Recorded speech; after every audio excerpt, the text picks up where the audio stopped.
Hello everyone, hey May. Welcome back to more of the Great Ace Attorney Chronicles, or welcome to my playthrough, I guess, of, not Chronicles, but Resolve, second game. Oh god, I'm finally getting to this game, holy shit. I gotta be honest, I've been playing Falcom games pretty much since the start of December, and I'm glad to not be playing a Falcom game. Bread emoji. What does the bread emoji mean, by the way? You keep fucking using it and I don't know what it means. Also, I opened this game earlier today and realized, oh shit, the title screen's changed. Or was it like this ever since I finished the game? I don't remember. It's only been 2 months. I do remember everything that happened, but like, okay. I'm excited to hear more fucking Ace Attorney music, and holy shit, you know, it's a really weird feeling to only have one Ace Attorney game left. Because for the longest time, I've gone like, oh yeah, I can play Ace Attorney Investigations 2 whenever. I can play Ace Attorney Investigations 2 whenever. Like, I was like, you know what, I'll get to it eventually. And then then this game got localized, right? And these games got localized, and I'm just sitting here like, okay, I need to play Ace Attorney Investigations 2. So when these games came out, I was basically finishing off Ace Attorney Investigations 2. I'm like, okay, I need a break. I can't play another Ace Attorney game yet. So it took me like a year to get to this game after it came out in English, which is really sad. But now it's like, holy shit, there's only one game left. I really hope they have more Ace Attorney games planned after this. Holy shit, the series has been dormant for so fucking long. Anyway, no, I will not. Bang. You played the entire series in 3 months. I played the entire trilogy. Like, the Ace Attorney trilogy, on a trip to the US. Pretty much entirely on a plane. So I didn't have, access to internet or guides or anything. Hey, Curb, welcome! Did you manage to finish the first game?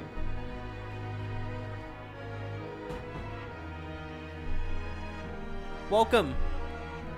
We haven't started yet. I'm just kind of talking. Egg?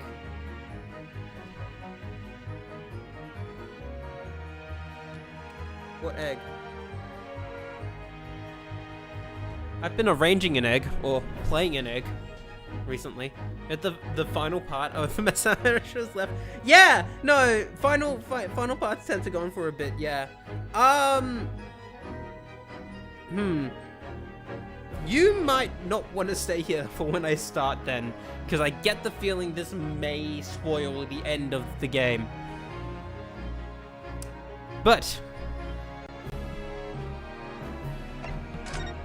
let's start at chapter 5. Just kidding.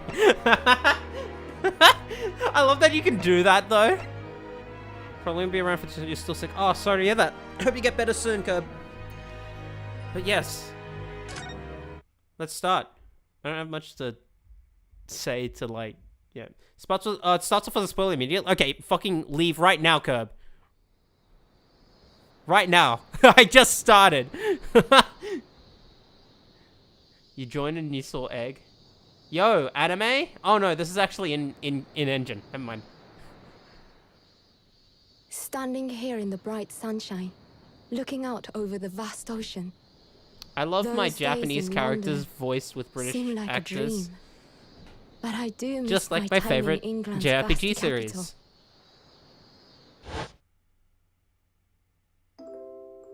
You know, he's flourished into a truly wonderful lawyer.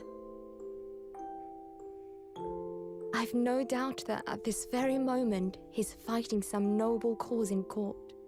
How's the audio, by the way? Does the game need to be up at all? Is it too soft? Let me know. Forgive me for taking so long to come to visit you. My life has been such a whirlwind since I returned. Like a whirlwind? And no one could have predicted what has happened. Just 2 months after arriving home. I find myself faced with another awful crime. Oh, wait, no, is this, Wait, who's speaking now? So I came Okay, here why to was ask that something was of you. weirdly not voiced? Tomorrow, Okay. I shall be standing in court for the only time in my life as a lawyer. Whoa. Wait. Tutorial case as Susato? Wait, let's fucking go. So please, I ask for your guidance. Kazuma-sama.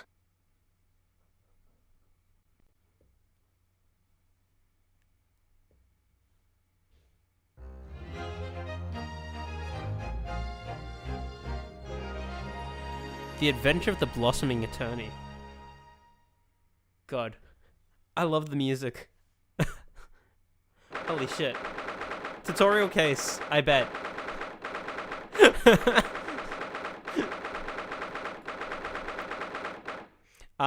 Holy shit. How do I have to remember what voices I gave for the characters? Shit, it's been 2 months. Surely I can do it fine, right? Shit. Here I am again, after 9 months. The Supreme Court of Judicature of Japan. I feel like that's not right, but okay. I feel so nervous, but I must steel my nerves and find a way to compose myself. All right. Ah, good, you're here. It doesn't do for a lawyer to be late. Oh, yes, good morning, sir. I hardly recognize you. You cut a fine figure, counsel. But you look as white as a sheet. And those wide eyes aren't doing you any favors either. Oh dear. The truth is, I'm so incredibly nervous, I feel utterly nauseated. I almost wish that I'd never been born. Goodness, not the sort of thing a father hopes to hear from his daughter, I must say. Eugene Mikotoba, Professor of Medicine at the Imperial Yumei University, a man who early in his life traveled to Great Britain to study the latest advances in forensic medical science. And of course, my brilliant father. Excuse me. Oh, hello. Would it be correct in thinking you to be my lawyer in court today? Oh, yes. Yes, that's right, miss. Well, I want to thank you for agreeing to represent me. I swear, on my life. It's a complete fabrication, this whole thing. Hello. De Membami? Okay. Born the same year as and my greatest friend. She's on the cover art, isn't she? She's the girl that looks like Maya, right? Like to the right there. Yeah? I know, I'm just like, she looks like Maya on the cover art. Yeah, cool. Though unusual for a woman in our time, she works at the university research laboratory, helping my father. And sadly, she's the defendant in today's trial, accused of committing a truly awful murder. Are you feeling alright? Since we started talking, you seem, well, to have become a little flushed. Oh wait, it's just that, you look so gallant and dashing. Sorry? And when I fall under your intense gaze, it makes me feel rather bashful. Goodness, I don't think she knows. Does she know? She doesn't realize who I am. It would seem a little plan for this trial is going to work. What do you mean, Professor Mikotoba? If even your best friend can't see through the disguise, I think we can relax. Disguise? Yes, I've never tried dressing this way before, of course. So I wasn't sure how convincing it would be. But it does make me feel a little relieved, as you say, Father. Father? Is that you, Susato? I'm so sorry, I didn't say something sooner, eh? It's just that... No, what are you doing? What's going on? What made you what? The varsity uniform, the varsity cap, the varsity cape, the varsity badge. Oh, I think I know what she's gonna look like. Oh. Wait, I've seen this before because fucking Nico B's first thumbnail for his very first part of this game, when he was Let's Playing it, I think had what I initially thought was like a new outfit for NARUHODO, but I'm pretty sure I know what this is gonna look like then.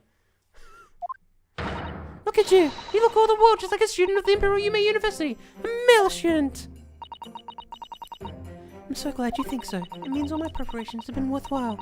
I woke at 4 this morning to make a start. But I don't understand. Why are you dressed like that? Well, you see... It was the only way. The only way you should be permitted into Supreme Court to take on your defense in this trial.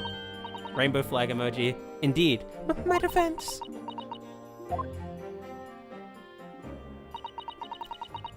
Never before in my life have I felt so frustrated at having been born into this body.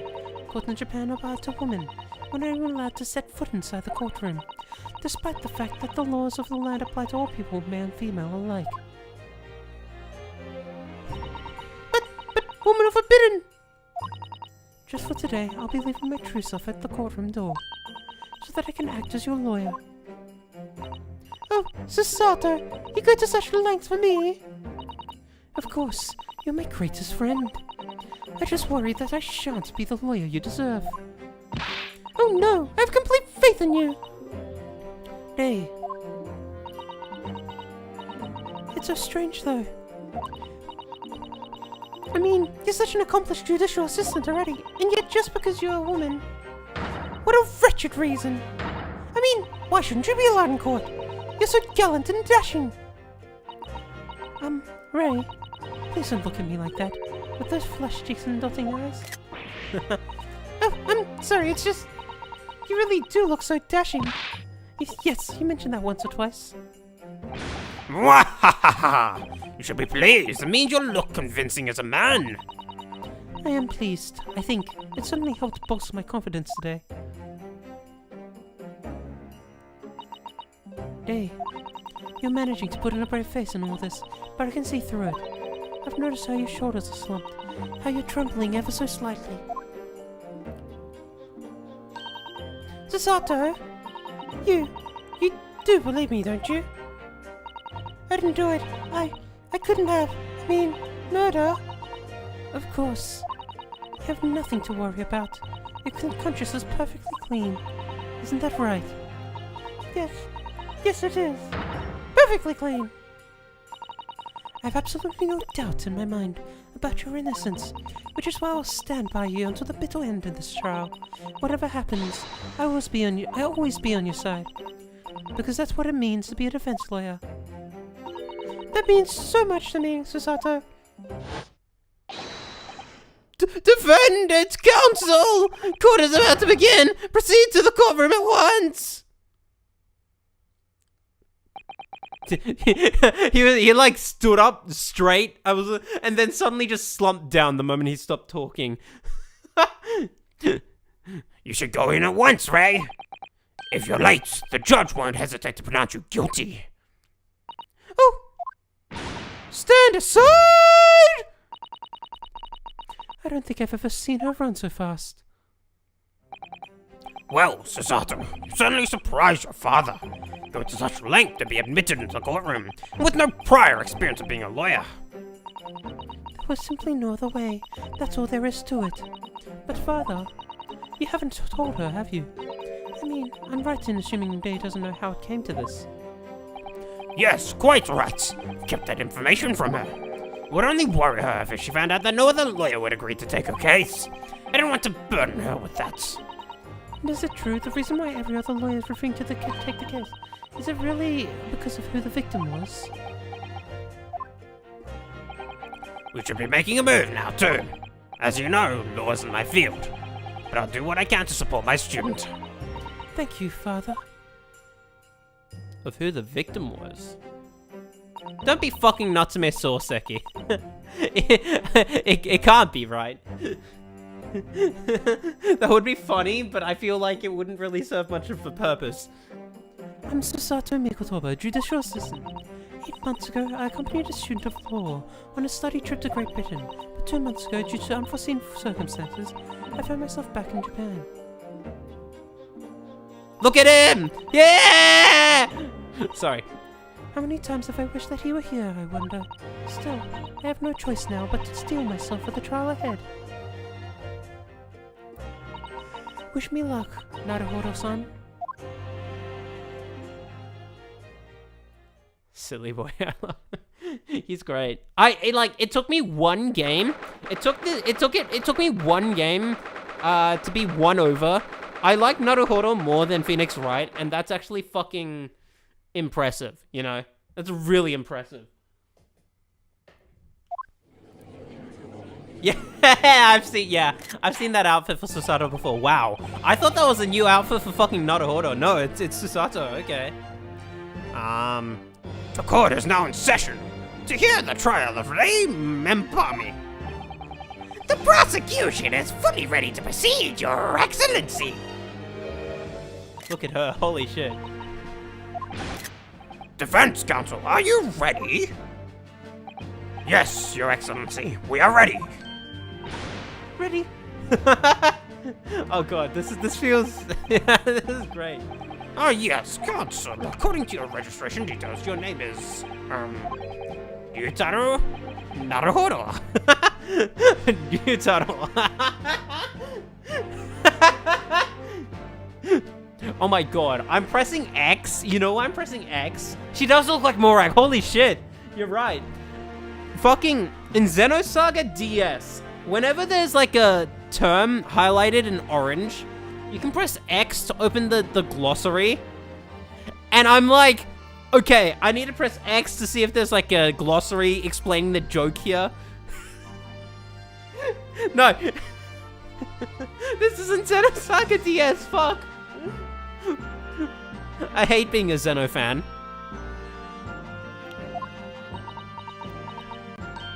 Sorry? Oh yes, I had to come up with a suitable male name for you for this little venture.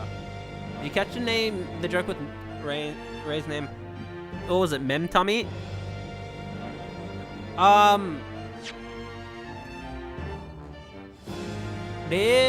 Membami. Oh, remember me!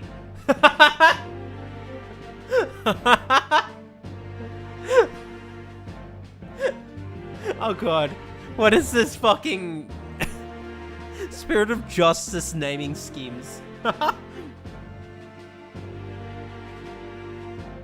wonder what if a Japanese name was the same. I heard they didn't really change many of the the names for the localization, so I'd be curious.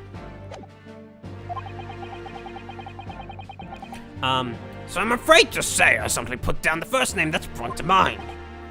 Whoa, counsel. Yes, that's right, that's me. Yes, I am Ryutaro.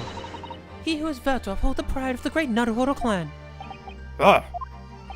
It seems Ryutaro may need to consider how to better uphold his manly act first and not overdo it.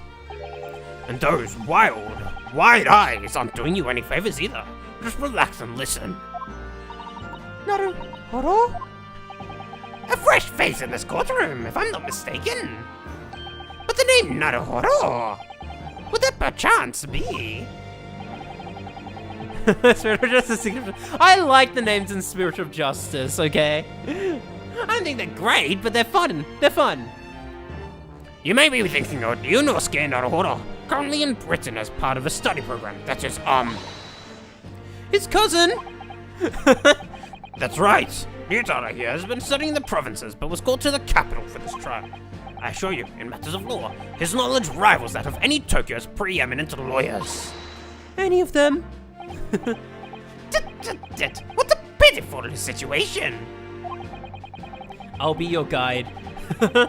Having been rejected by every lawyer in the capital, the accused had to call in a country boy. How dare you? No! Susato, Spirit! The Spirit Gathering is serious. What are you making fun of her? Her? Please be careful, Ray. Jeez, what an unrefined tomboy we have here. But I wonder, is your gallant and dashing warrior up to the challenge of defending you? His wide, skittish eyes very much suggest that he is not. God. I'm looking forward to not having to voice this fucking character for the rest of the game after this prologue. I fucking hate doing this voice. I'm so nervous. Now that I'm standing in his shoes, I'm starting to understand what Naruhodo-san goes through. Like it or not, Aiza... Want to flit? Want to flit? What does that mean?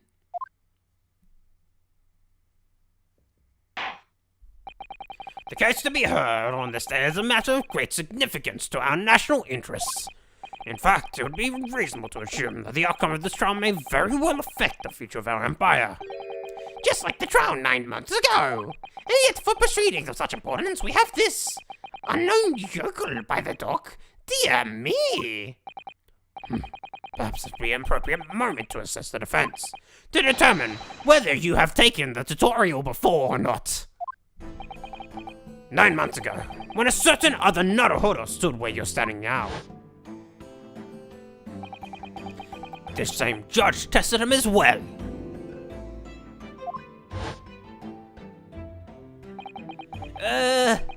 And even though he was just a student at the time, not even of law, he passed the test with flying colors. For a trained and experienced judicial assistant like you, this will be easy. So, counsel, do you consent to answering some simple questions? Alright, it is time to prove myself.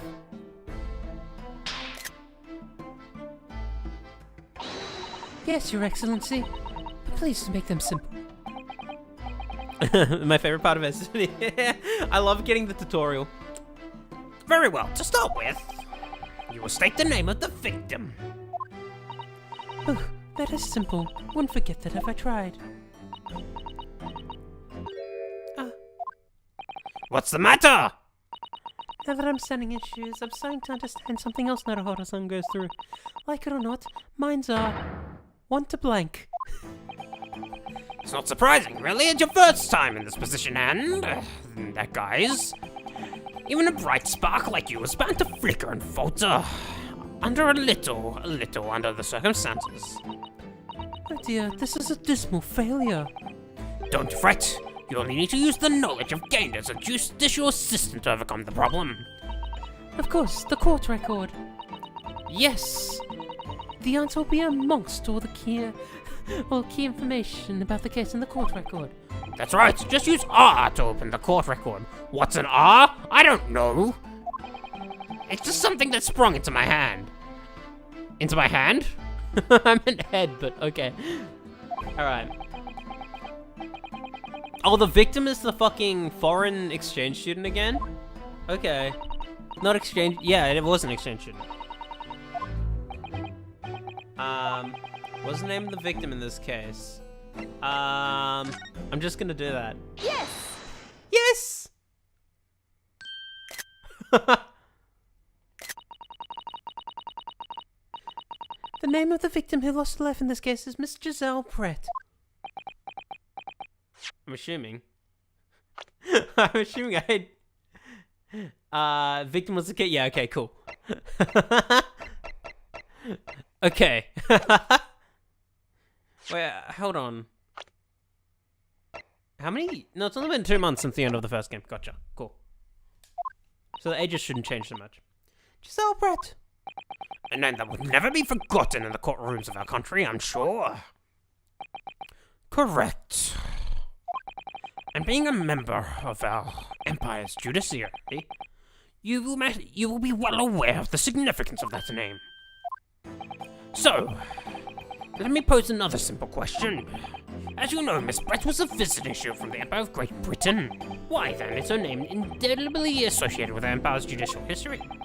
Obviously, you won't have forgotten the case from 9 months ago, but if it's proving hard to recall the finer points, everything you need is included in the court record. Obviously, I still remember. That was the start of everything. the beginning and the end. The Alpha and the Omega. Giselle Brett. Behind the woman student Persona! It was the face of Queen Victoria. Of a killer. Yes!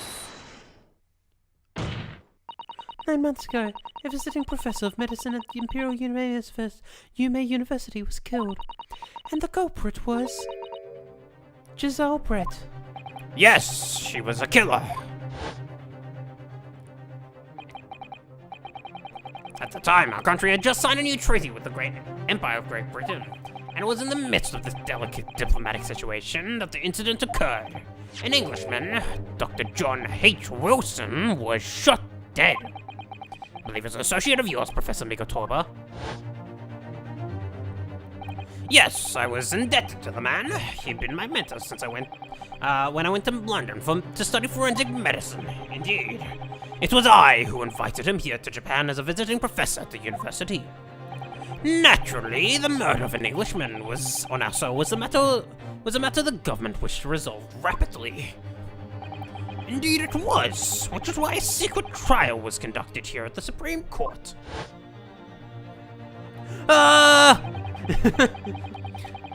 And a student of the Imperial Yume University was arrested on suspicion of murder. A second-year English language by the name of Yunosuke Naruhodo. Kazuma! Sorry.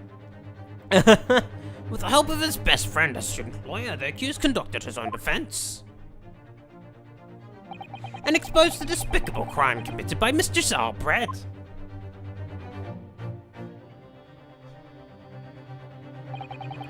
Miss Brett eventually admitted to her crime.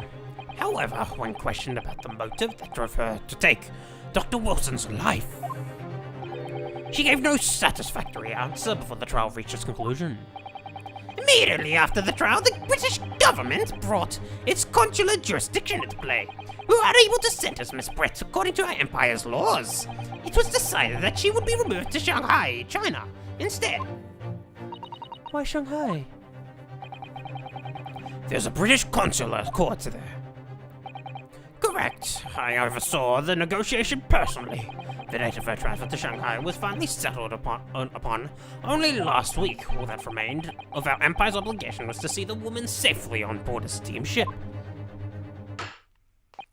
And yet, the very day before her departure, the English woman was killed! Only the day before? That will do. I'm satisfied that the Council of Defense is sufficiently capable of representing the defendant. Oh.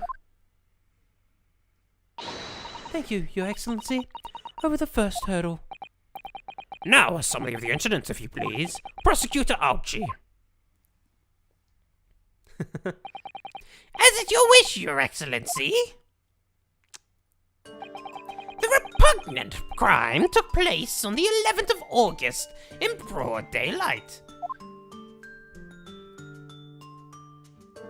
I really like the artwork in this game. What was that kanji? Is that Yasumi? I'm not sure. Anyway, on the outskirts of the Imperial capital, under a bright blue sky, at a secluded bathing spot by the sea, there was a crab on the ocean. The incident occurred inside a small beach hut, erected for Barry. I fucking hate trails. Why did I read that as barriers? Oh my fucking god. Oh my fucking god. Holy shit.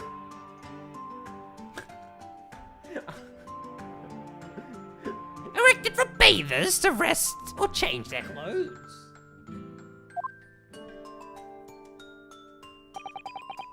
I fucking hate barriers. The cause of death was a single stabbed wound to the posterior abdomen that pierced the victim's lung. An injury which proved fatal. You should play Trails, May. There were two persons alone together in the beach hut at the time of the victim's death. Miss Brett in her bathing attire, and the accused, remember me. I can't not say it like that. Accordingly, there can be no doubt of the accused's guilt, especially when we consider it a powerful motive. The police arrived rapidly at the scene and promptly arrested the young lady. Motive.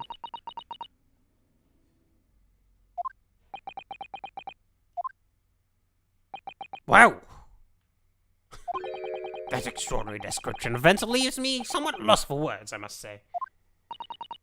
It would be really fun if I didn't play it, though. It would also be very funny if I didn't play Devil May Cry 5.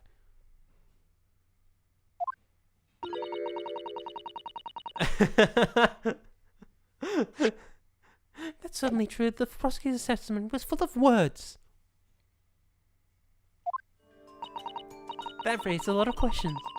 As a lawyer, I ought to pick up on the prosecution, on the prosecution counsel and what he said about A powerful motive.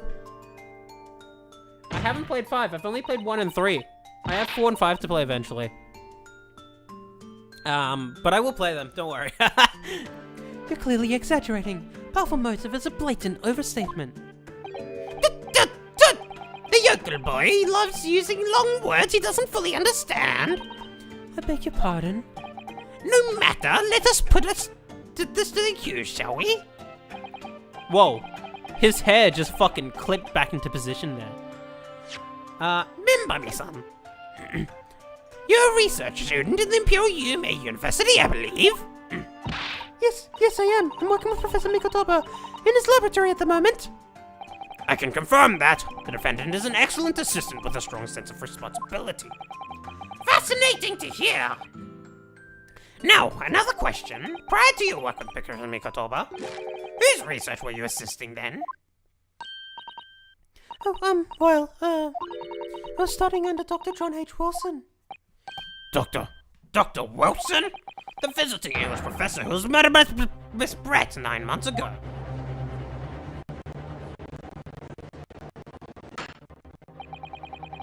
The accused had a deep-seated respect for a former, mentor, Dr. Wilson. Is that not true? Yes, Dr. Wilson was a wonderful man. Interesting. Then tell the court what deep-seated feelings you had towards the English woman who killed him. Well, obviously it's filled with hatred of what you've done. A powerful hatred. Oh no, Ray. Be careful of what you're saying. Ah! The motive was revenge. Plain and simple, Your Excellency. Well, it was clearly a trap all along. How wicked of him to use today's undying respect for her former mentor against her like that. Okay. I must find out more details, and something we can use to bolster our defense. As a lawyer, I really ought to pick up on the prosecutor and what he said about... Oh, okay, so there's no wrong answer. The bathing spot. I'm guessing I gotta check all of them anyway. Excuse me. If I may, Professor Archie. What do you want, you fresh-faced young yokel student? I wonder, could you explain, please? You mentioned a bathing spot. Ah, my apologies. Clearly my modernity has confused the poor country bumpkin's simple mind. Bathing spots are the very latest trend in health practices from the West. We are told that bathing in the water of the ocean is curative, therapeutic, and excellent for the skins. No, that's not what I meant. I was referring to the fact that Miss Brett had, to all intents and purposes, been found guilty of murder. Well, would a known criminal have been relaxing by the sea?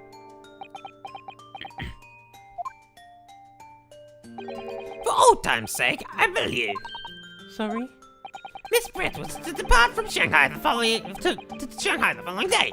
Her final wish, as it were, was to enjoy a day at our country's wonderful coast. And the British Embassy put extreme pressure on our government to comply. But on what grounds would we agree to such a request? Because, as usual, our governors are unable to stand up to foreign powers.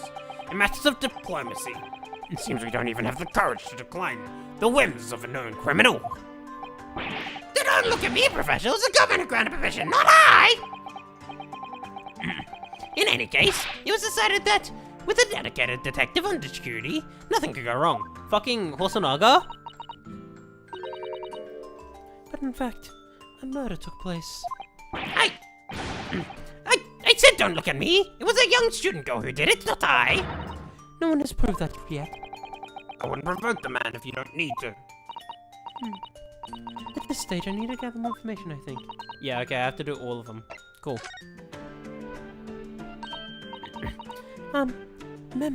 Bummy-san. Yes, what is it? Naruhodo-san. I'm really starting to wish we'd made my alias Yuto Sato.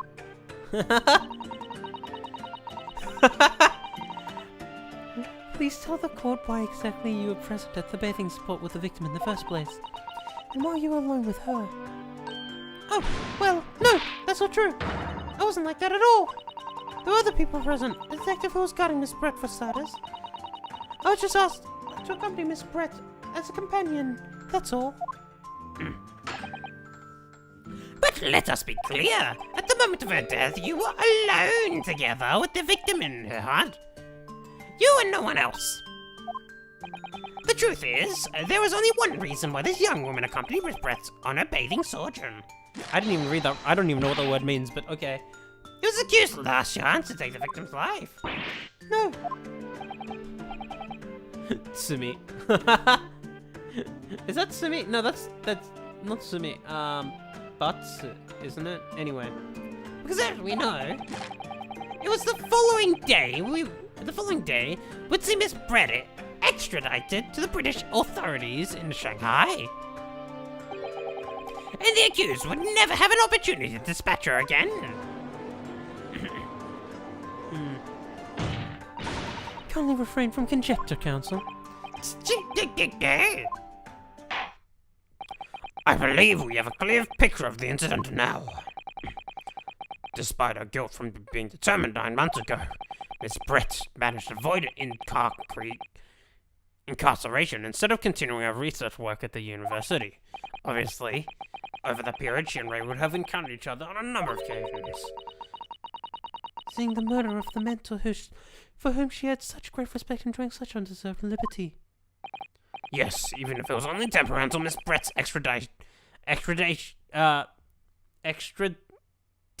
to Shanghai. You can hardly blame Ray for her feelings of anger and resentment. Poor Ray.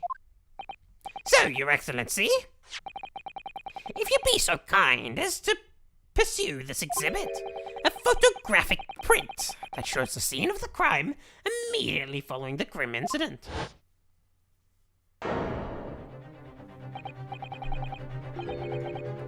Yes, thank you, Counsel. A tragic image. Oh, she's dropped her fucking mask as well. As you can clearly see, there is no one within the hut. There's nowhere within the hut that anyone else could have hidden. The court will accept this photographic print as evidence. Okay. As I understand it then, the victim and the defendant were alone inside the beach hut at the time. This is deeply troubling, I must say. The finger of guilt points firmly at the defendant. Well, Your Excellency, naturally, the prosecution has much more to this case. We intend to prove the accused's appalling actions beyond a possibility contention. To that end, I can confirm that we have multiple witnesses to the crime and damning evidence. Witnesses? But who? One of whom I might have is a highly respected police detective that may or may not have appeared in the first game as a waiter. I'm guessing this is Hosonaga. I don't know who else it could be. Yeah. I assure you the testimony of these witnesses will leave no room for doubt.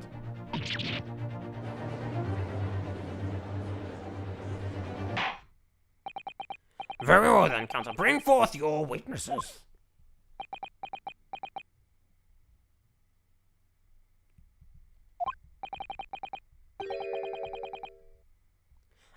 I, Taketsuchi Aochi, have been waiting for this moment. Sorry. Oh yes, I have forgotten that trial 9 months ago, here in this very courthouse, was when that irrelevant little student boy utterly humiliated me. Oh, he grew out his hair. Oh, I guess no, he's not tying it up this time. Ah! Do you know NARUHODO? What? Yes? This insult to the Aochi family name will never be forgotten. You've become conceited with age, Captain. Kazuma! But the old have to stand aside and make way for the new. It's the way of the world. May you never forget that.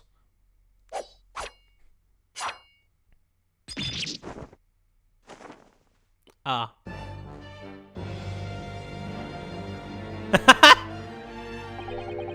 Strike the head of a samurai whose top knot has been cut, and the bell of cultural enlightenment tolls. On that fateful date, my former self died. Peak fiction, I'm afraid, indeed. The start of your own mini Meiji revolution. Are you modernizing as well, Council? Silence! Since I swore revenge back then, there's been a minor miracle atop my head. Observe the Aochi growth. You see the seed of hope sprouting forth from this barren expanse of my crown? I think that tiny growth is trying to tell me something. He's gonna lose it by the end of this chapter. I'm afraid I can't really see words to hope exactly. I said silence! Today I face another Yoko student of the NARUHODO clan. Well, I will vanquish you. And my victory will be fertilizer for the seed of hope atop my forehead. You have been warned. With that, the prosecution calls the witness to the stand. It looks like the stakes are high on both sides of this trial. The prosecution and defense each has much to lose. A haircut is hardly comparable to Ray's life. Yeah, Hosonaga. Ah! Ah! Ah! Okay. Of course Soseki's back. What voice did I give him again? Oh my god. Holy shit. I love this, actually. I love that the fact that this series, even in the first game, it basically kept characters from past cases relevant by bringing them in as witnesses or jury. And I think that's such a cool way to do it, even if the jury was like, oh, this is so fucking, like, narrative convenience. But I think it's neat. I think it's neat. Like, it's not that important who the jury are, but it helps to know who they are, you know?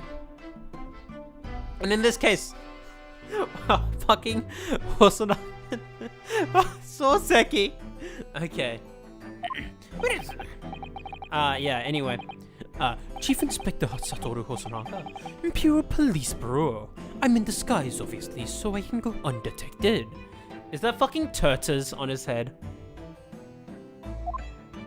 And I am, well, the next big thing in books, an author renowned throughout the capital. In fact, yes!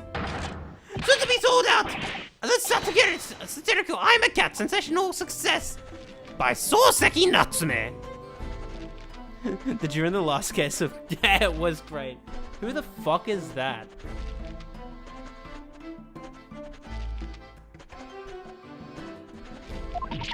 Oh my goodness. Struggling student from the provinces, please. You mustn't be in all of me. I needn't. It's only natural you'd feel nervous in my presence, but of all of you, please relax. Please call me Soseki, even. Yes. What on earth is Soseki-san doing here? Tread carefully, Susato. That sort of fellow knows you from your time in London, doesn't he? If he exposes you for who you really are, this will be over before it's begun. Yes, of course, I know. I didn't realize how much I missed this game until today. I always feel that whenever I like watch streams. This is why I don't replay games. I always really experience them by watching other people play them. You know? I just enjoy that, you know. Like I'm watching Bank play Fire Emblem Genealogy Holy War of the Holy War, and it's like, holy shit, I forgot how good this game was, you know. It's great.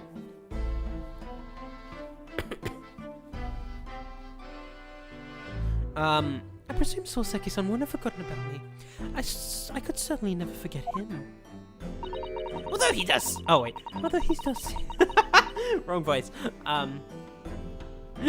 Although he does seem to have changed somewhat in the 6 months or so that it's been since I last saw him. As for Inspector Hosonaga, that amazing outfit is... hard to believe. Do I have something on my face? Well, your glasses for one. Although they don't seem to be helping you see. Thank goodness he hasn't recognized me either. Ah, I suppose it's this disguise, is it? I thought that appearing here in clothes I was wearing at the time would make for a more faithful testimony. It is my guiding principle to carry out all testimonies flawlessly. Well, I can appreciate why an Imperial Police Bureau detective might be present, but what business did a writer such as yourself have being at the scene, Soseki-san? Ah, well, you see, I've been asked that day to give a lecture on the morning of the incident in the Imperial Yume University's Grand Lecture Hall, no less. At Yume University? After the lecture, I had a very pleasant conversation with a researcher from the medical science department. The professor over there, in fact. With Professor Mikotoba? Yes, that's right. It was arranged by one of the newspapers. And with some story or some other about 2 former students that study in Great Britain. Of course, being a renowned author, the press never leave me alone. To secretly spy snapshots, scroll stories, and some of my privacy. I bet that fucking press guy behind him has a fucking shot of the crime scene. That's a good expression. I feel like I would use that as a reaction image. That's a good expression, Sasato. Huh. I know, right? I don't know how, yeah. As you can see, with my arms I am making the letter C, but backwards. The conversation was written up in this newspaper here. Read it at your leisure, my provincial struggling student friend. I have plenty of copies. Thank you very much. You practically threw that paper at me. Alright, let's actually check the court record, because I haven't done that. Anyway, following the interview with the professor, the lady in question appeared and made a very unexpected announcement. I should like to go with everyone to see your country's coast. Those were her words. As I explained before, Miss Brett was never taken into custody. She continued to work in my laboratory under strict surveillance, of course. At which utterance the university immediately contacted the government to seek guidance. And the response was, permit Miss Brett to go as long as a detective accompanies her. I love Soseki Natsume. I wish he was real.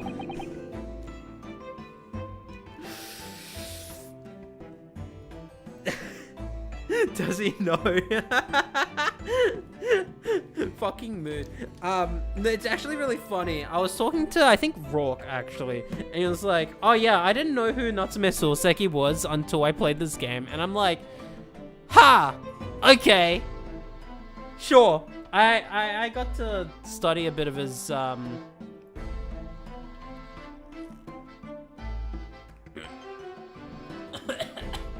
Fuck. Oh shit. That water went down the wrong way. I got to study a bit of his Kokoro novel in last year, actually. If I recall, I think it was last year. Was it the year before? Yeah.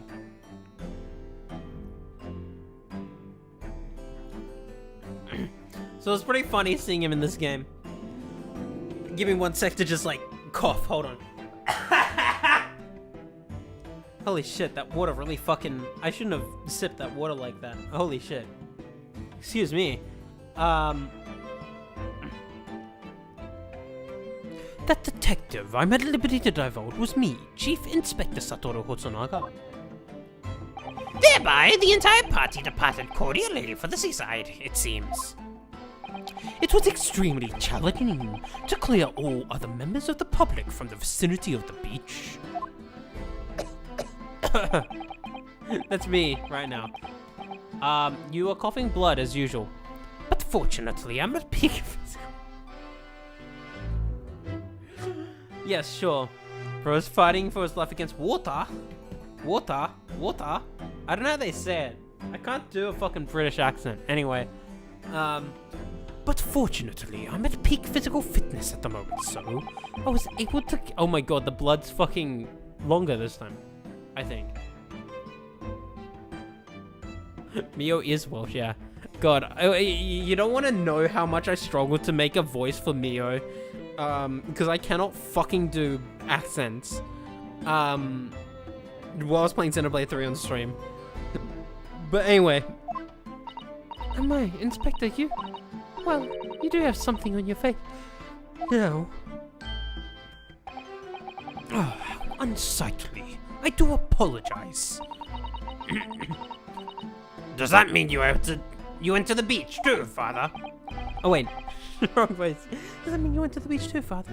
No. Fortunately, I had to work to finish off. But unfortunately, of course, it meant that as my assistant, Lee was invited to take my place. Of course, being a renowned author, I didn't like to decline the invitation. But only for that, I never seen that awful sight.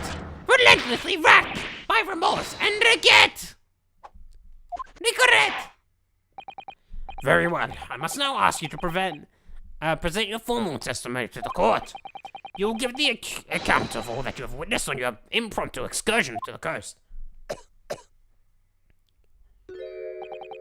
Of course, Your Excellency.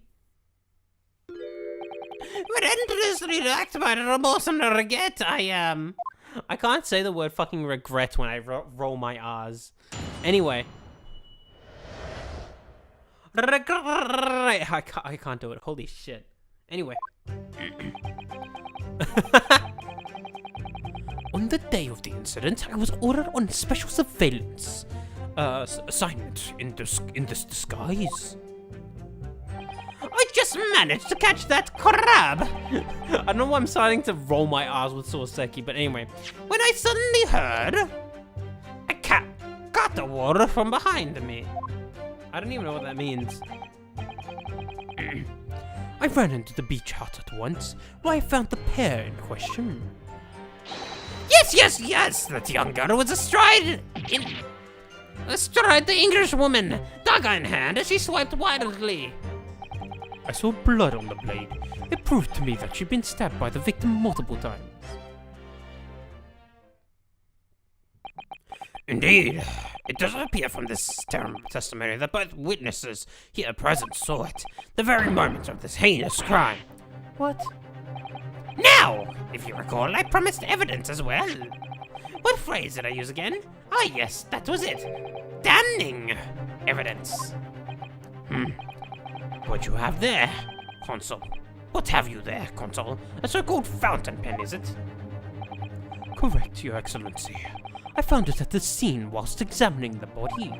It appears that in her dying moments, with a final ounce of strength, the victim clutched a piece of evidence that would positively identify her killer. What? Consul? Consul Susato?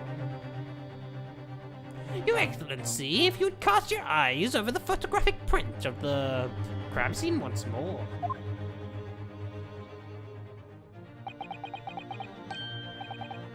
She's fucking stabbing the ground. Ah, goodness me. I thought it was fucking zooming in on the wine glass for a moment there. I'm guessing what happened is she was holding the wine glass and that spilt, and then someone planted the pen there. Because I don't see that feels very unnatural. That looks like a very unnatural way to hold a pen. Yeah. Anyway, Yes, the victim is clearly grasping something quite deliberately there in her hand. That's right. The fountain pen. And if you would kindly examine the pen, Your Excellency. Oh, those initials have been engraved onto the ebonite barrel. R.M. They remember me. The initials of the defendant. You don't know, it could be... Oh, what? I wasn't even looking. I missed that animation. Shit, I wasn't looking. This photo pen will be admitted immediately as critical evidence. So, have I omitted anything? Decisive testimony and damning evidence. There's a bright blue sky outside the courthouse today. Perfect weather to ascribe guilt, I feel. I don't understand. The prosecutor yelled you 9 months ago. Had none of this man's poise. The counsel for defense, you may begin your cross-examination now. Naruhodo-san! Naruhodo. I see.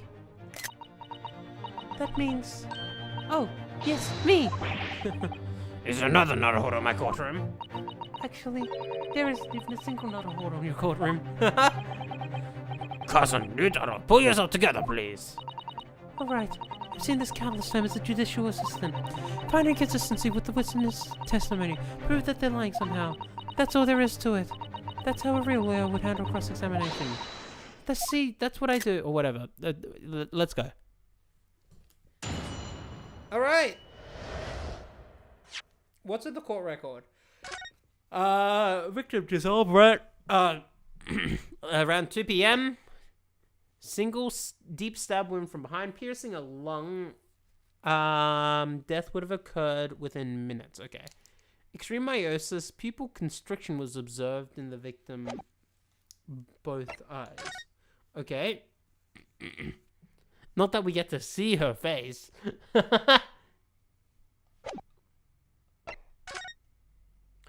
Oh my god, he's got the fucking cat. I guess none of this is actually necessary to translate. But yeah, it's like, this is actual Japanese, I can read it. 今月2日 yeah. It's a lot of kanji though, so I'm not super confident in reading it. 一人の笑いは専門分野である英文 something something something. You know.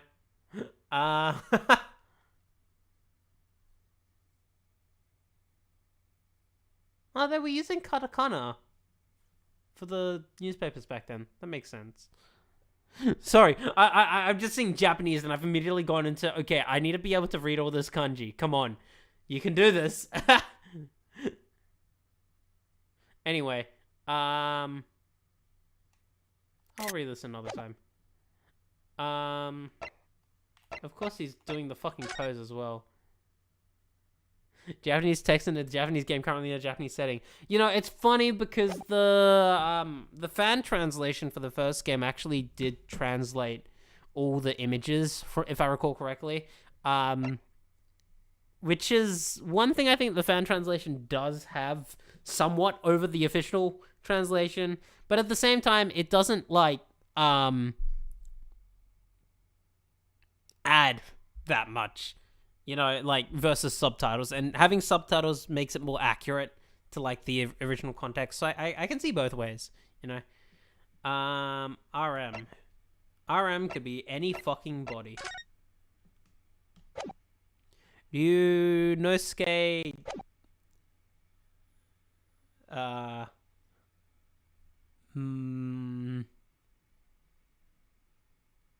Mio. Xenoblade 3. Your RM. Alright. On the day of the incident, I was ordered on a special surveillance assignment. This is guys. Do we press or can we just present something? Oh, wait. Is it the... Let's see. Catch that crab. I actually want to hear. You're describing the victim's scream, presumably, Soseki-san. In more literary terms, you might say it was a screaming that could pierce the heavens. Yeah! Or the like. Of course, that's just a metaphor. We renowned authors weren't describing to things so. Soseki-san wasn't all like this in England. Anyway, I spun around at the noise and the beach hut was immediately fell under my gaze. Yes, the beach hut. The area is popular with government ministries. Have seaside retreat. Many have seaside retreats there for rest and recuperation. Okay, I was hoping he was going to talk about the crab. Locals are prohibited from entering the area. So it's always very quiet. The beach hut is a simple structure erected as a place for people to change or take refuge from the sun. Although, an English woman commandeered the hut for herself. Which meant that I was forced to change into my swimwear on the sand. Imagine that was rather embarrassing for you. Well, anyway, I tossed the crab aside. What is the relevance of this crab? And headed for the beach hut on a run. Or, in more literary terms, I decribbed my beetled off hutwise. And beetled off hutwise. Oh my god. Okay, pen question. Was astride the Englishman dagging a hand, she stabbed wildly. I feel like this is where I present the single wound, but I want to press it just to make sure. Hold it! Stabbed wildly? You actually saw her do it? Oh, indeed! The terrible inspector, the terrains inspector, the terrapin inspector, the bloody torrent, all this torment. Every sight and sound is still carved out of my melancholy memory. That was my impression, at least. As a futile literary insensation. Johnson, what's on earth with that shrilly, effeminate scream? Oh, no, what are you insinuating? I'm as badly a Japanese as you. I wonder if I might interject here, Soseki-san. Something you said you was trolling me. That was my impression, what you were just now, I believe. He's twitching. So you mean to say you're not confident that you really did see what you've described? No! Yes! I know what I saw! I didn't deceive me when I heard that scream. Hence why it didn't seem to see me either. I could describe everything I saw vividly. I could publish it all in tomorrow's newspaper serial.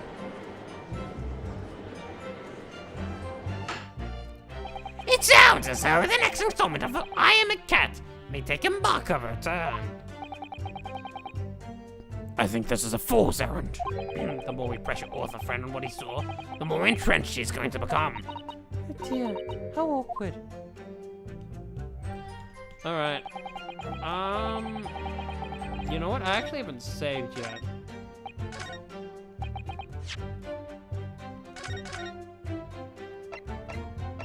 Oh, that's cool. It actually automatically said, here, let me say, like, make a new...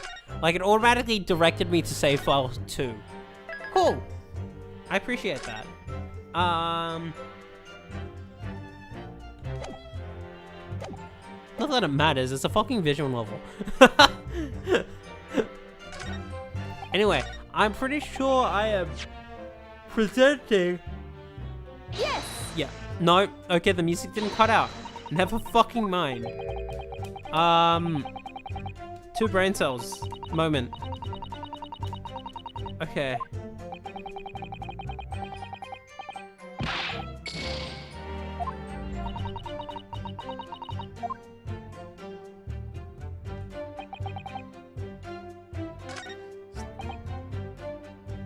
Visual novel, press A for 60 hours and press call it fake fiction. No, we press enter on the keyboard. Or click the mouse.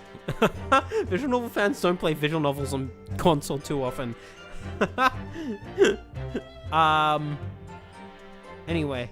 Oh, you're fucking... No. I'm actually... That's dumb. I was right. I just did it on the wrong fucking... dialogue. That's dumb. I'm not taking that. That's so fucking dumb. Oh, fuck you. I didn't mean to skim past. Oh no, I just had so many thoughts rolling out of my head. No, I had the right fucking thought. I'm faster to load.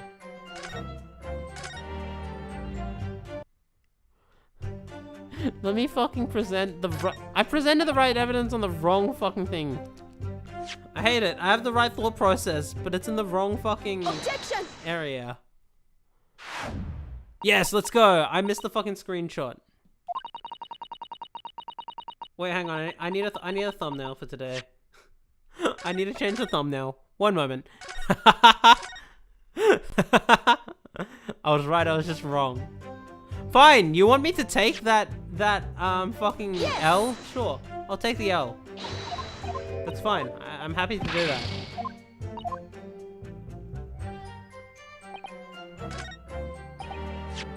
Alright. I need to time my time. There we go.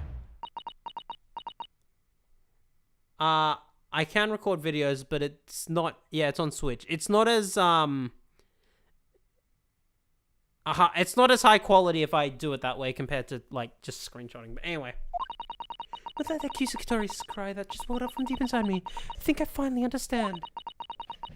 Every time Kazuma-sama and Naruhodo-san have stood here at this bench, the stakes have been very, very high. Indeed.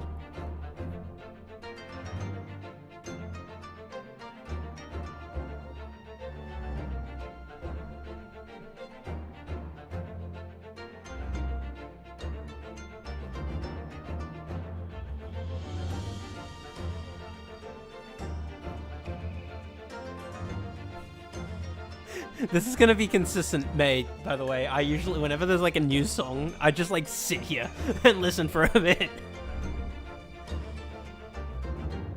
Holy shit.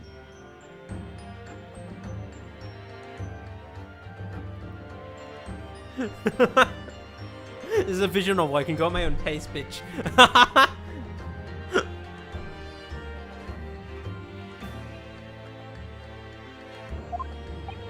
What's the meaning of that menacing pose, Council? I'd like the witness to clarify something for me. Oh, what? Where? When? How? Not you, Soseki-san. The crew is directed at Inspector Hosonaga. At me? In your statement just now, you said the victim was stabbed multiple times. Yes, that's right. As I said when I entered the hut, the defendant was already standing over the victim, bloody knife in hand like a murderous demon. And yet... Holy shit, this music's really good. It's kind of a lot more chilled than other objection themes, but I really like this. God damn.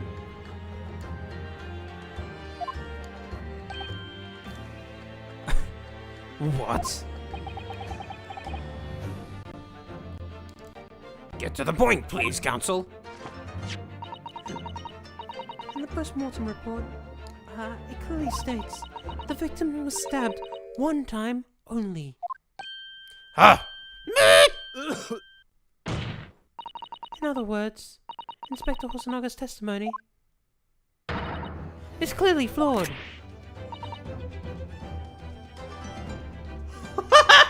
They're just hitting me with fucking like 2 bangers in a row. God damn.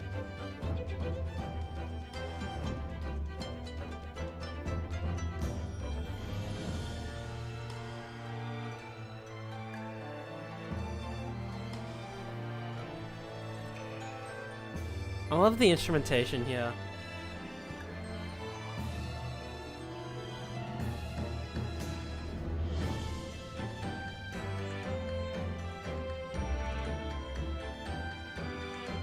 That's Susato's motif, isn't it? I've heard that motif somewhere before. It's a good melody. This is Objective 2017. Objection? Holy shit.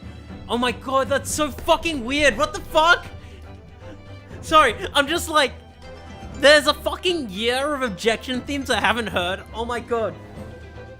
Sorry, it's still fucking wild to me that there's still like one more Ace Attorney game out there that I haven't played. And it's kind of surreal to like go like, holy shit, there's still fucking Ace Attorney music I haven't heard. God, I fucking love this series so much.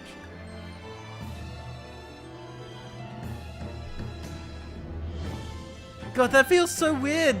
Calling an objection 2017. Oh my god. Sorry. I'm sorry. I tend to get over the like a bit emotional over the music sometimes.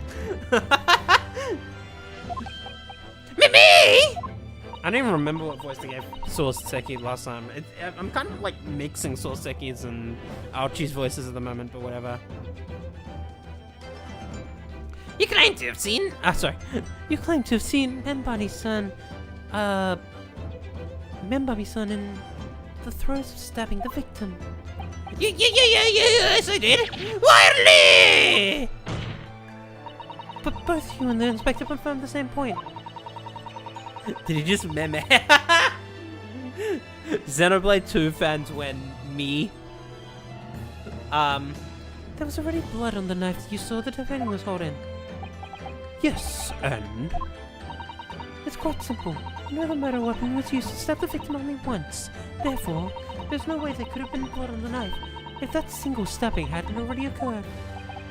Ah, true! And what exactly is your contention, Counsel? Are you ever going to tell us? Yes, Your Excellency. There's only one logical conclusion. What Soseki-san is, in fact, so was not the moment that the defendant stabbed the victim at all, but the moment the defendant had, in fact, withdrew the blade from the defendant's body. That can't be! Not the bees! Excellent work, Susato. You exploded them with that injection, and proceeded to pull them apart systematically. Yeah! Well, this take me back. Yes, I seem to remember your cousin Stacia seeing just like that, just like this, in that trial 9 months ago.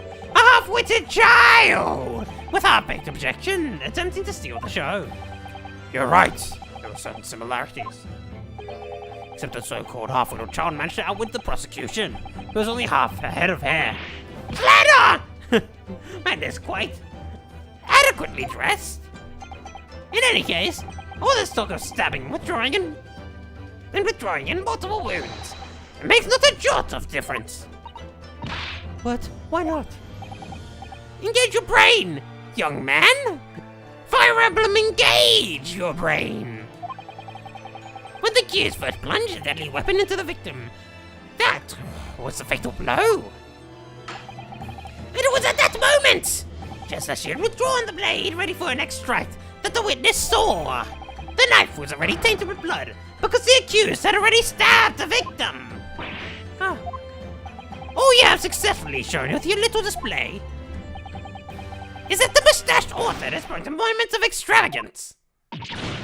Ah! Oh my god, Hosonaga fucking rocking that fit. Rocking that drip, holy shit. Sorry. Just seeing it from behind. Making me go like that.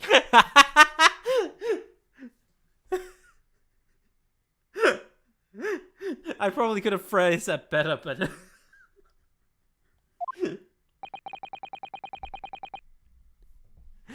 If the defendant was wielding the blade at all, that is sufficient grounds for actions to be viewed with suspicion.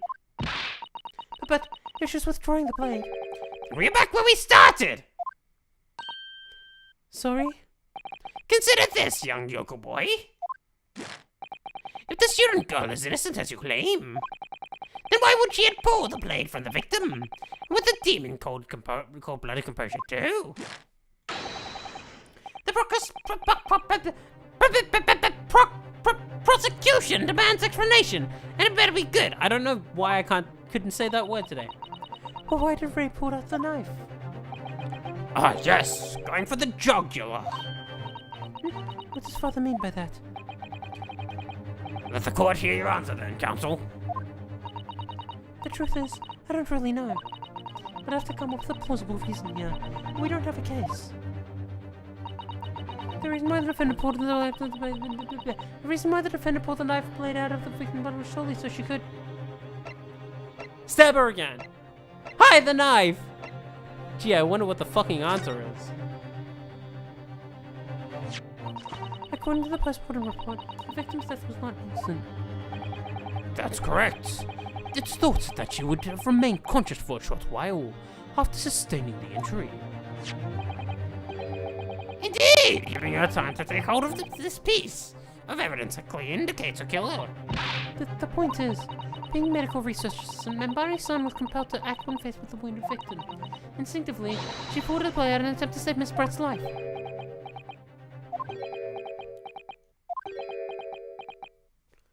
This doesn't work because if, I mean, I know it stabbed the lung, but like, I believe in theory, you can extend the person's life if you keep, or you can prevent more bleeding by leaving the knife in there. At least I've seen that, I think, in previous Ace Attorney games.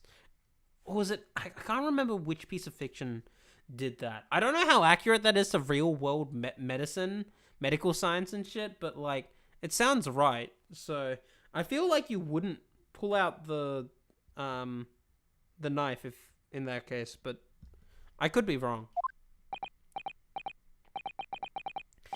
Did you hear that, Your Excellency? It would seem this is the best we can expect of this young yokel. Indeed. Is it just me, or does it suddenly feel like much colder in here? Your Excellency, if I may. Speak, witness.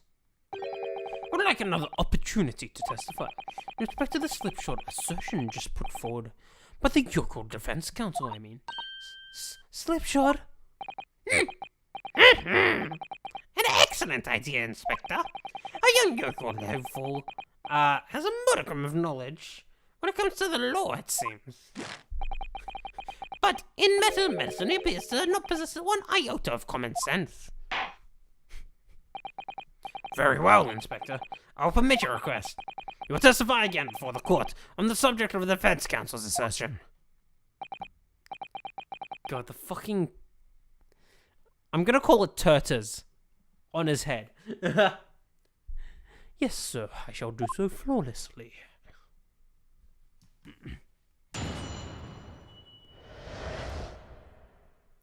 Forensic Medicine Primer. Pulling a blade from a wound without thinking it could cause heavy bleeding. That's basic knowledge that any medical research assistant with an ounce of sense ought to know. In other words, there's no good reason why the defendant would have tried to pull the knife from the victim. Let's not forget that the young did have a motive for killing the victim. The man the victim murdered 9 months ago, Dr. Wilson, was the defendant's highly respected mentor. Is what you just said true, Inspector? Could pulling a knife from a wound really cause the wound to bleed heavily? Yes. Yes, think of the weapon itself as a stopper in the wound that prevents excessive blood loss. Until the doctor is ready to provide proper treatment, that stopper shouldn't be removed. Oh, I see. This is why Yoko should stay on the farm. But a quack from some obscure mountain village would have such basic knowledge. And who was ever getting rid of a little poke with a knife and pulled it out again knows it. Oh, well, I've never stabbed anyone, you see. I pulled a blade out of a wound, so... Of course you haven't. I didn't bring you up to behave like a bandit.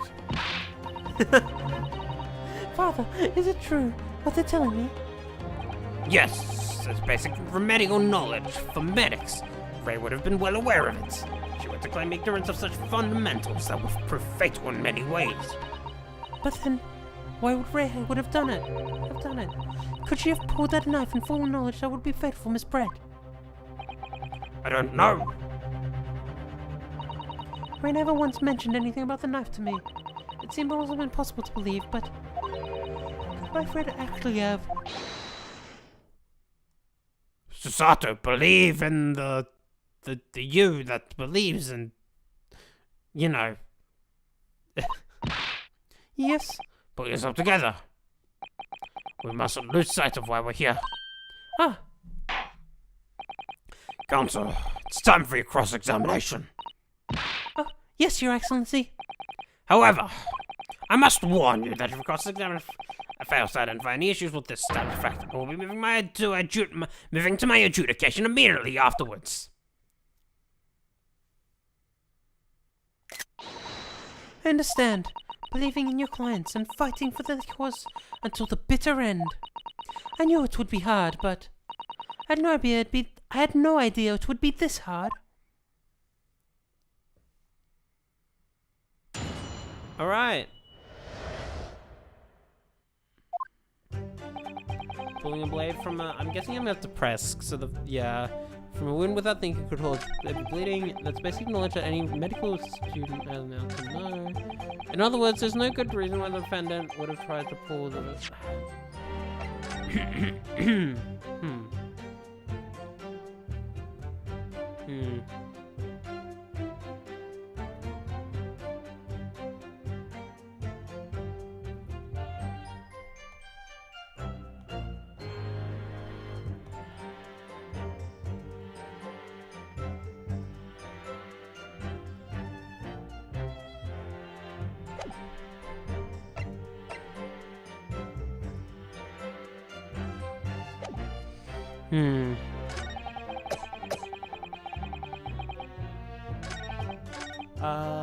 Okay. Hold it! But the defendant had suddenly encountered someone she knew lying on the ground, bleeding to death. The sight could have shocked her delicate sensibilities, causing to remove the blade inadvertently. Okay, so this is gonna lead into the as a motive. I really don't think inadvertent actions can explain this. The woman is a medical research assistant. I can't imagine she would behave so irrationally. Oh, but irrational behavior is a woman's prerogative, isn't it? Oh dear, you have a lot to learn about women. Only a small-minded man could have such bigoted views. Oh dear, perhaps I'm letting the male persona take hold a little too much.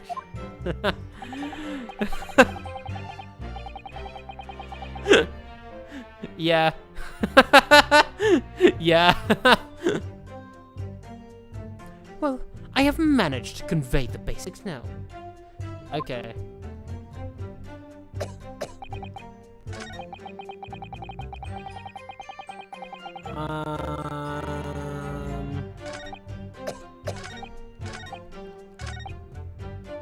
Hold it! Let's see. You say doing it without thinking could be a problem. Does that mean if you use due care and attention to it would be alright? I wouldn't have thought this needed spelling out, really, but the blade is like a stopper in the wound. Remove it, and a serious hemorrhage will occur. In other words, a medic would need to be present before any attempt was made to withdraw the blade. Doing it without thinking would be madness. You just can't do it. Oh, well, thank you for such a thorough explanation. You see, Counsel, when you act without thinking, the result is a bloodbath. Back to the witness testimony, please. Hold it! Okay. In that case, there's an opposite explanation here. Which is... Clearly, the defendant, remember my son, is not best. She's your best friend. Actually, to be fair, I would say this about my best friend. I would totally make fun of them in like good nature. Maybe not in a courtroom, but like like put into perspective. We all like throwing big bricks at bank, right? It's the same sort of energy.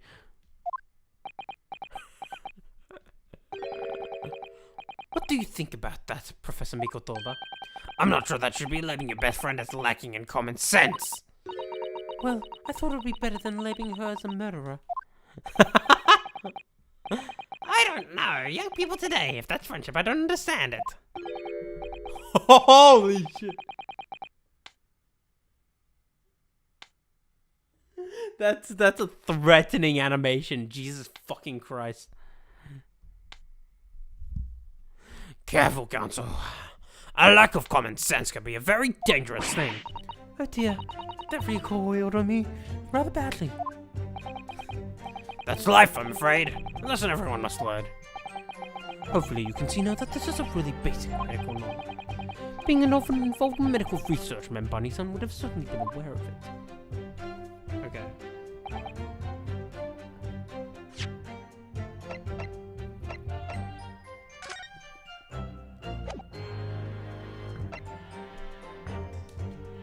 I can't inspect the...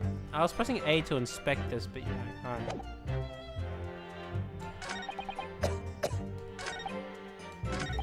Okay, I'm just gonna press, and I'm gonna assume that this is a testimony that I just gotta press everything. Whatever the motive, it just isn't in Membani-san's nature to do something so awful. But she had a motive for an opportunity. That's very hard to argue against. But you don't know the defendant. And you, Counsel, do not appear to know the law! Yes, evidence is the way to convince a court of your argument, not feelings.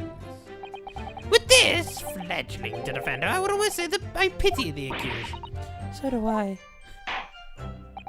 Inspector, you will reiterate your point about the defendant's motive, please. Oh, I see. Ah, yes, Miss Brett was in many ways the sworn enemy of Membani-san. The man the victim murdered 9 months ago, Dr. Wilson, was the defendant of a highly respected man. Hold it! Oh, I thought he was adding it to his testimony. No, it was just segueing into the final one. Oh, yes, that's true. Dr. Wilson recognized Membani-san's talent. Excuse me. And offered her a position of assistant despite her being a woman. She was extremely grateful to him. Yes, the Englishman appears to have been a very broad-minded individual. Dr. Wilson had no time for outdated traditions. He met with opposition, of course, but he believed firmly in Membani-san's abilities. Clearly, the defendant was in the man's debt, which only serves to prove my point. This is hopeless. I can't find a single crack in his testimony anywhere. If Ray knew that withdrawing the knife from the wound would threaten Miss Brett's life further, I just can't think of any way to explain why she did it. Susato, it's at times like these when especially important to remember the fundamentals. The fundamentals? Evidence will cancel the courtroom, isn't it? Of course, but I've been through the court record dozens of times already. I think perhaps you're forgetting something, though. You need to take the evidence at face value.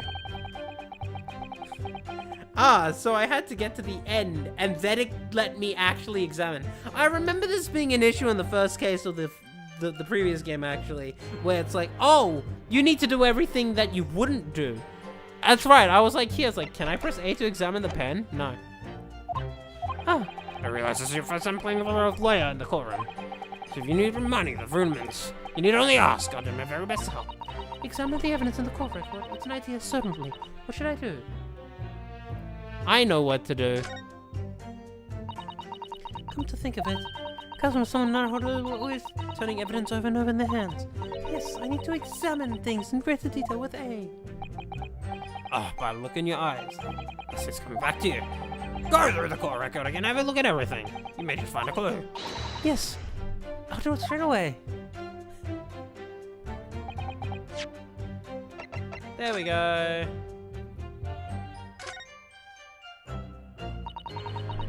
Oh my god, look at that artwork. Holy shit. God damn. Okay. If we take off the pen's lid.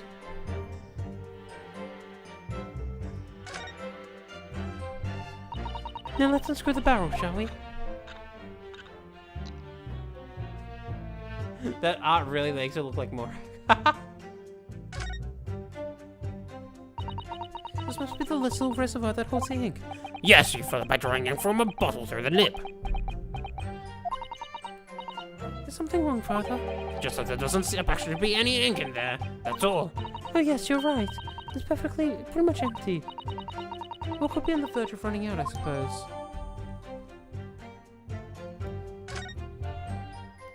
What could this mean?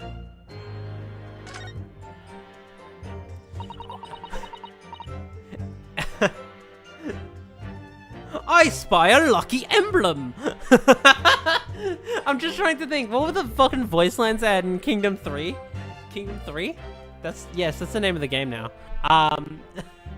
There's some sort of emblem here. They call it an emblem too. Is that the fire emblem? But it isn't a Yume University one. It must belong to some other organization, I suppose, a business of some kind. But that would seem to imply that the pen doesn't in fact belong to Ray. Okay.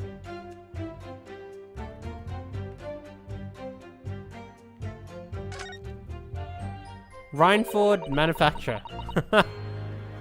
The RM initials are clearly engraved here.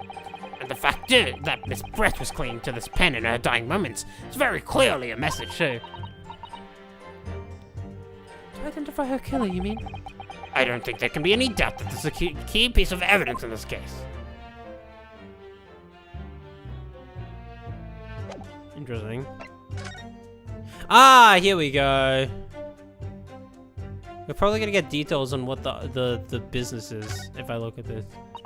This is the newspaper from Soseki-san. There seems to be an important article on the back page as well. Exclusive, deadly poison stolen from Yume Medical Research Laboratory. From Yume's research. Father, is that your lab? What the?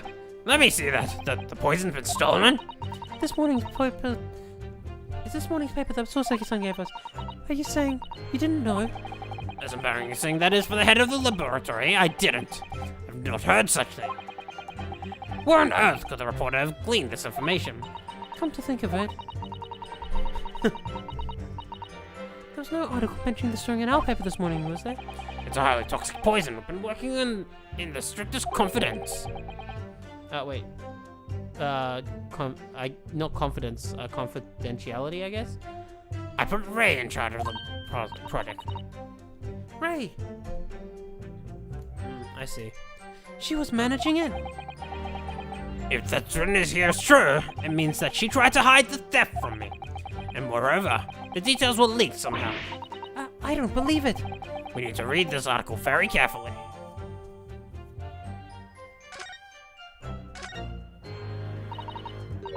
There's deadly poison from something. Okay, this is gonna say. Can't believe you knew nothing about this, Father. Nothing was reported to me. Seems an attempted cover-up was at play. This is extraordinary. What I'd really like to know is how a reporter found out about it. Well, however it happened, I have to take full responsibility. There'll be serious consequences for sure. Oh, Father.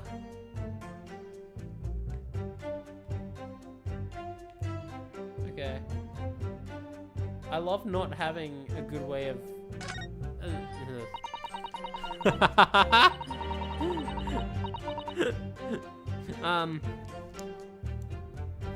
Rakuous English returnees, tell all. This is the interview with you and, Soseki-san, isn't it, Father? Yo, it's the cat! It looks like it was quite a stranger. Yes, he became a little animated when he was talking about his time in England. The photographer managed to capture the moment his hand, karate chopped me in the neck. I do hope you weren't hurt. Okay, I'm guessing this is just the same. Okay.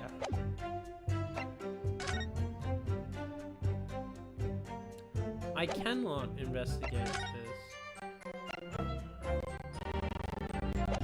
Okay. Here we go.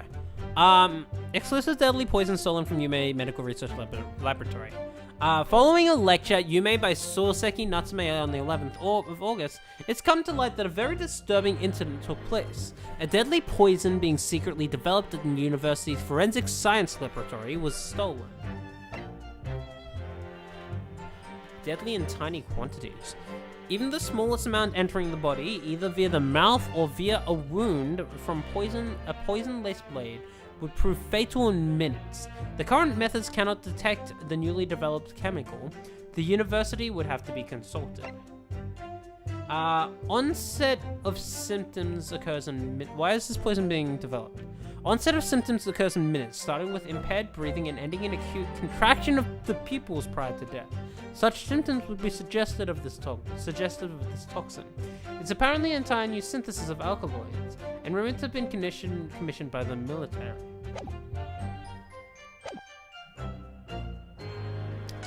There we go. That's it. That's probably it. And now it's just a matter of which do I present this on? Which statement do I... I'm guessing it's this one. Objection! Yeah. Cool. No, there's one possibility. One very good reason why the defendant might have decided to withdraw the knife from the victim's wound. What? Ah! The yokel not only has a poor grasp of the law, but also the poor loser. Ah! Skill issue! Tell us then, what is this possibility you think you've identified? It's here, in this newspaper article. An article about a deadly poison having been stolen from a laboratory at the Imperial University. The victim perished from a stab with poison not relevant to this case. But Prosecutor Archie, you will let the defense speak. But in a newspaper article, the court cannot rely on the kind of hearsay those wretched publications carry. Counsel for the defense! I'm going to need some tangible basis for your claim. You indicate to the court precisely what part of the newspaper article mentioned affirms your assertion. Your Excellency! I was at page 3. Yep. yes, of course. Thank you. Ray would never have done something to further endanger Mrs. Brett's life without just cause. The reason why the defendant pulled the knife out of pulled the knife from the victim's body is explained in the article where it says, "Why is this poison being developed?" According to the article, the development of the poison was requested by the military. Yes. Troubling revelation indeed. Oh, it is very worrying. And yet, even more worrying is how this yokel was trying to manipulate the court with nothing more than rumors. Ah. But I feel sure Ray had a good reason for actions. And I feel sure the explanation is somewhere. Are you kidding me? I think I'm 2 steps ahead.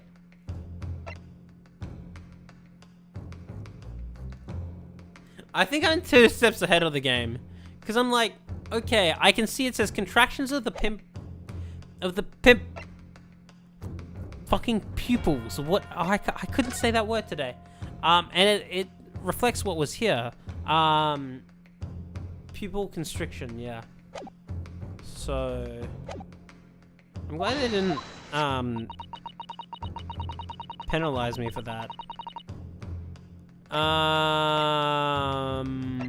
I guess poison. Wait, do I have to establish how it's related to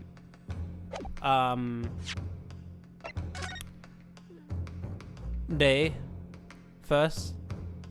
I guess the first page then. The poison was apparently stolen from a medical research laboratory at Yumi University. Yes, it would seem so, according to the department's security practices in question. The very department the princess is standing of the professor standing so nonchalantly opposite me, I believe. Ah! So, Ryutaro, Oh, yes, Father? was there some reason you felt it necessary to highlight the fact that occurred in my department? How can I explain it? Okay. Deadly in tiny quantities then. This is the tutorial, yeah. Oh my god. I feel like, anyway. The article reveals the following property about the poison in question. When the toxin enters the body on a knife laced with poison, it's rapidly absorbed and causes death in minutes. Are you suggesting?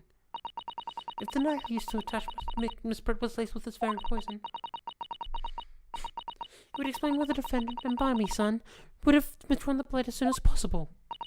Yes, the truth is, it was an attempt to stop the poison from entering the victim's body. What? Objection! Wait, not that nonsense! Not at all. The defendant withdrew the knife blade from the victim's body not to accelerate the woman's demise, but to save her life, and the prosecution cannot deny the possibility. Have you not read the postmortem report? Because it was a hemorrhage.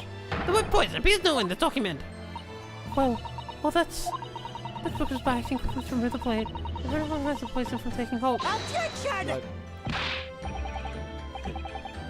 I love Ace Attorney because the music's so good, but there's nothing more satisfying when the music cuts. I know, I was saying this, I think, last game. I was like, holy shit. This is like the only game series where cutting out the music to such effect is so fucking good. Holy shit, it's so effective. But then there's nothing as satisfying as the objection theme coming in right after as well. But there is nothing to do whatsoever with this case, and I believe the defense is well aware.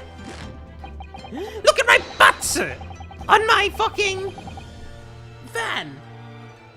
We have proof that this information in this wretched newspaper article is anything to be What situation was the student? In that situation, what the student should have done is wait for medical assistance, all right. But instead, you claim she suspected poisoning, and took the potentially lethal decision to remove the blade. She must have had a strong reason for her suspicions then, or the argument makes no sense. Exactly, well put, Inspector. What grounds did she do it, Yoko? Why did Ray suspect the stolen poison was involved? If you want grounds, I'll give you grounds. What? You can't possibly... From your expression, Counsel, it would appear that those are not empty words. But naturally, as you stand in this courtroom as a lawyer, you must be aware that the words alone, empty or not, are of no value in this modern justice system. The court demands evidence. Yes, Your Excellency. I'm well aware of that. I've seen it so many times. From a place at his side in his Old Bailey. In that case, Counsel, you present the proof. Okay.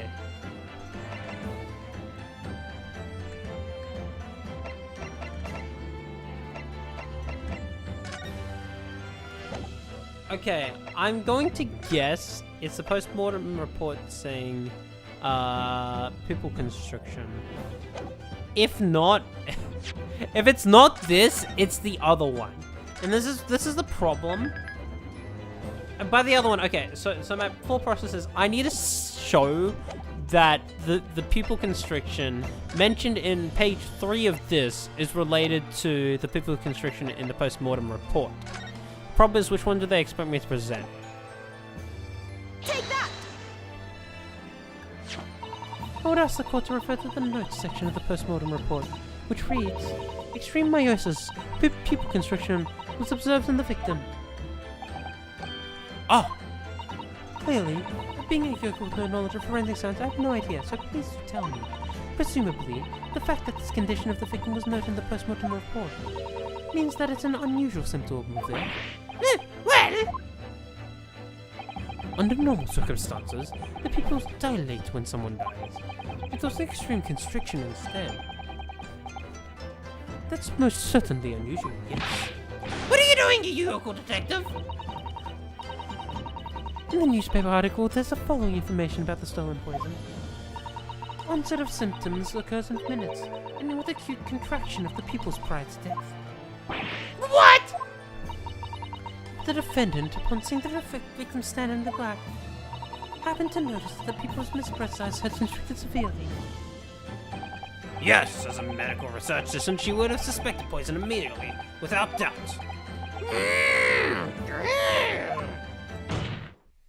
Prosecutor Archie, I think you'll agree. This is very compelling evidence. You student and yokel professor! Ah! I believe the defense has expertly demonstrated a credible reason for the defendant's actions. No! Eugen Mikotoba. Yes, Your Excellency. I believe you are best placed to confirm or deny the veracity of the defense counsel's argument. You will tell the court the truth about the details in this newspaper, please. It pains me to have to admit it. But I'm afraid I don't know. You don't know? The toxin was kept under lock and key in my laboratory, certainly, but I was unaware of any theft. You mean to tell me that the court reports of this theft are unfounded? No, Your Excellency. Without returning to the laboratory to investigate myself, I couldn't say. Ah! Listen to the bumbling academic. Unaware of the theft of secret state research from his own workplace until he reads it in the newspaper. I take full responsibility for the incompetence of my supervision. Father. A pitiful situation for a university professor. You should have more control over your students, rather than like to go for killing sprees. That's totally unfounded. Hold it. Hold it! Hold it! None of this is Professor Mikoto's fault. It's all my fault. Ray. Mambani-san! You stand accused outbursts like this will not be tolerated. But it was me. I was the one who noticed that the poison we were developing had been stolen that day. What? So you knew. I'd been placed in charge of overseeing the project. It was the day that the Professor and Soseki-san were interviewed together for the newspaper. That's when I noticed that some of the poison was missing. Just to tell you about it was... Why didn't you let me know immediately? I was scared. The whole project was supposed to be confidential, so some of the toxin had somehow been taken. But some of the toxins turned out to be taken. I decided to get it back before anyone else found out. Because I had a very good idea who the thief was. The thief? You don't mean... Yes, of course. It was the daintily English woman. Uh-huh. Miss Giselle Brett! That's why I decided to join the little group of people going to the seaside. Inside the beach hut, I confronted Miss Brett. But she just sat on a stool at the back of the hut, smiling sweetly at me. She was untouchable. I knew you saw the poison. What now? Whatever do you mean?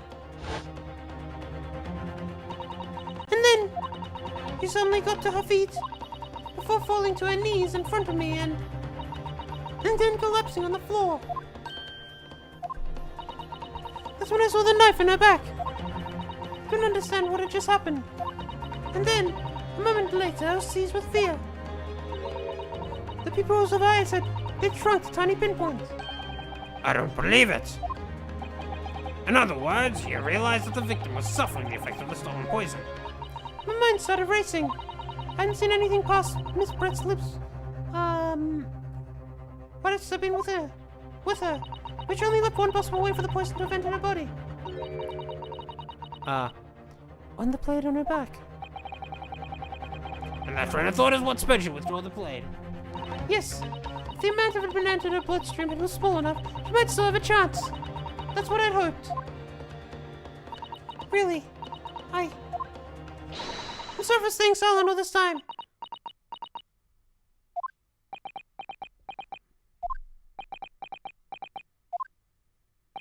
Your attempt to hide the truth of what happened is not something that can be overlooked. However, I have duly noted the courage in which you confessed in the end. Thank you, Your Excellency! It's barely perceptible, but I do think the balance has shifted a little here. In this courtroom now. Objection! Your Excellency, do not believe the victim just collapsed before your eyes. You say? Well, Membami-san, if that is the case, perhaps you could explain how Miss Brett came to be stabbed. Well, You have no answer because the simple truth is that you stabbed the victim, motivated by revenge. Objection! But you have no conclusive evidence to prove that assertion, do you?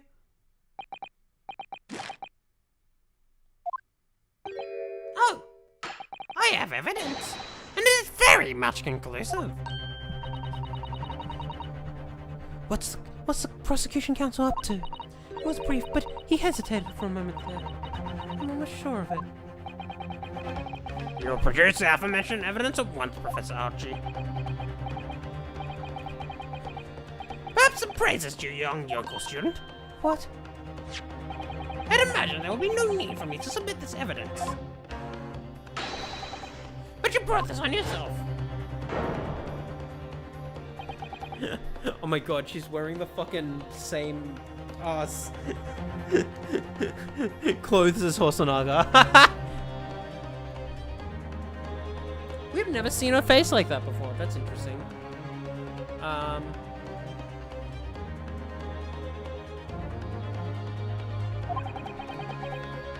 What the? Considerable damage shot exists. Oh wait, hang on. The cruelty in there on that beach is almost palpable. This evidence, more than out of any other, reveals the true extent of the accused's murderous nature. Portrays the precise moment that Membami-san plunged her dagger into the victim's back. No, that's not true. No. Hey, I don't believe it. Oh!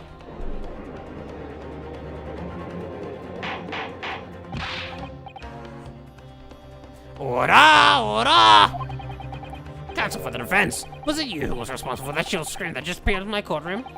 Perhaps his voice is yet to break. These yokels are slow of mind and slow to mature.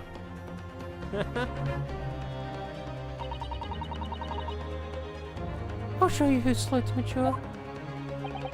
Careful now, Susato will start to show her face here. It's often said that a picture is worth 1,000 words. Here we have ample proof. The court will accept this extremely cogent photograph in photographic print as evidence. Okay. Can't believe it's in a photograph like that by his sleeve this entire time. Take a look at that.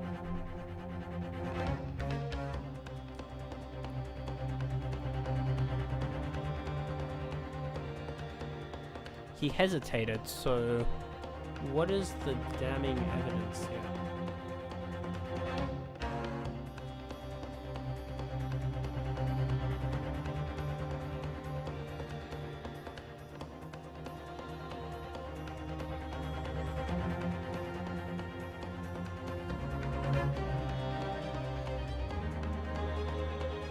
There's a hole in the back. There's a hole in the back of the hut, maybe.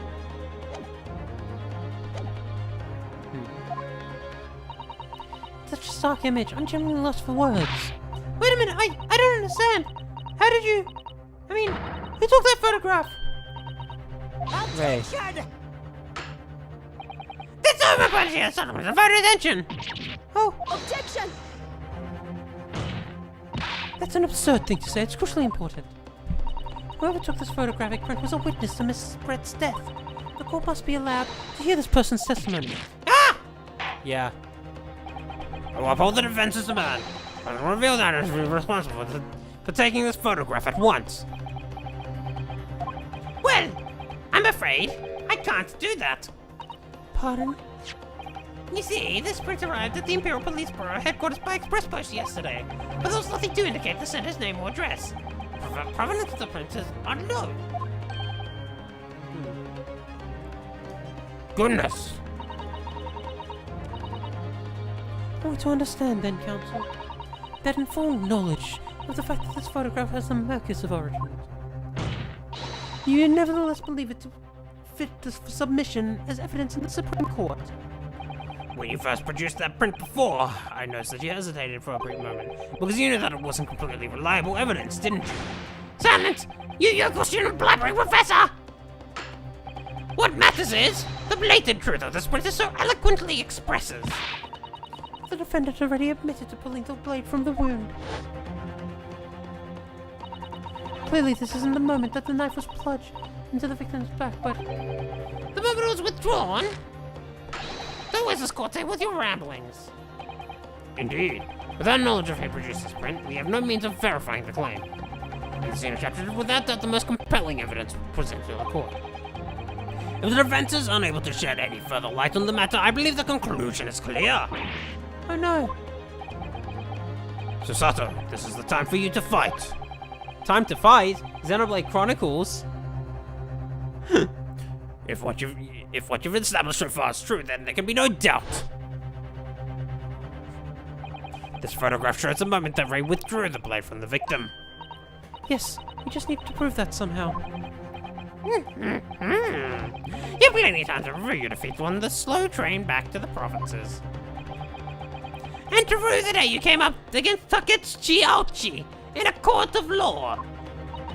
If I can't determine who took this photograph, this trial's going to come to an end.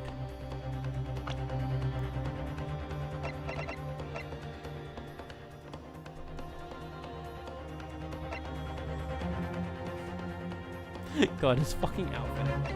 It's probably that fucking media reporter right here. Xenoblade 1!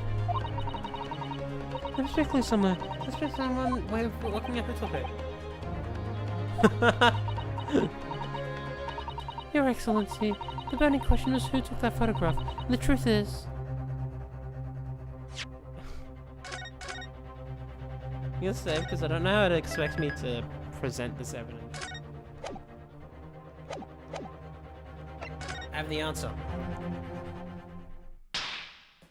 Music cut, let's fucking go. This isn't about whether I can or can't come up with the answer now. Simply have to. The identity of the person who put this dramatic photographic print is, I assure you, something the defense can and will reveal. What? No! You can't possibly! But, as you so boldly claim that you can, please do enlighten us! Unfortunately, I'm unable to present a name. Oh, it's a little underwhelming. Do you really believe you could... However, I am able to present evidence. The defense is a piece of evidence that reveals the important details about the photographer's identity. What? Very well then, Counsel. Present your proof to the court. Which piece of evidence do you claim reveals something about the identity of the mystery photographer?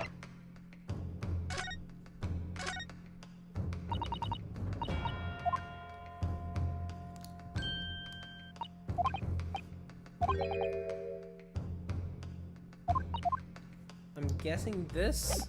It's either that photographer or... Look, I don't see anything else, so... Take that! What is that? The newspaper again? Miraculous English returnees tell all. It's not the headline that's relevant here, Your Excellency. It's the photograph. The photograph.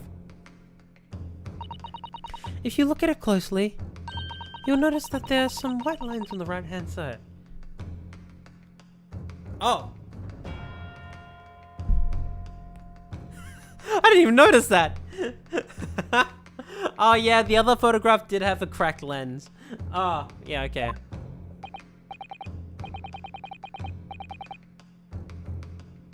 Ah, yes, indeed. That already caught my eye as it happened. Ah, what's it? A shadow of some kind, presumably, from the branch of a tree or the like. There are no trees growing inside my laboratory at my university, I can assure you. Now, if you look closely at this photograph, Good gracious! yes, exactly the same pattern of lines is present on this photograph too. Objection!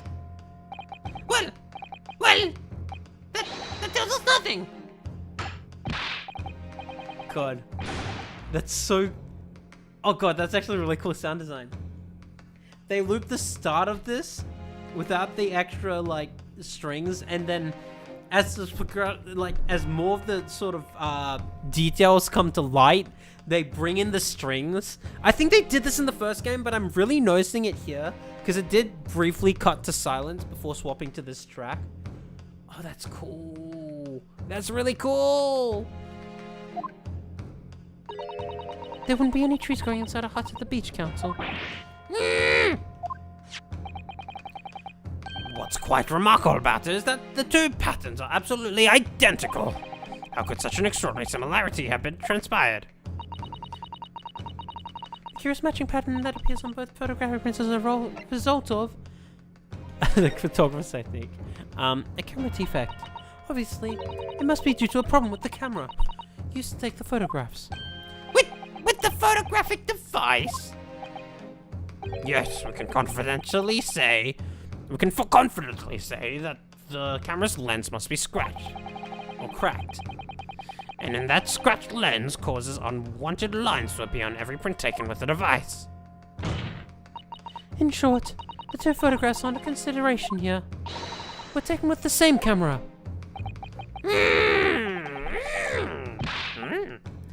But there must be hundreds of camera devices here in the capital. Beyond utterly impossible to identify the owner of this particular one. I think you're forgetting, Prosecutor Archie, that one of the photographs featured photographs featured in a newspaper article. A newspaper? Ah! That's right. The author of that article is the mystery witness to this crime. Wah! Mini moo! Ba-da-da-da.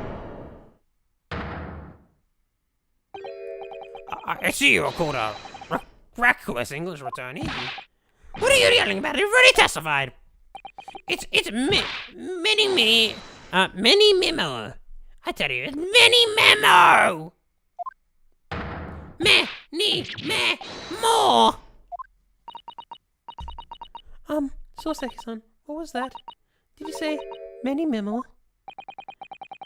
Ever since I returned to Japan, a reporter from the Shoryu News.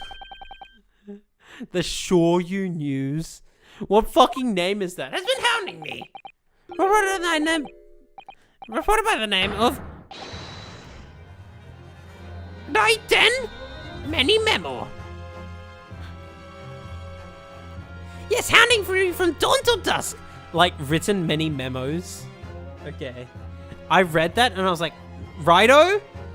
Shin Megami Tensei? Ah, now that you mention it. It's this fucking dude. That same reporter be... Get written letter, a notebook to the right. There I am, stuck in the middle with Written Many Memo. You're saying this picture was taken by Many Memo, yes! My lord, your excellency, Esquire! Officer, find this newspaper reporter and bring him to my courtroom. We will adjourn for a short recess in the meantime. Oh, yes, Your Excellency. As you say, your excellency. And one more thing. And with this knife, the murder weapon, examined for traces of poison. You will solicit the assistance of the Imperial University's medical department for the task. Understood?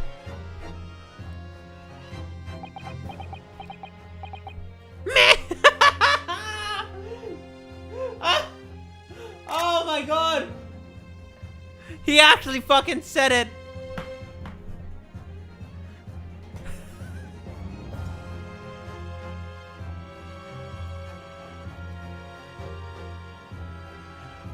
Okay. Many memo! Oh god. I don't want to hurt my voice. I need to be careful. Holy shit. There's gonna be a save screen to be continued. How should I paste this? If anyone's in chat right now, how should I paste this? Do you reckon I can go for like another hour and a bit? And get to another save screen? Because I'm assuming this is going to be sort of similarly paced to the first game.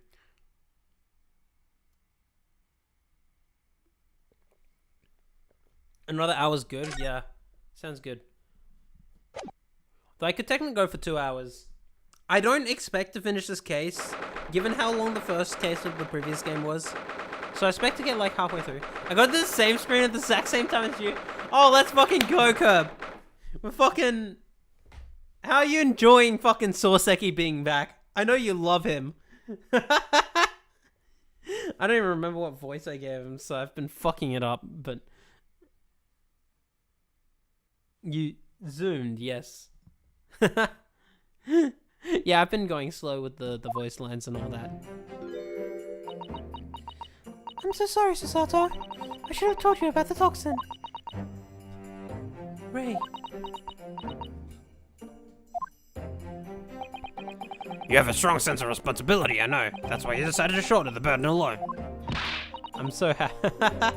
I'm sure you are. No, that's not all. I I was scared of my failure coming to light, that's all. So I had to retrieve the substance from the Englishwoman before anyone found out.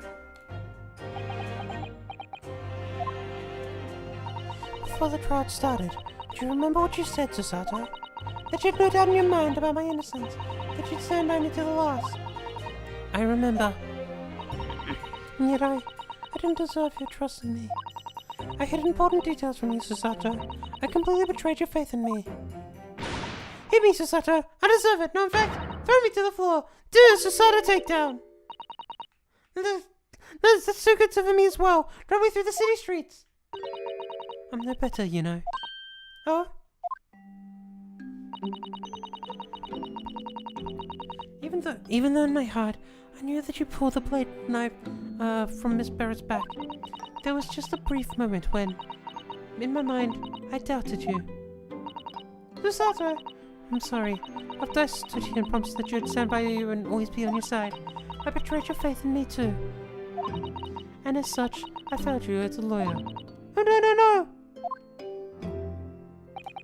I think the situation has taught both of you a valuable lesson. Placing your unbridled faith in another is no easy task. Yes, Father. That fact has certainly struck home. Which is why I can see more clearly now. So, Ray. Yes! Can you find it in your heart to forgive me?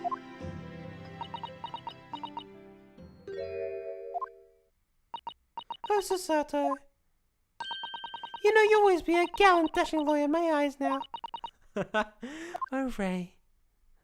Ah. I was so scared, you know. When it happened, I didn't know what was going on. The Englishwoman was sitting at the back of the hut, listening to what I was saying. I knew it was you who saw the plan. Well now, whatever do you mean? Indeed, May. Indeed. And then a moment later, she suddenly got to her feet. Before collapsing on the floor in front of me, with a knife in her back. It all happened right before my eyes. And you were the only people in the hut at the time. That's right, just Miss Brett and myself. There was no one else. So I just don't understand how she could possibly have been stabbed like that. This is so fucking good. This is so good. This is just a prologue, and I'm like, I don't know if you can tell, because, like, I think some of the noise might be being caught on the mic, just because I'm kind of, like, resting my feet on the bottom of my desk. But, like, I'm, like, shaking and, like, moving around, just doing, like, those, like, the sort of movements I do when I'm, like, excited. Holy shit. I'm just, like, I've been so excited to play this game. A great mystery indeed. One that we need a great ace attorney to solve. Unfortunately, he's over in Britain right now. Probably eating croissants or something. Yes, I know that's France, but to us, Europe is a country. I still can't believe it happened. That's why I couldn't bring myself to speak up. It will be alright. However it happened, and whatever really went on by the sea that day, I promise you that I'm going to prove everything you saw was true. We needed Professor Layton for this. I need to go through that series still. I've only played the first game and, like, know the ending to the third game, played half of the fifth game. That's it, really. Oh, and played the crossover with this game. The Layton crossover. I skipped a few dialogue things. Spoken like a true Mikotoba. Now, I think we should discuss what's coming up in the trial, don't you? We need to get our facts in order. Yes, I expect the poison is going to come under close scrutiny in the upcoming proceedings. The police should hopefully have identified it on the plate by now. The trouble is, it's a completely new laboratory synthesized blend of alkaloids. The police won't have any way of testing for it. Oh, I see. Yes, without this chemical reagent, it's impossible to detect the toxin. Chemical reagent? I sent a colleague of mine off with some earlier to deliver to the police headquarters. Think perhaps you should have some as well, though, just in case. Yo, we're fucking Apollo justicing in here.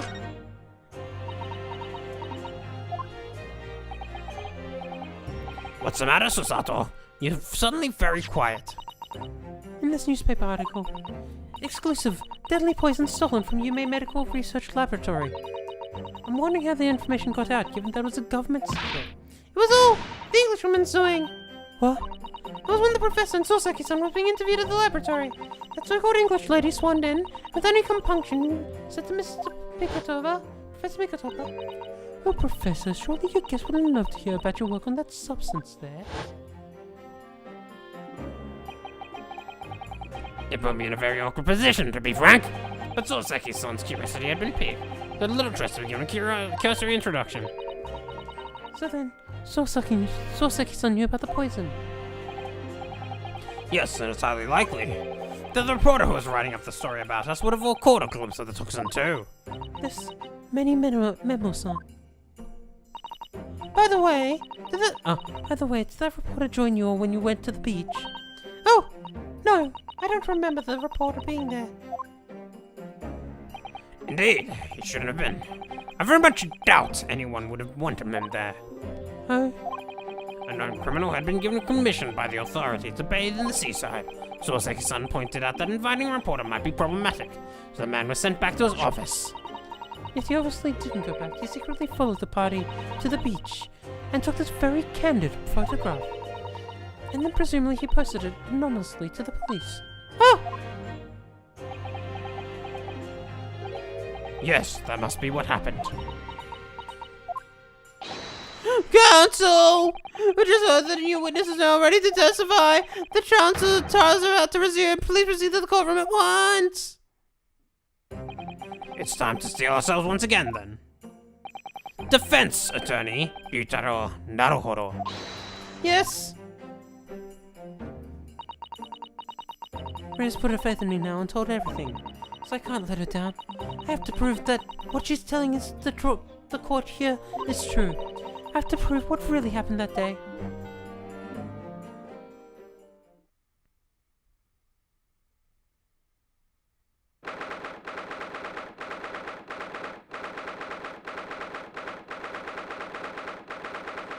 Wait. That day? 11th of August, so it's 2 days ago. Okay.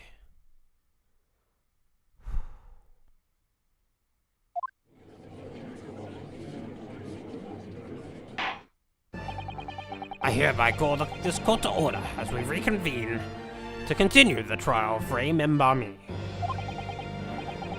Prosecutor Aochi, have you summoned the new witness? Before I address that question, Your Excellency, I have some very important question news to share. Oh? What news? There's no poison. Probably no poison. Why does he look so happy about it? In the research with the collaboration of Professor Mikotoba's laboratory at Yume University, the police re-examined the knife that was used to end Miss Giselle Brett's life. Excellent. Admire rapid handling of the matter. Oh, wait, you know what? I fucking bet.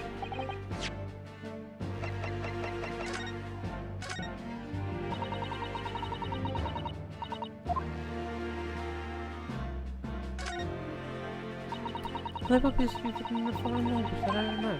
It's German, so your knowledge of English is going to be of little help here, I'm afraid. Can you read in medicine or in Japanese? Then we'd all be able to read it. German is the international language of medicine, my dear. But yes, I can certainly see the merit in labeling the bottle in Japanese. Though I'm not sure medicine would be entirely appropriate.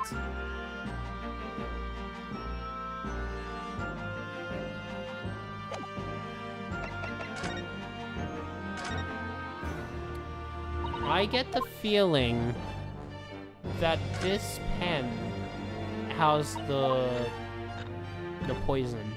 I wonder if there's a way to check for that yet. It doesn't seem like it, but that's what I'm guessing. Had the reagent delivered to the police headquarters by ritual, so it would be then good time. But judging by the man's swag, I feel my mean breakfast of the emerald. And counsel? sucked the pen. I don't know if she sucked the pen, but she was grasping it very, you take a look at the image, right? She was grasping it very tightly. She could have stabbed herself with the fucking pen.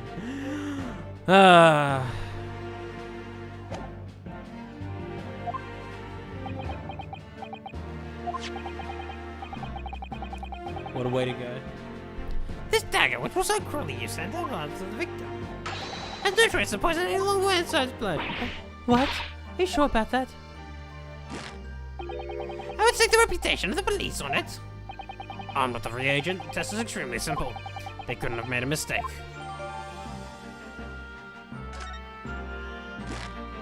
Suicide by pen, not the proudest way. Okay. In short, the accused's feeble excuse earlier has been utterly destroyed.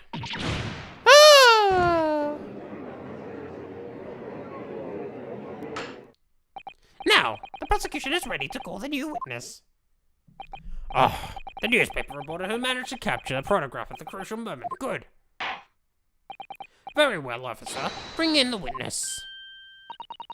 No trace of poison on the knife. But if that's really the case, how could the toxin have entered the victim's body? Surely there couldn't be another sharp substance. Witness, please state your name and occupation for the court. What kind of voice would work for this? This guy. Hold up. I don't know. I have to think of a new fucking voice for him. You hate this dude. So should I do a voice that you hate, so you hate him even more?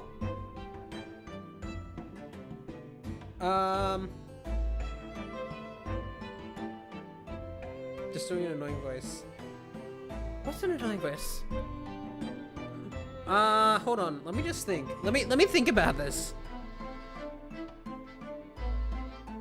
Right then, ma'am. No, that doesn't work. That doesn't work. That's too audacious. Fuck. I'm overthinking this. Write a mini memo of the show you use. I'm what people like to call a journal. Wait, hang on. Write a memo of the show you use. I'm not like people. I'm what people like to call a journal. A journal. What's a journal, Father? Do you know? It's simply a contraction of journalist.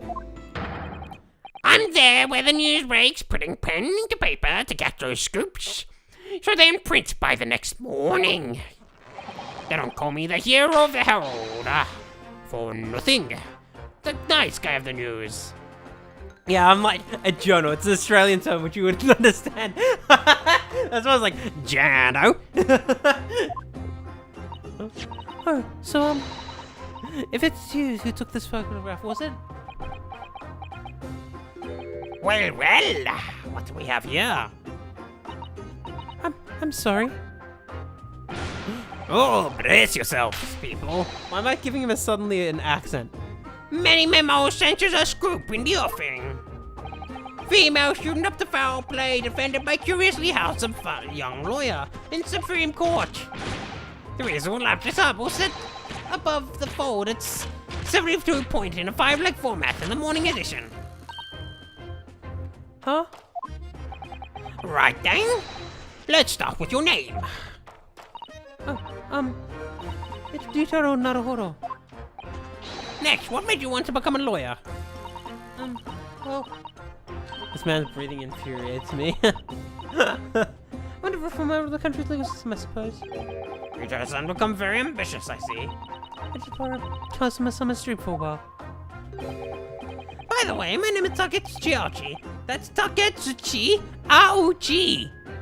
I wonder how many people actually pronounce that right.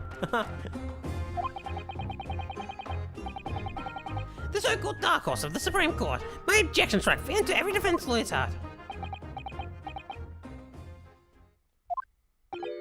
No, the readers won't buy that.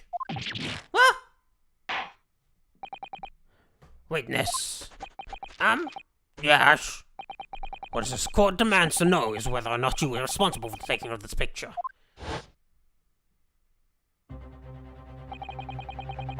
It was delivered anonymously by the Imperial Police Bureau only yesterday. You're trying to gas it up, yeah. Yeah, I wouldn't be a journal if I didn't click quick when presented with a scoop like that now, would I? Sometimes stories call out to me. Sometimes I have to take them down. But either way, you've got to be fast. Gotta go fast! Gotta go fast! Gotta go faster, Sonic X! Fast like to run with. Actually, quite literally. And a fast hand to ride with. It's no good if you wrote it down, as I always say. That's what I call my minimum.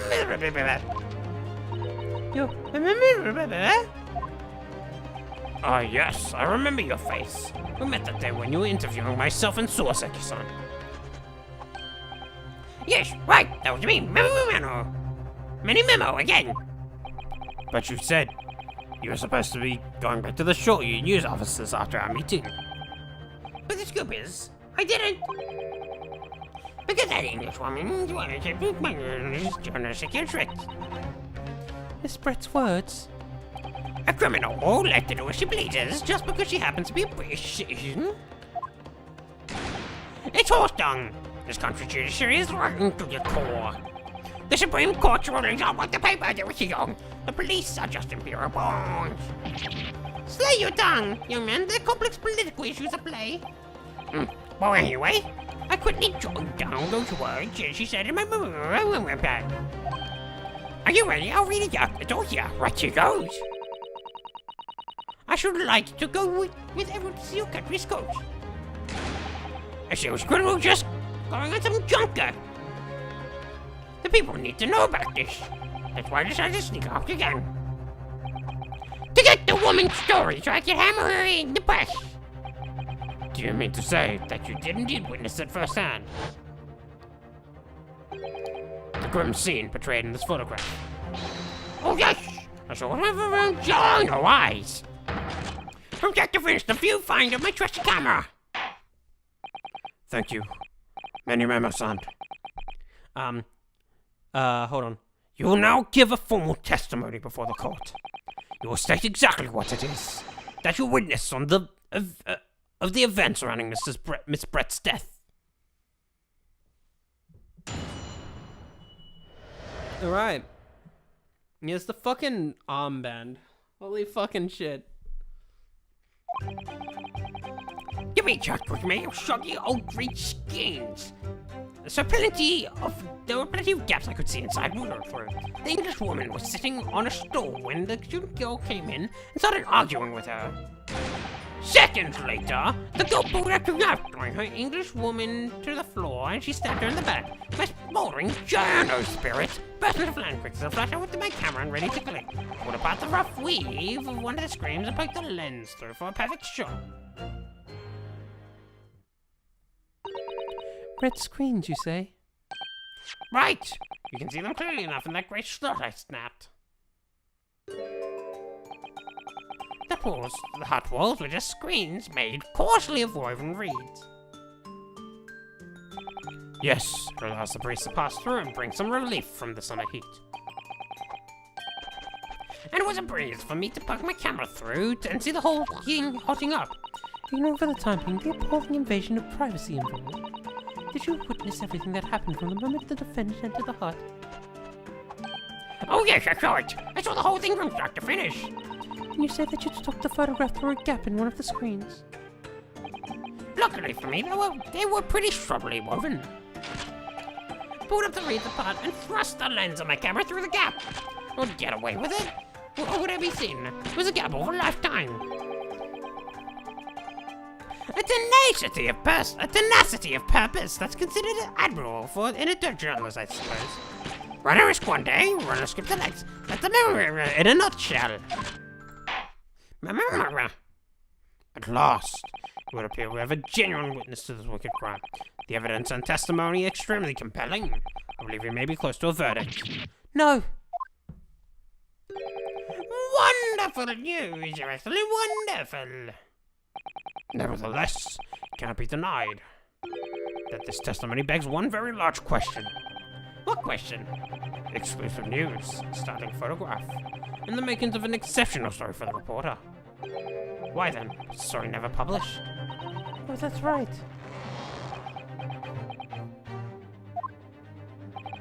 It seems clear to me that there are circumstances at play here that are yet to be understood.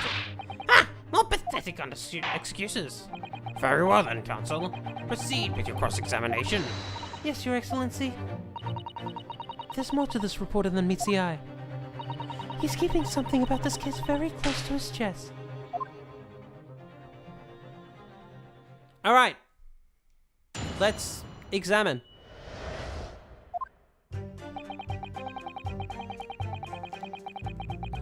I'm guessing I should press, but let's see. The stool and the student.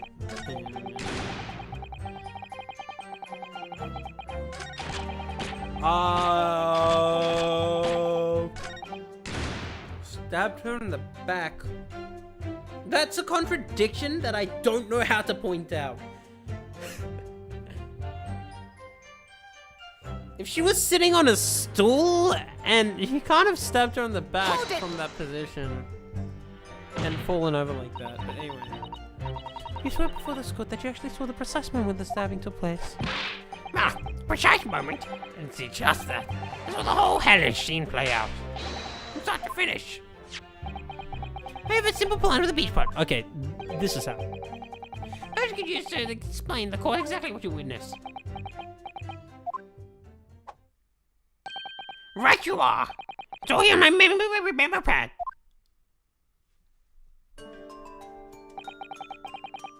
When I first appeared in the hut, I'm sure that an English woman Higaisha. was on The victim, was on this stool at the back of the hut there. Ah, yes. The accused saw in testimony confirmed that. She just sat at the back of the hut smiling sweetly. That's what I've noted down. It's my turn to testify now, not to interrupt. Huh. Then the next moment, I was watching Yep. the evil Shunto. The evil Shunto entered the hut. After a while, the pair of them ended up in the middle of the hut, arguing furiously. The English woman went for the student, but the girl dodged out of the way. I see. I feel like that sound effect I've heard from another game like Smash or something. That stabbing sound effect. And in a flash, blunt of life, the knife into her adversary's back as the two passed each other. What you describe as a grim crime indeed. Never sugarcoat the truth. That's what Mary says. By the way, Memo-san, whilst you were watching that terrible scene unfold, before your eyes, through the gap in the screen, did it not occur to prevent the tragedy rather than capture it on film? Journos have to be observers. We can't get on road, that's the reason at all. You didn't consult with Miss Breath at all? Obviously not. Super Smash Attorney. God, I wish Phoenix Wright was in a Smash. That would have been so fucking cool. I guess we have Marvel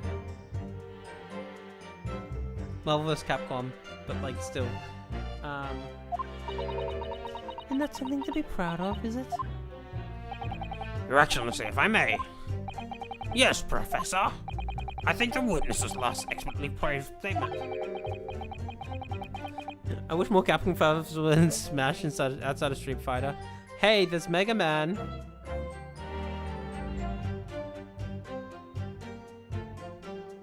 And I guess Rathalos. If you want to count that. I forgot Mega. Should perhaps be added to full testament. Father, what are you... I will grant the defense's request. Mini-Manama-san, you will supplement your formal testimony with the aforementioned statement. Wow, nihilism is the foundation of memorism. Okay. Rathalos, the Final Fantasy 14 character. Alright.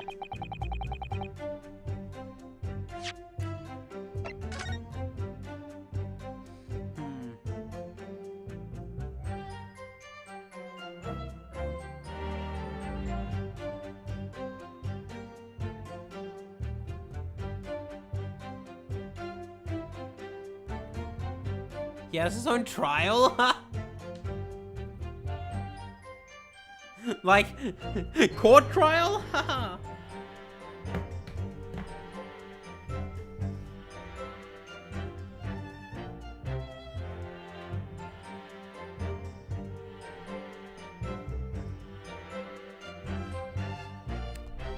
Alright, well... Huh. From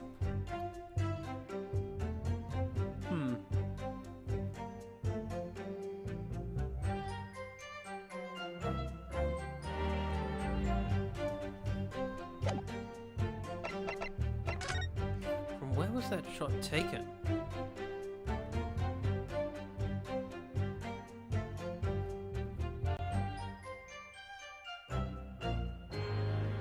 Wouldn't the dress have had to be in the way? Wait, no, I think the perspective is slightly different. I guess maybe, but I feel like the dress could have been in the way. No, it probably wasn't. I take that back. Sorry, I'm overthinking it. This is a tutorial trial. Hold it! I'm trying to think, is there anything I can actually do? Really, you didn't set foot inside the hut at all. Are you quite sure about that? I think you may have the wrong impression of me. We're talking about a murder scene here. My nerves are stretched to the breaking point already. Oh, I see. You were scared. Maybe I did have the wrong impression of you. Yes. That's all I could do to sniff or scream and hold my hand steady enough. Snap the shot. You really should have summoned help before thinking of your camera. And humanism don't always agree. Most of the time in those instances. Maybe it comes in the top. Yeah. As a sculptor, sorry, sometimes I have to be cruel for my art. Yes, that's spot on. Surely he's making all this up. Okay. He claims to have spied the whole affair from start to finish. If true, his testimony is devastating. But it does seem as he's holding something back, doesn't it? If that's how you feel, I suggest that you trust your instincts and press him on everything he said. Okay, I guess we'll press on every single fucking thing. Hey RTM, welcome. Shulk or right? Oh, that's right. The fucking followed thing. Do I have alerts? I should have them set. Hey, welcome to the stream. Okay, let's just press. Hold it! What made you want to see what was happening inside the beach hut in the first place? Call it Jono instinct. Can you think of a better reason? Oh, I don't know. Perhaps because, as well as being a proven criminal, the person on side was a young woman. Ah, I see where you're going with this. Raise yourselves, people. He's painting the journal for you. It's hardly slander, sir. You had a camera and you were taking pictures with the woman's knowledge. Nope, you got it all wrong, little student boy. Sorry? To my mind, that was all that was inside the hut was a script. Nothing more, nothing less. Doesn't make it any less wrong. She knows your gender, man or woman. Don't use. Yeah, and voyeurism knows no gender either.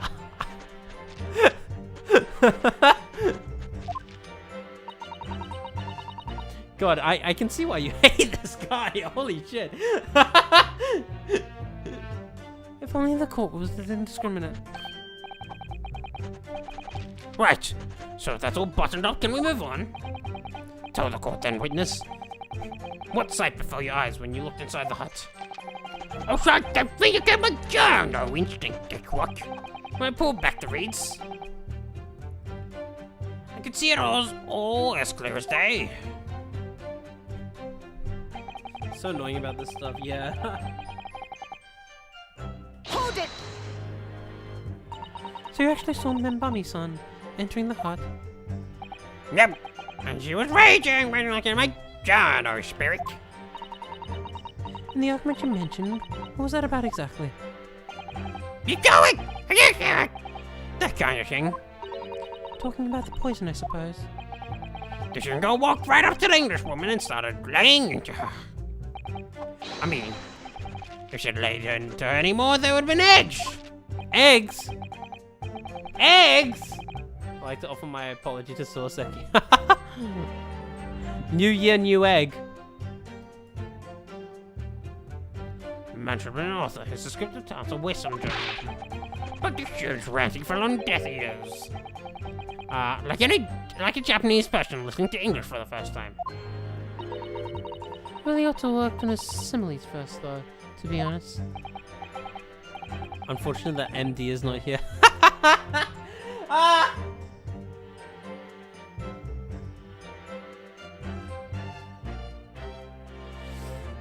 Anyway, Anyway, the point is, the woman in the dock was mightily angry. Her temper finally got the better of her, it seems, dear me. Which was the climactic moment I caught on film. holy shit, that fucking pencil break sound effect is way too bombastic for what he's doing. Hold it! Do you swear this before the course that you actually saw the precise moment the stabbing took place? I've already seen this, yeah. Okay.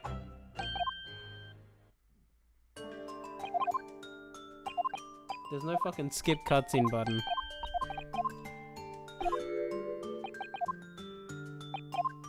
I'm glad I'm getting a chance for my voice to rest, though, I will say. Alright. I'll just press this. It's, yeah, added. The court is fully aware of your desire to capture the incident on film, sure. But why then did you choose to post the photograph anonymously to the police?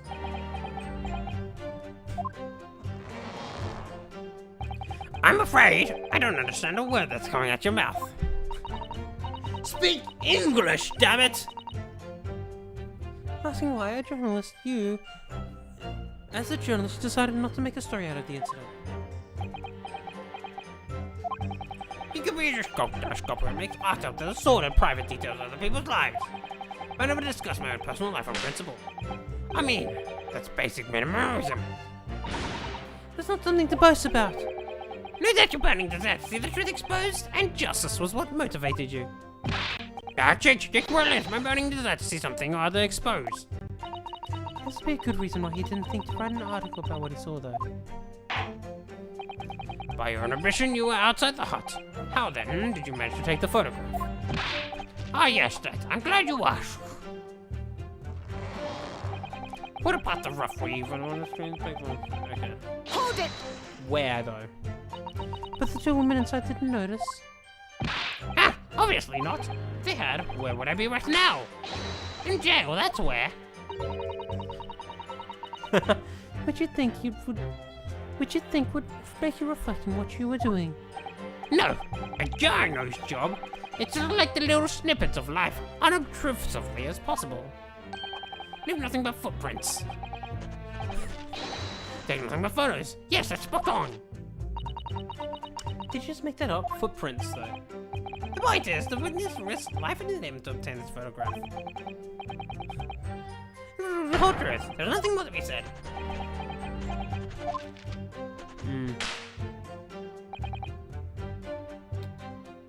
Okay. I've pressed everything.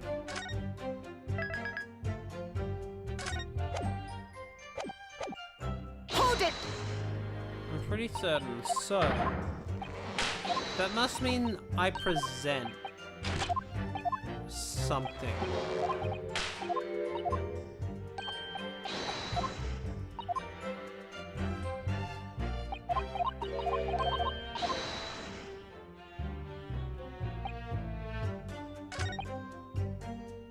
I did press this right. Yeah, I did.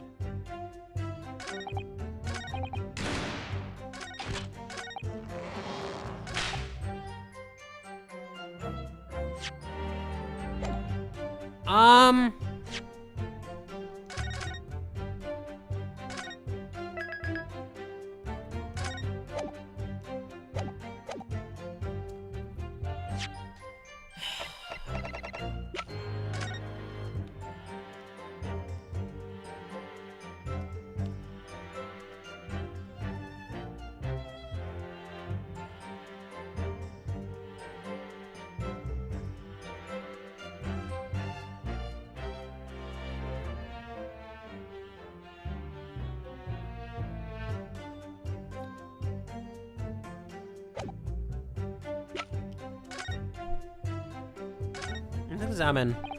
Ah yes, this must be the victim's blood. Oh dear, blood is never a pretty sight, is it? I'm left to fight the urge to run around the hot tub and get it clean. You have been fastidious about cleanliness, haven't you? I think this is something else, Father.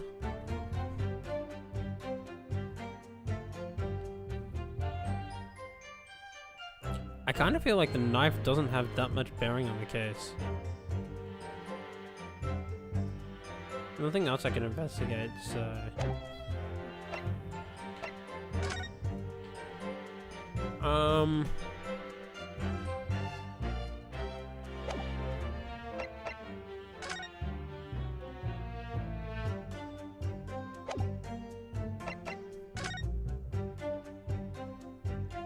There are tons of footprints. Do I press this? Do I present this? Objection! No. Okay, I'm... Huh.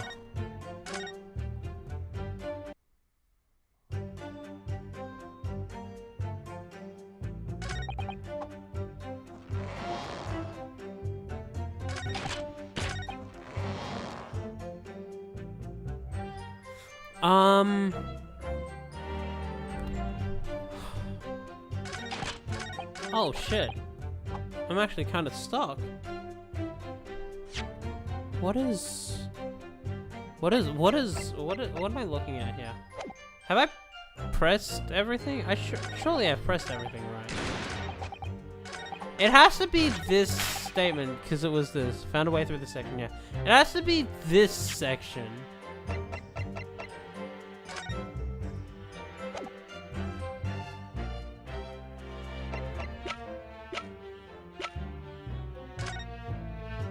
The only thing I can think of is stuff was in the way when he was presenting. How did he see the stool?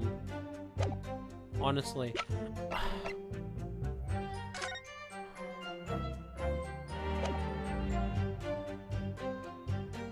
I don't have like a solid grasp of that.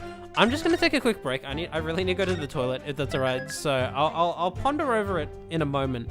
But I'm just gonna pop to the toilet real quick and I'll be back in a moment. Alright.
Hello.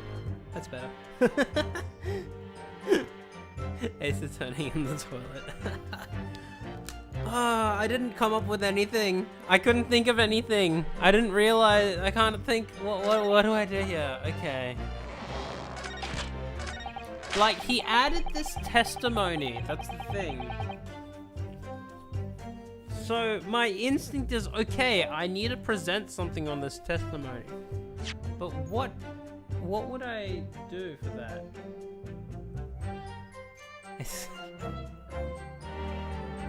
God damn it.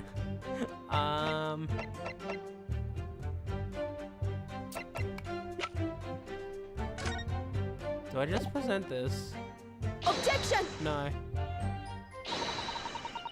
I'm at the point where I'm just gonna present random evidence.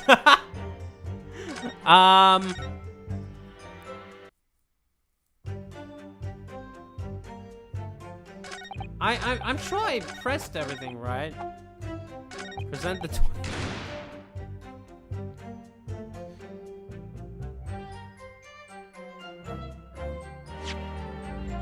Does this contradict this photo at all?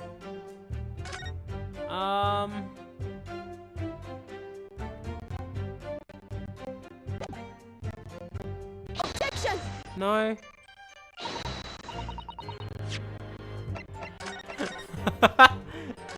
I'm doing the fucking Ace Attorney thing. I feel like it shouldn't be that complicated. It's the first case. So I don't want to overthink it, but like, you know. You're just gonna tell me to press everything. And I know pressing one of these...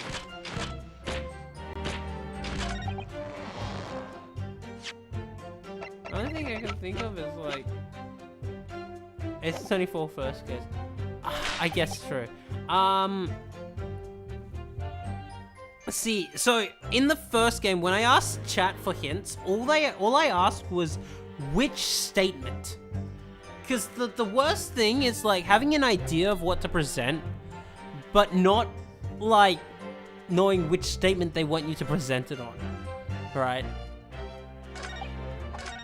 That's what happened in the last game. Like if I was really stuck, I was gonna ask for which statement. I want to think it over a little bit more, I think, first, but let's see. Hold it! I did definitely press everything right. This isn't a press everything to progress, right?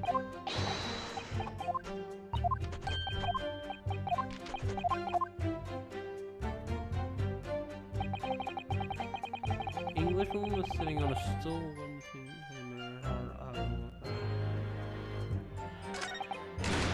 Certain little girl poured out enough during the Englishwoman to the floor, and she stabbed her in the back.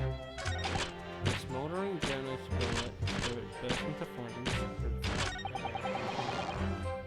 The rough weave was imposed away for a perfect shot. I never once set foot in the North spoke with the Englishwoman as only as an observer.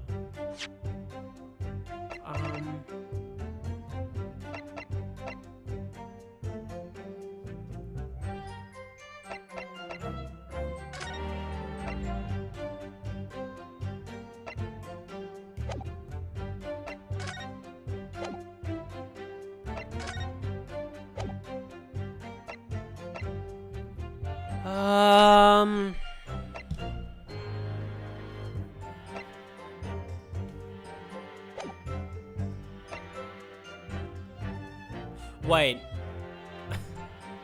Oh. Objection! Oh. That's it. RM, write in mini memo. Gotcha.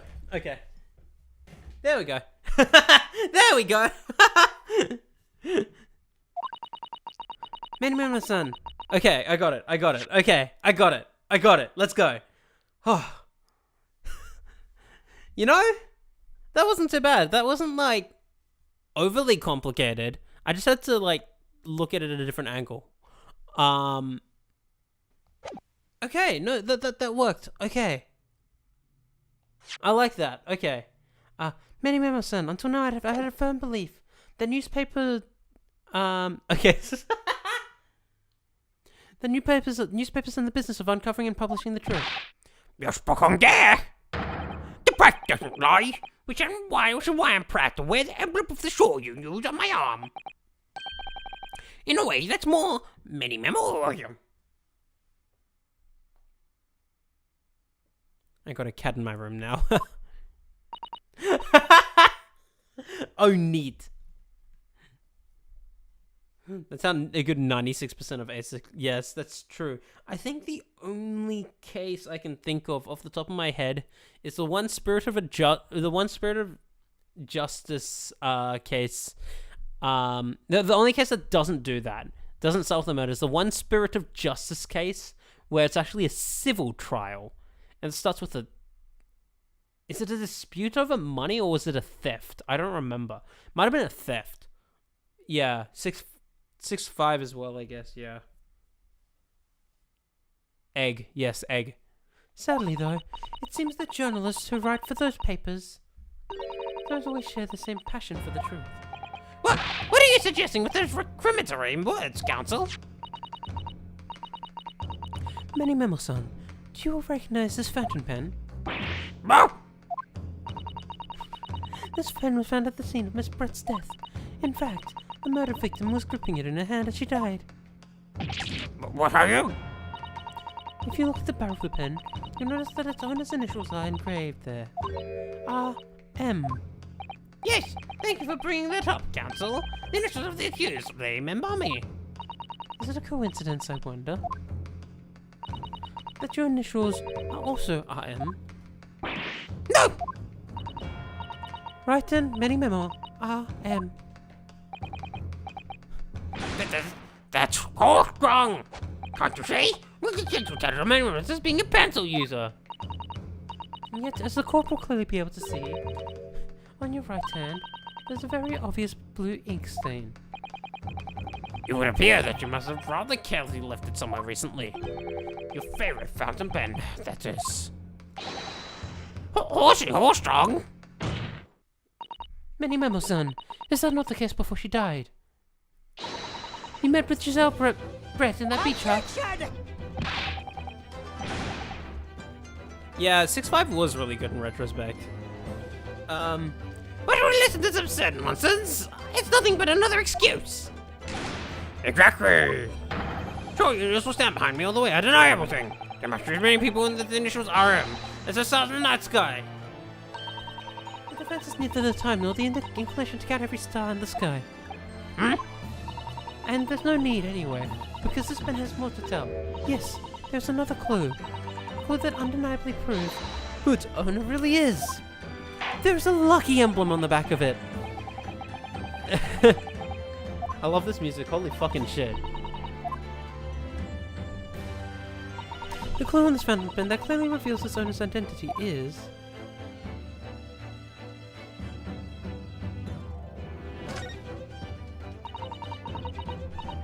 Yeah, but you may belong to some other organization, I suppose. Business of some kind. Oh, didn't mean to move the thing there. There you go.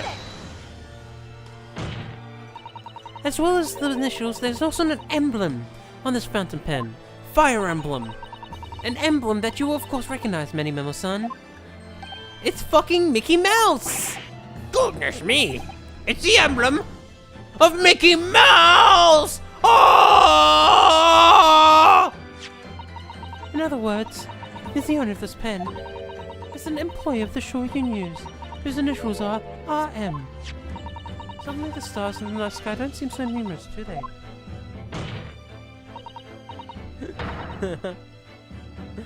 Well, Manny Memo-san, how do you respond? No! Ora, ora! Explain yourself with this. Well, this is how the Maxi Supreme Court works. Is it? Using coercive tactics to well-meaning students to have well-meaning citizens reveal how much secrets. I've used nothing but Honest tactics. I know I said honest. I don't know why I read that as honest. You got the DLC when I purchased the game. Oh, I see. I got some DLC, actually, but I don't think I've checked it. Because I got this game physically. Pretty close to release. DLC costumes are funny because she's non-Naruto outfit here. Oh no, I have to see that. I actually have to see that. Hold on. Can I do that? I know I'm interrupting this. Hold on. How do I do this?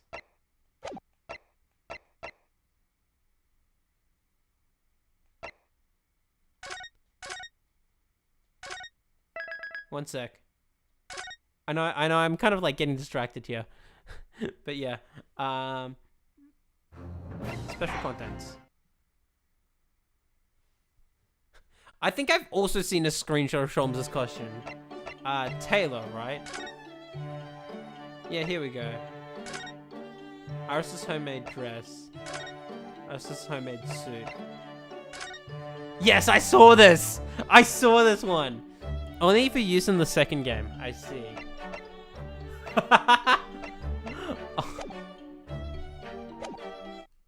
I'm gonna change it back. I hate doing it like this, but like... That's great. That's so fucking great. I got an achievement for it. No way. I've used nothing but honest tactics. Alright then, fine. I won't try to hide it anymore. Yes, not long before that grim tragedy unfolded. I assure you, newspaper, on behalf of the Republic, conducting an interview with the Englishwoman. An interview? You never mentioned this to before? What exactly was this? As I said, it was before your evil little shooting goal. Show the face in the hut. Is there DLC for me in a clown costume? Could have lasted more than 2 or 3 minutes, that's all. It was just a brief exchange. But it came to nothing, and just remember me, they say, the people don't pay their dues for their unworthy news. However insignificant you deemed it to be, the court cannot overlook the meaning between yourself and the meeting between yourself and this victim. You will testify now under oath about the precise nature of this meeting and what transpired. Oh, yes, all right. Condition? Oh, good punkish. I couldn't speak out alone about this. You need to go back to earlier witness. So, Sheki Natsume-san. So, Saki-san? Oh yes, according to my notes here, that man has a secret of his own. Brace yourselves. It's not a harmless one, it's big. But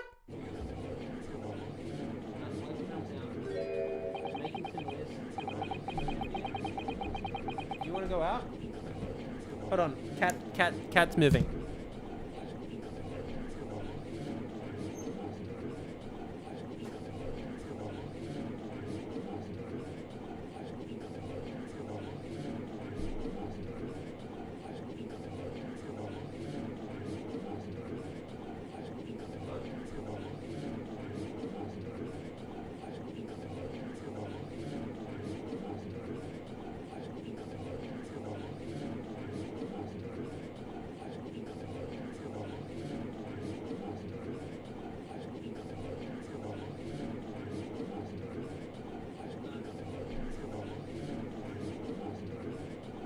He just wants to be under the bed.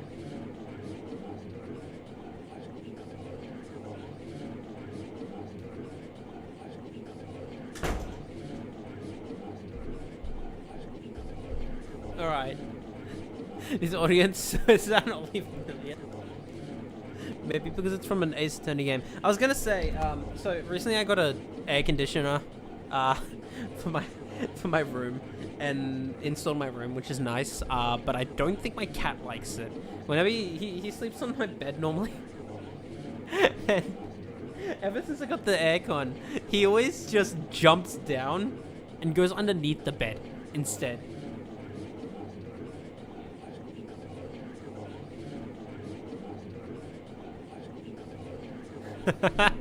It's really fun. It's really funny. I think he doesn't like the cold because it's summer here. We're using the aircon as cooling. Anyway, I will not subject you to these audience noises for too much longer. Just give it 3 more seconds. Okay, I said 3, but maybe like 4, 5.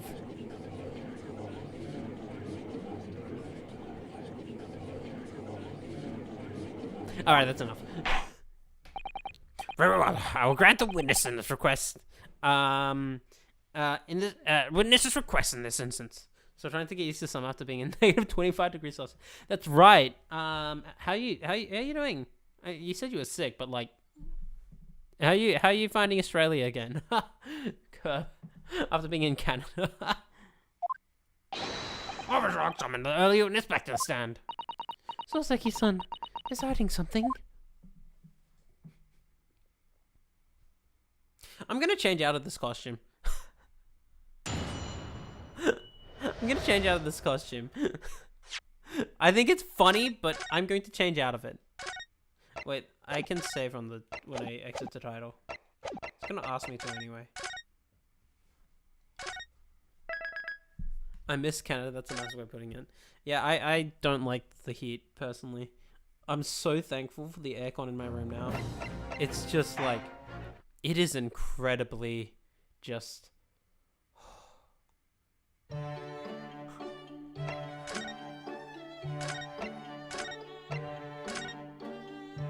I hate the heat, lives in Australia. We all do. Alright.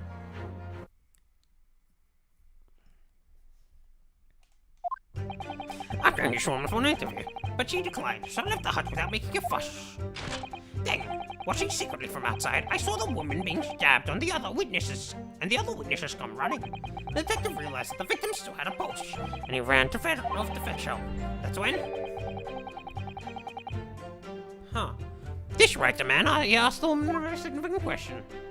He didn't say anything about it in his testimony, which is why many more readers and are revealing now. Stupidly humid. Oh, that sucks. You mean to say the victim? The victim regained consciousness? Oh, well, when she did, you decided to ask her a question? That's, true, yes. Not at all. The woman gave him a very definite answer. An answer that incriminates the accused. This is preposterous! I'm gonna hear about this now. When you mentioned it before, you yokel hack! It wasn't even a conversation! Yes, I did pose a withering English question. I don't deny it, but she could no longer speak. She was barely conscious, and even... Counsel for the defense. I expect a thorough cross-examination to be conducted here. This court must and will know the truth. Will know the truth. Absolutely, Your Excellency. Reporters claiming that Miss Brett implicated Ray somehow. Oh, Soseki's like vibrating animation. He's like, you know, just like. What on earth could have happened in that hut?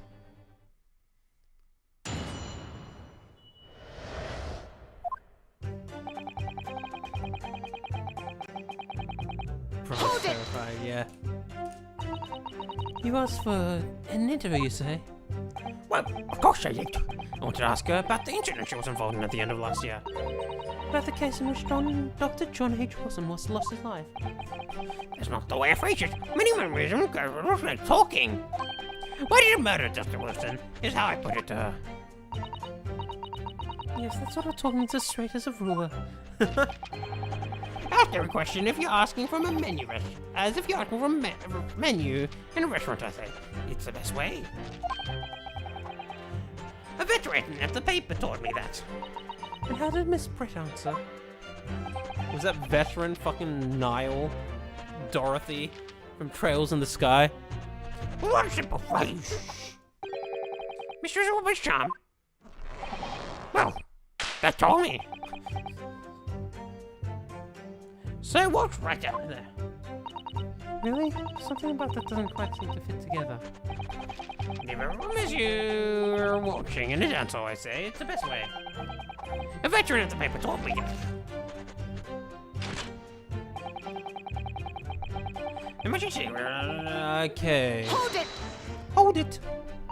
That was very persistent of you, considering that Miss Brett had just turned your way. Persistence wins a prize. Any members will tell you that. Now you think you've left. Just when they lower your guard, that's when you slip in for the scoop. And the fruits of your labor are too apparent in this telling photograph. Although I'm sure the young Yokosu would rather not be reminded of the damning evidence.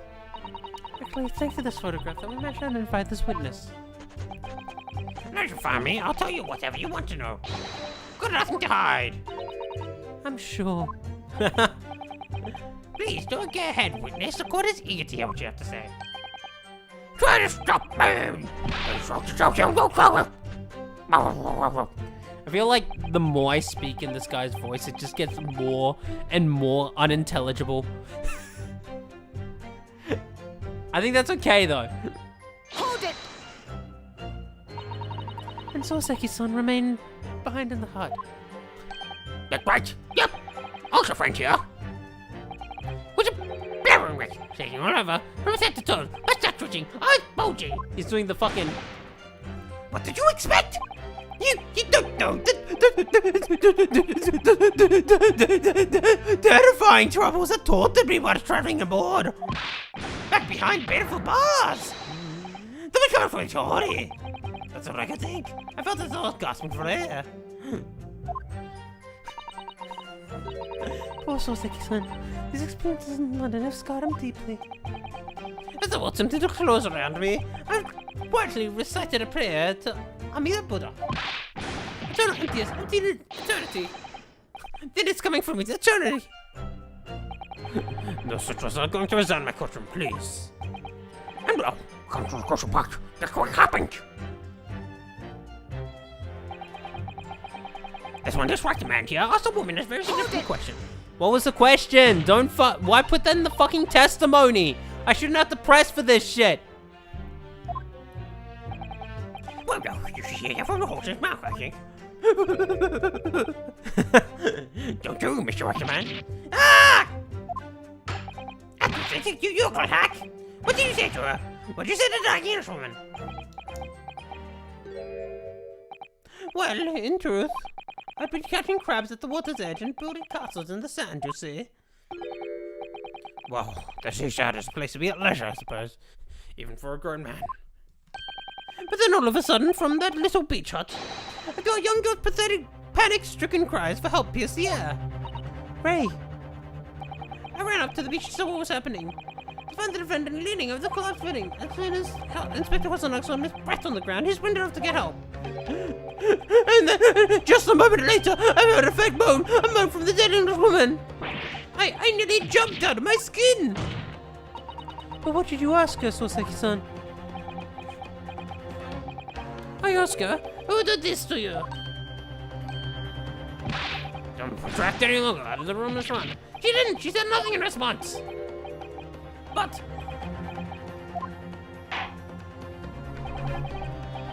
Whatever son, you answer the questions asked you unambiguously, now without evasion of reticence. Demand you answer your testimony.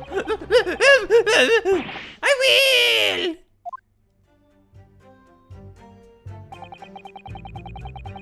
She never replied. Okay. So you tried to find out who the culprit was.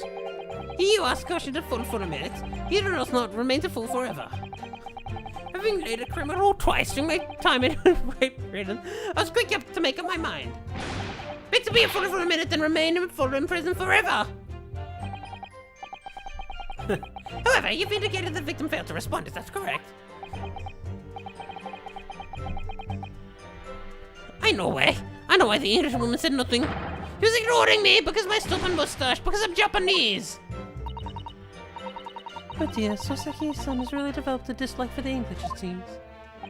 Having read the report on his time in Great Britain, I can't say I'm surprised at his xenophobia. Xenoblade Chronicles X.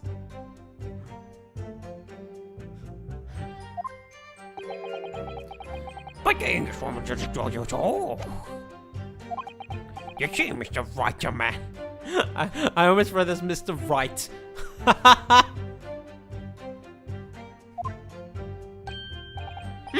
Well, yes, alright. She did respond in a manner of speaking, I suppose.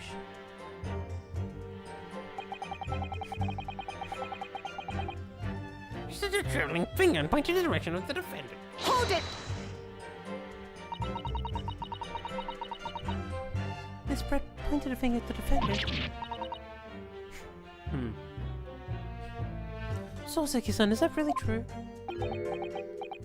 Well, you're easy to stand here and say this, but when we first entered the beach hut, the Englishwoman was sprawled on the floor before us with the student girl standing on the far side of her. When I asked, who did this to you?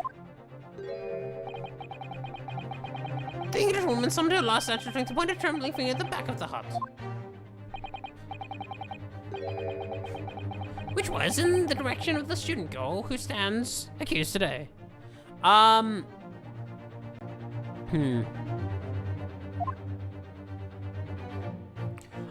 wonder if she was pointing at the... This is a little... I wouldn't say far-fetched, perhaps, but maybe a bit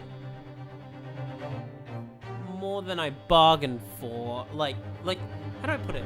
If she's pointing backwards, there is like a little slit here, right? So it's possible that someone from outside could have stabbed her. The problem is, I don't think it was the knife that killed her.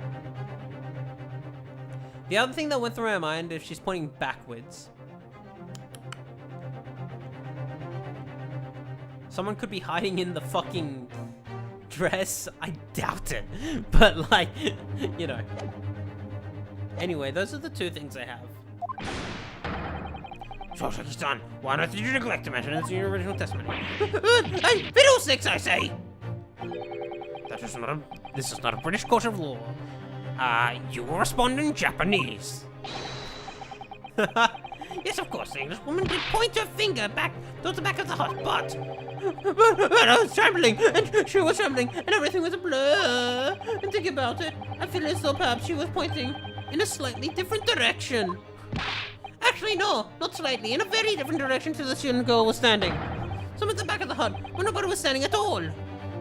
I mean that your memory of events and the direction of the fiction was pointing are both unclear.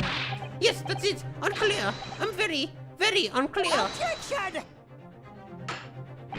Excellently, surely this proves the matter beyond all reasonable doubt. Yes, the woman may barely have been conscious. And yes, perhaps her finger wavered slightly. But there can be no doubt that this was an attempt by the victim to confirm the identity of her assailant. Why? Was the cause there was no one other than the accused in the direction of her finger was pointing. And it's abundantly clear no one besides the accused could have possibly committed this crime. I'm inclined to agree. And in the absence of any credible argument to the contrary, I believe we can now conclude this trial. No. No!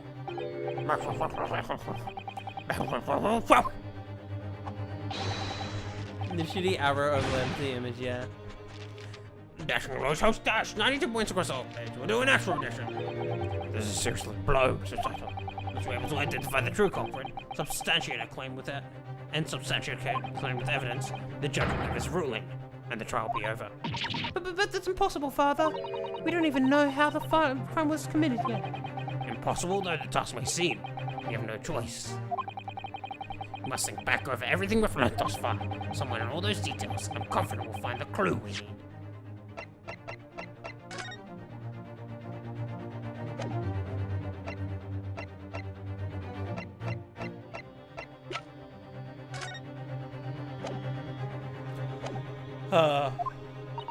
Great unfolded in the defense's antechamber before the trial resumed. She told us what happened at the precise moment Miss Brett was killed. The Englishwoman was sitting at the back of the hut, listening to what I was saying. And then, a moment later, she suddenly got to her feet. Before collapsing on the floor in front of me, with a knife in her back.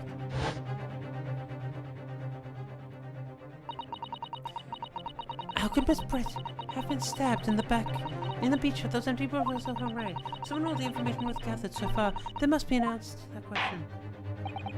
I take it then that the defense has nothing further to add. Oh, the gallant your question is looking funny runs out. I can't say I'm surprised. In that case, I'm ready to deliver my final verdict on this matter. This is a crucial turning point now. If I can't establish what really happened, it's over. Where was the real culprit hiding? And how did he or she stab the victim? Well, I don't know how, but Objection! there's no way I don't know how is the correct answer here. Your Excellency, I respectfully ask you to postpone your adjudication for the time being. Oh, to what end, counsel? The defense would like to present the court with an alternative theory. A muff-love alternative, an alternative theory that can explain who the victim was actually trying to implicate with her dying gesture. Objection! An alternative theory, huh? Not exist. Objection! There was somebody else present at the scene who could have committed this crime. What? And the victim, Miss Brett, tried to reveal who it was to those around her at the time by mustering all her remaining strength and pointing a trembling finger in the killer's direction. This is fiction! Fantasy! Final fantasy! Well, as you seem so sure of yourself, counsel, I'm prepared to hear your alternative theory. So, young Yutaro Naruhodo, Yes, Your Excellency. you present your latest theory to the court by means of this plan. What exactly are you proposing? The culprit was concealed.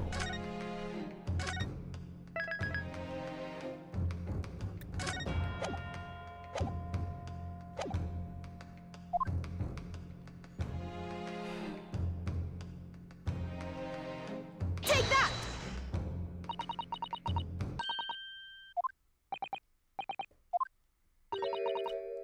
Yeah, I don't think I got it right. Hold on.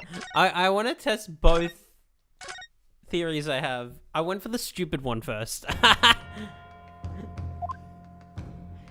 I'm guessing around here. Take that! Yep, there we go. Naruhodo-san would never give up, and I'm the Naruhodo now.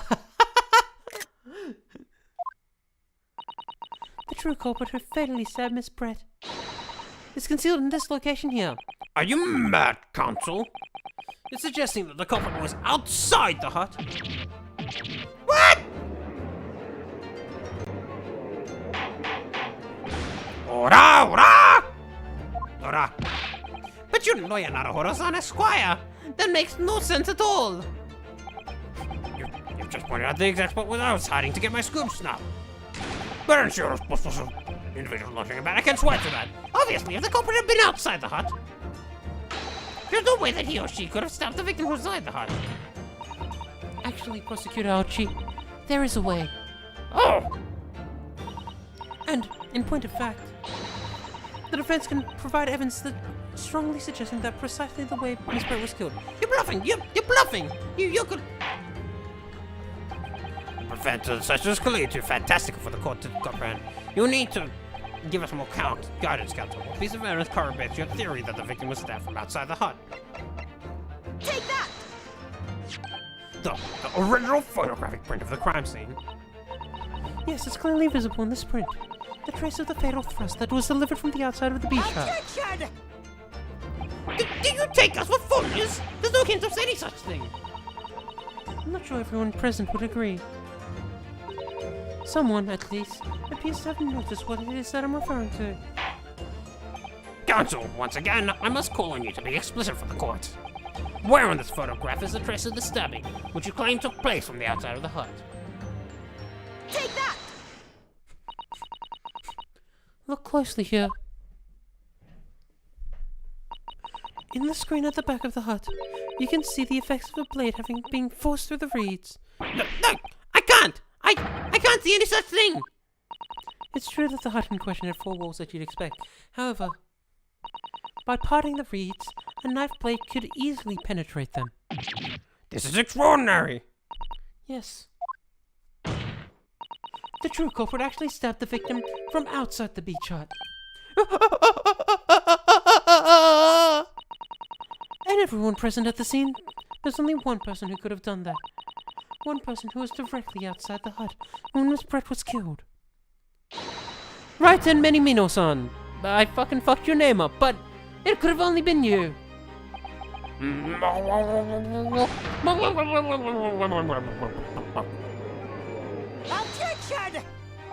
This is preposterous. This is an illegal specialist. Just look at the photograph again. The criminal zone is exactly in the center of the beach hut, does she not? We would assume as part of this fossil scenario that the assailant was a knife thrower. Objection! No, of course not. We're not. If you recall the testimony of the defendant about the event just before the victim's death. Inside the beach hut, he confronted Miss Brett. But she just sat on a stool at the back of the hut, smiling sweetly as if she knew she was untouchable. A stool? When I look at the photograph. The slit in the red screen.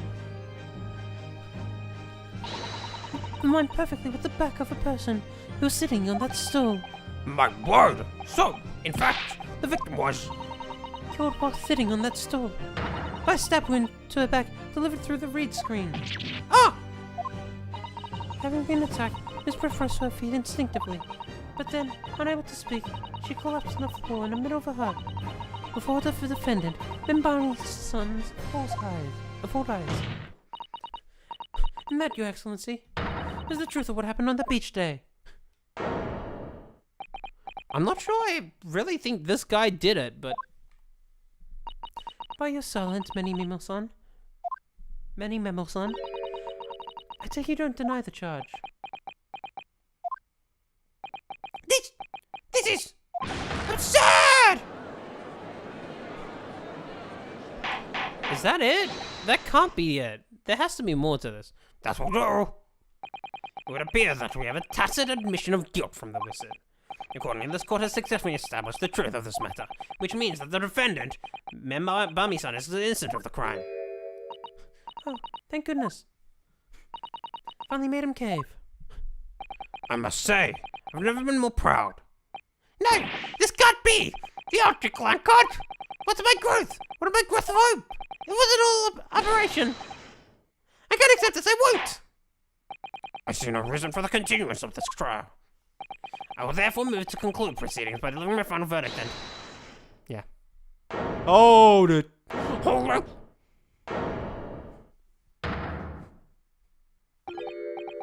Aha! Wow, this is all very convenient. This outer house court and almighty empire delivers justice, is it? Suppressing well-meaning citizen freedom to speak and branding less criminals. But it was established that the victim was stabbed from outside the hut through the reed screen walls. And no one but you was in place at the time to have this hand on the hilt of the blade. It's a perfectly logical deduction. So, Your argument hinges on the Location of whoever stabbed the English woman, does it? Well, it seems a little irrelevant now. irrelevant. Where she was stabbed, how she was stabbed. Doesn't matter. I mean, whether she was stabbed at all makes no difference if you think about it. After all, it's also really sure the whole thing's... I'm sure the whole hinges on something else. The poison. And he's got new... Yeah, no, this guy probably did it then. Okay. What are you talking about? Wait yourself, little man. I'm talking about the fact that everything's insane. Because of that you dug up. The poison. The poison. It's probably... You know what? It's probably the fucking... Ah. No, he stole the poison, and he had it in his pen. There you go. And she pulled out the pen and held on to it. Anyway, Not for sure, yeah, I got it. I'm talking about the poison, of course. The poison? Let's ask the professor for comment on the situation, shall we? understand that the deadly poison you're developing was stolen from your laboratory, correct? It's been shown that this poison was administered to the victim, Miss Brett, is that correct? That is correct. The unusual construction of the victim's room was a sure sign that this particular poison was used. I see. So, presumably that means that the victim already had the poison in her body before she was stabbed. Huh. Given that her pupil was clearly constricted, it seems highly likely, yes. If she had been dead already, the poison could not have circulated in her blood.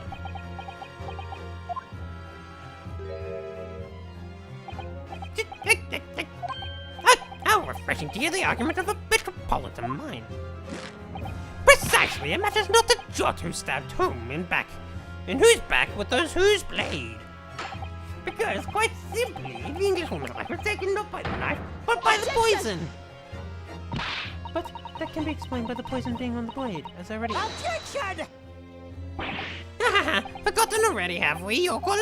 During these very proceedings, the laboratory of the professor your side assisted in proving that the blade of the weapon used to attack the victim had no trace of poison whatsoever. So let me get the damn facts. It's approved established by the facts you described. Don't have to be hard on making your herring.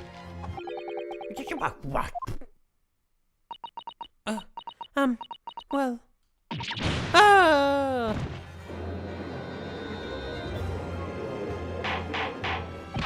Ora! But, where's the leave us? How, in that case, did the poison enter the victim's body?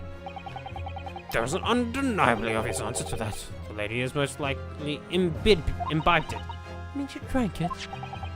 Well, look at the photograph here, as you can see. No, we already disproved that as well. A bottle of carbonated water and glass had already been knocked at sounding force in the lid. The poison couldn't have slipped into either. Somebody made her drink it. Oh, what do you know? Look at those dashing eyes. May as well go first, hey, look at the she's there. After all, I'm the last person you should be looking at. It makes no sense that although when I put in the woman wouldn't, I mean, it's been established already.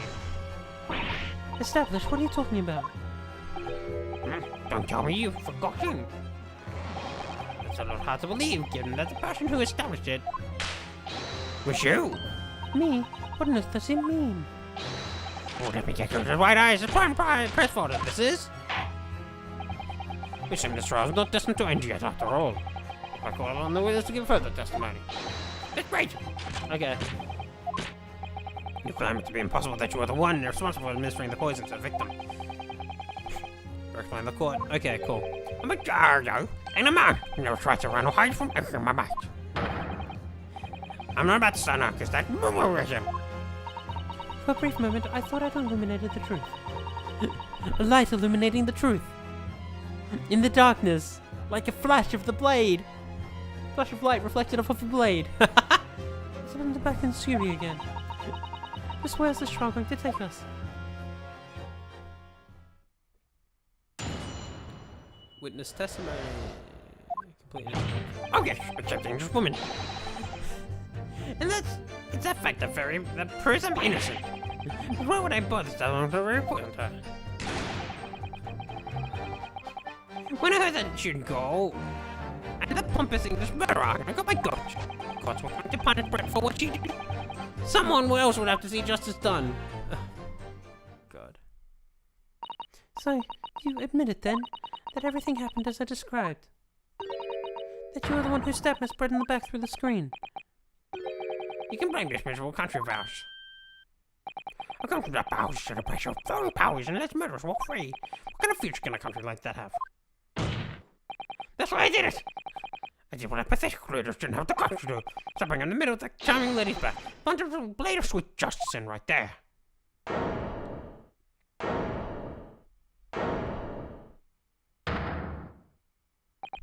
I saw my Spanish doubting that the truth is told.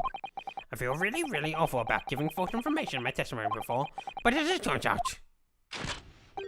there was somebody else who had it in for the victim and got her before me. That's right, you guessed it. That pretty little student though. Now there's a woman after my own heart. You're getting away again. She's the one who gave the poison to the Englishwoman and ended a pitiful existence. And suddenly, snap! The journal hears off the hook. The argument is sound, certainly. But the witness had administered the poison himself. He would only have waited for it to take effect. Subsequently, stabbing the victim in the back would have been entirely nonsensical. Therefore, this would not have nothing to poisoning. It's still quite logical. That's right. No rules, no control. Now you're what's in the light. Light will go still, just as the last. This is unbelievable. Enough to made so much progress in proving his guilt. Is he going to get away with it now? Or can he be charged for attempted murder?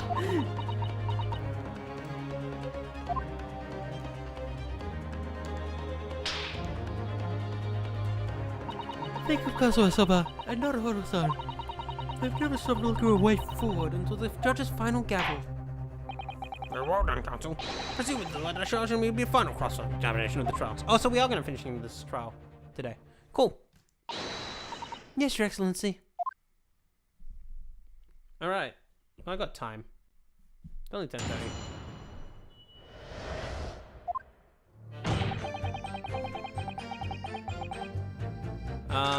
Because why would I have bothered to stab them? We've already poisoned them. Hold it! Okay. So, you do admit that you had murderous intentions towards Miss Brett then? Ah! Oh, very just offended my sense of justice. His sense of... His claim is some sort of righteous indignation. She's pure evil. I can't... He committed Russian Empire soil. But you put nothing, nothing, I've nothing. No chance I had a champagne. For justice, put things right for the people. Yes, it's my civic duty. It's what you mean to do it. Natsume just sitting there like, I don't want to be here. Look at how bored he looks. Whatever you want to call it, of course it's this. These women are blight. I don't know what's right for society. Yet a real wrong was done by the student girl in the dock, a crime for which she must pay. Obviously, because the poison was nothing to do with me at all. Because why would I have bothered to stab the woman if I'd already poisoned her? Ah, right. Hold it! Do you still maintain that you didn't give the poison to the victim? Oh, sure. That'd be like putting a belt on your trousers. It's fair, he's scared of court. Yeah, that's true. The accused administered the poison, following which the witness stabbed the victim. An unforgivable act. Hold on. Unforgivable act, certainly, but not one of the crime rests on the accused's shoulders.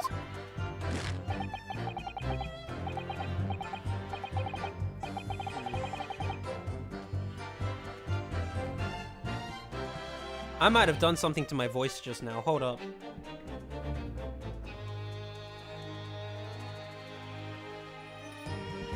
I can't do this.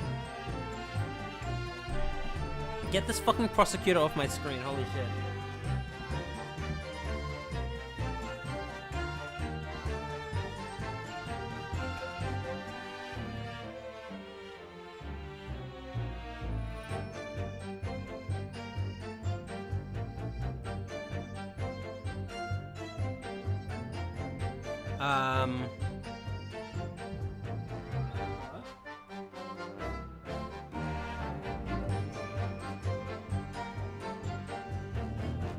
Give me one moment, please.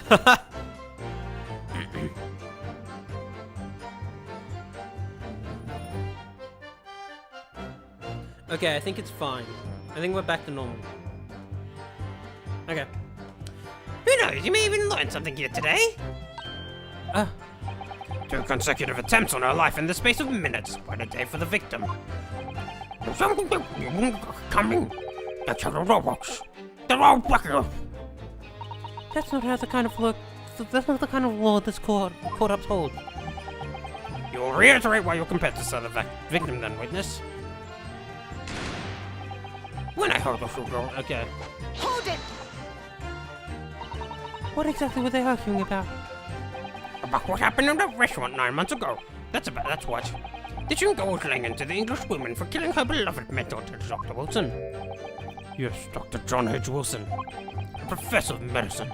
Invited here from England. By Professor Mikotomo, no less. Right. But the Englishwoman just jeered. Her case was to be heard by the British consul in Shanghai, however, there's little doubt she'll be simply been acquitted and sent back to her homeland as a free woman. You can go up inside, you can see it. Really felt for her. Hold it!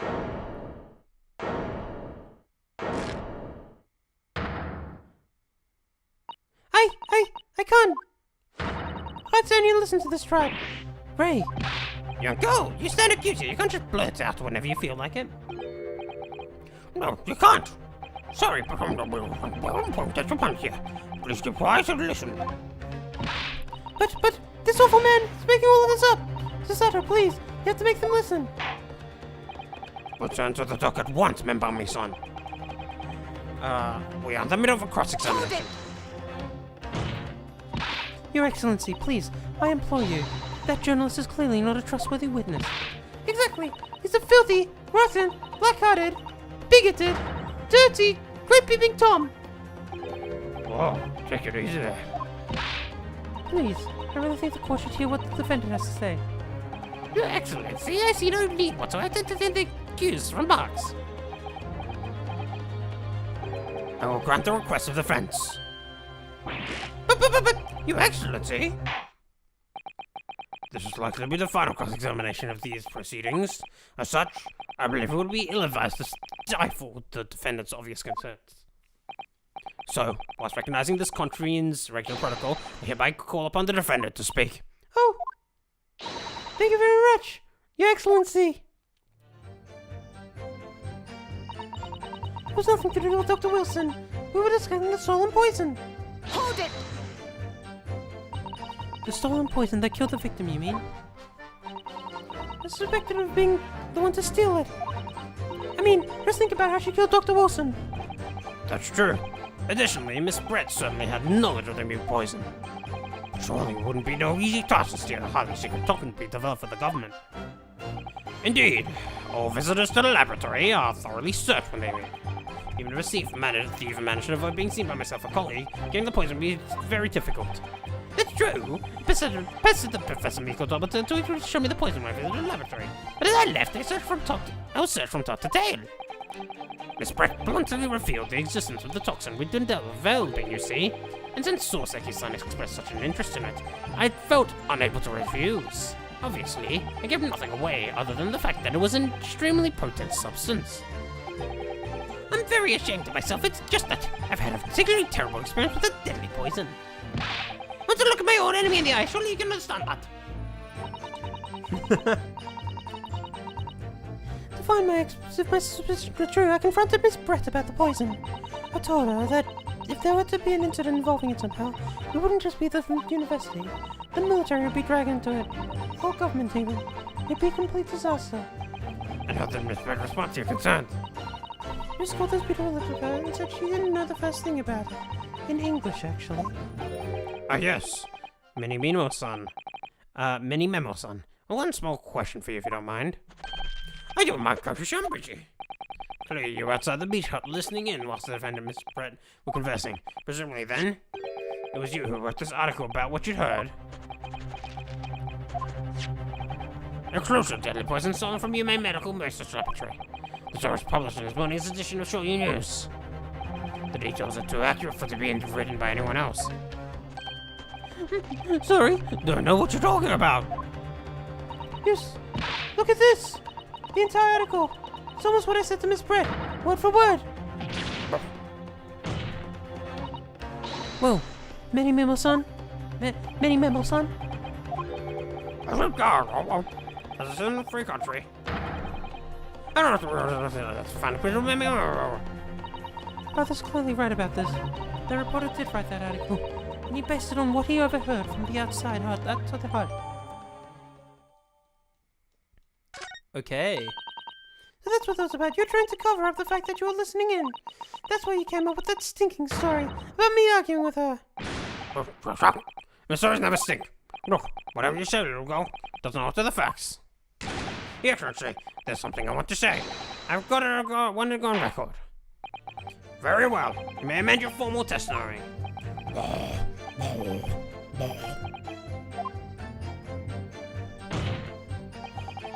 point is, you want to just the other person as well.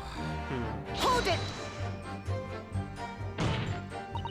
Perhaps you doubt the efficacy of the poison, so make sure your victim would die. That's horrifying. What? That'd be like pouring pepper on your Chinese ramen before you even taste it. Completely reckless. Although, I'm surprised to learn that I'm a bit of an impatient with pepper pourer as it happens. Once the victim had taken the poison, she would only been minutes away from death. And yet, this man then proceeded to stab her in the back as well. There has to be a good reason for that. It was the reporter who gave the poison, clearly must have been right into the hut. Yes, that's undeniable. Between him and leaving the hut and being stabbed, there was one very critical change in the situation. Sorry? What change? The reporter overheard the conversation between Randy and Englishwoman. Ah, yes, that's it. That's when Many Mammal-san first handled the exact nation of poison he used. That could be the key here. If it wasn't taking the poison already, the reporter would have had no reason to stab him. On the face of it, that logic sounds entirely reasonable. But there's no question that this man was responsible for Miss Breth's murder. You could think of a plausible explanation as to why he might have stabbed her after the poisoning. I feel sure that everything would drop into place. That's what we should be looking for. Yes, in order to that, I must try to glean more information. I've already gleaned all the information, so it's about presenting it. Okay.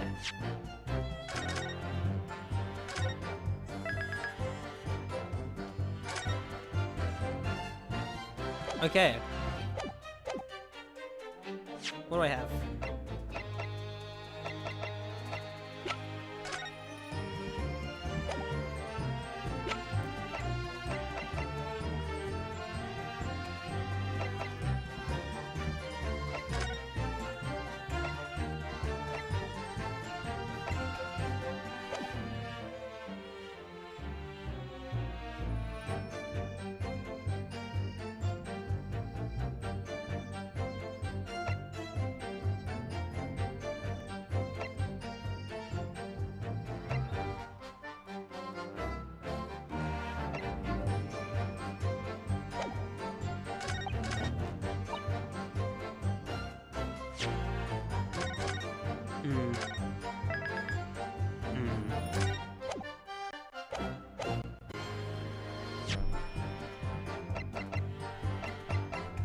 Okay.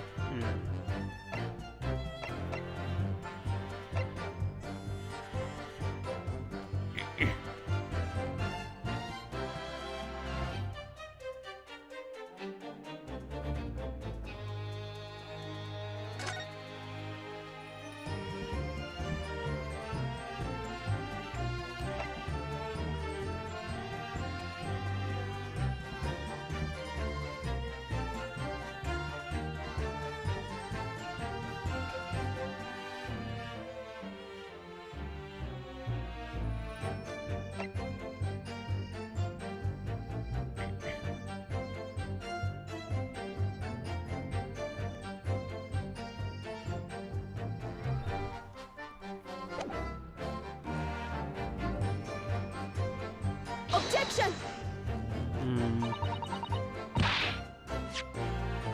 I don't think I should be objecting to what she says, but I should be objecting to something else that he says.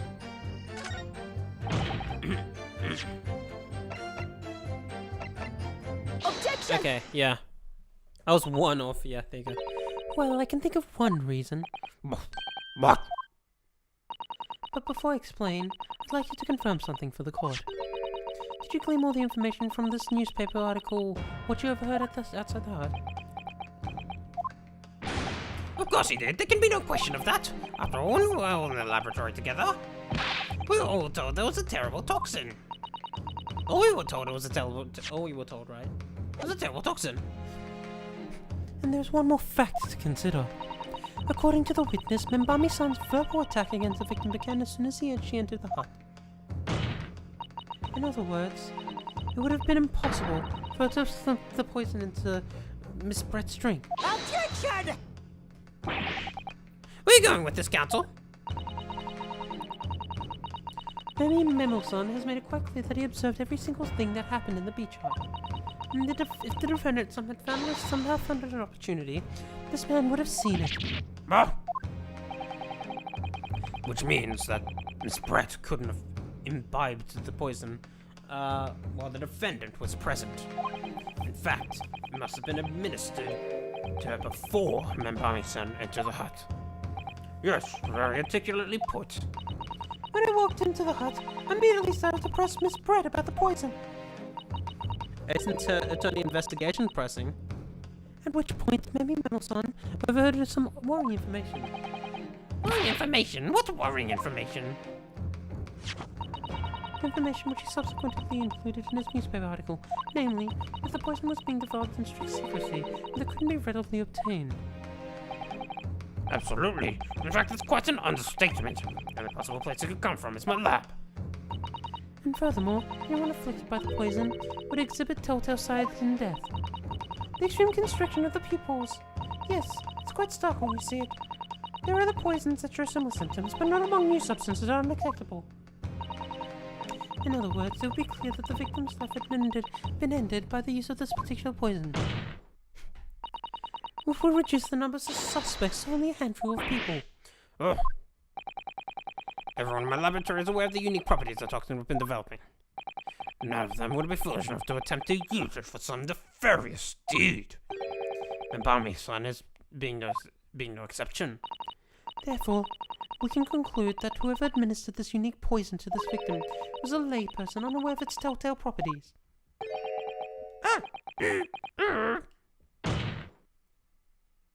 In other words, someone like you. Right, and Memi Momo? Many Memo? I'm guessing he's stored in his pen. Yeah. It was you who stole the poison from the laboratory that day. It was you who administered it to the unwitting victim. But you quickly realized that was a terrible mistake. Because the poison causing such unusual symptoms so traceable. As you listen from this far side of the beach hut's thin walls, you learned of these facts. But you'd already given the victim a poison by that point, it was too late. So you hatched a plan to disguise your mistake. A plan that involves stabbing the victim in the back through the reed screen. Objection! But what good could that possibly do? Isn't it obvious, Counsel? The plan was to kill Miss Brett before the poison could take effect. Once in the blood, the poison causes the onset of pupil constriction. But it had to precipitate the victim's death before that happened, hadn't he? Exactly. Because without any revealing signs of the new secret poison's use, no one would have ever suspected. This is extraordinary. Yes, the effect of the poison meant it would be too easily identified, so the killer had to mask its use. Which he attempted by plunging a knife into the middle of the victim's back. Let's shoot. Let's fucking go. Yeah.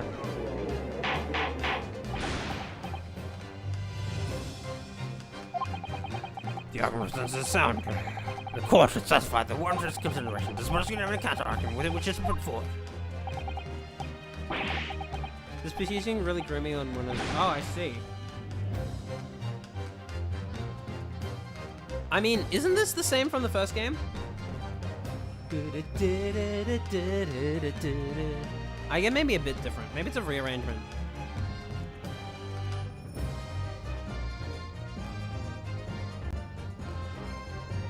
It's the same from the first game, yeah, I see. Well, there are a number of. Yes, I counter completely. Objection! No, it's the exact same, gotcha. The prosecution's evasive response clearly shows that in much the same way he nurtures the remnants of his top knot, he's clinging to lost hope. Lost hope! Hold up.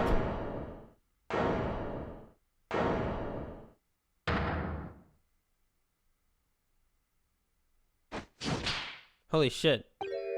Oh, you pathetic. No stress for me. Well, who you gonna from them? My fucking relatives on the rise. I don't need a counter argument. What? What are you talking about? It should be blatantly obvious. I saw the poison, you say. Get to the victim, you say. Stab yourself with a fine to wish. But I don't need a counter argument because you don't have an argument yourself with your evidence. Yes, you make yourself plausible, don't you? Without evidence, it means nothing. Whereas I base my news on facts. Facts? What do you mean? Explain yourself. I mean, what the professor said earlier in this trial. It's all here, in my memos. There it is. Get it? Because he's called Many Memo? That's what the short news is famous for. It's the power of causing this game to drop frames for a few split seconds. What the fuck just happened? Did you see that? Game kind of just dropped in frames for a sec there. It's the power of the printed word.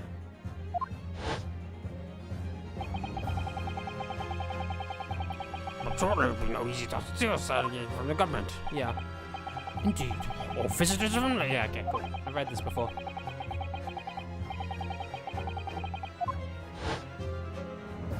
Favorite of Forza 6. I adore Forza's soundtrack.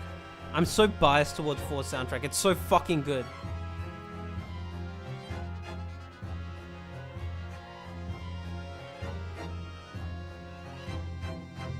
How's that then? Blowing the story wide open? See? Oh, right then, Remy Memo. I remember a reporter from the Short News. Couldn't possibly have stolen that poison.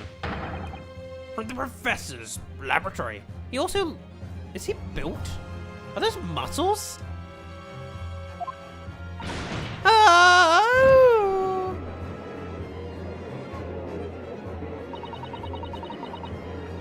But there can't be any question of it.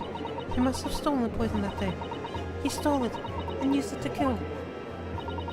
If that's the case, as you've identified, the poison itself is the definitive evidence we need. Because whoever stole it from the laboratory that day, the true culprit is the true culprit here. What's your point? You're not only hospital country buckskin. The point is this. There is one way that you, Many Memos on, could have stolen the poison that day. I've heard enough verbal conjecture now. Thank you. What do the court must be shown? As evidence. What proof do you have to be there? The proof, Your Excellency, is this fountain pen. No! A fountain pen? How could that possibly be relevant? These magical pens somehow have enough ink to write as many thousands of kanji characters. I believe they arrived in our country for the first time some 15 years ago now. Bah! I swear by a weasel hair, calligraphy, blush, and nothing else. These newfangled pens are merely a fad. Well, as a forward-thinking man of words, obviously I love my fountain pen. Okay, I'm not reading that because I don't know how to pronounce that. A superstar, no, it's conscious ink and it works. Okay, fine. That's right. The fountain pens have a small reservoir in the barrel, into which ink is sucked up through the nib of the pen, then brought to write with the letter. What is all this talking of sucking up ink out? Ah! And just as it's possible to suck up ink into the reservoir, it's also possible to eject it through the nib again, of course. My word. Can this really be? Well, Many Memo-san, when you saw the deadly poison before your eyes in the laboratory the other day, you used your fountain pen, your very lifeblood, to steal some of it, didn't you? By siphoning the poison in through the nib, into the pen's reservoir. Objection! More absurdity! That never happened! True, we've heard that there were procedures in place to prevent theft like this from the laboratory. Would anyone have thought to look inside a fountain pen of all places? No, I'm a little ashamed to say that for fear of offending guests, such a detailed search would not have been conducted. Well, this is startling, I must say. Remind the court that this pen was found in the clutches of the victim when she died. In other words, it was dropped at the scene by Many Memo-san.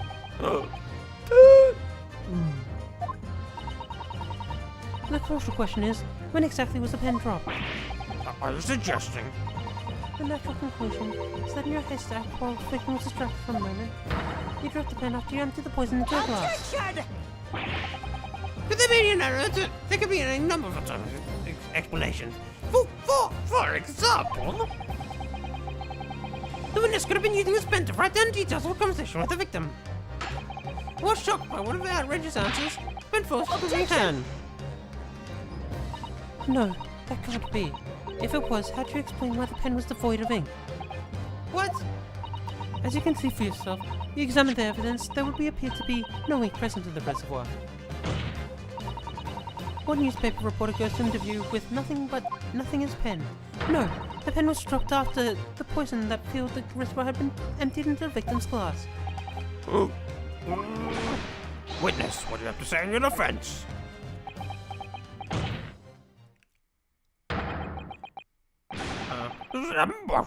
What is it? So did the ink in my pen was dry. So did my pencil snaps. Holy shit, Wolverine. I can always call my back into the game. I put it on reserve. Ah!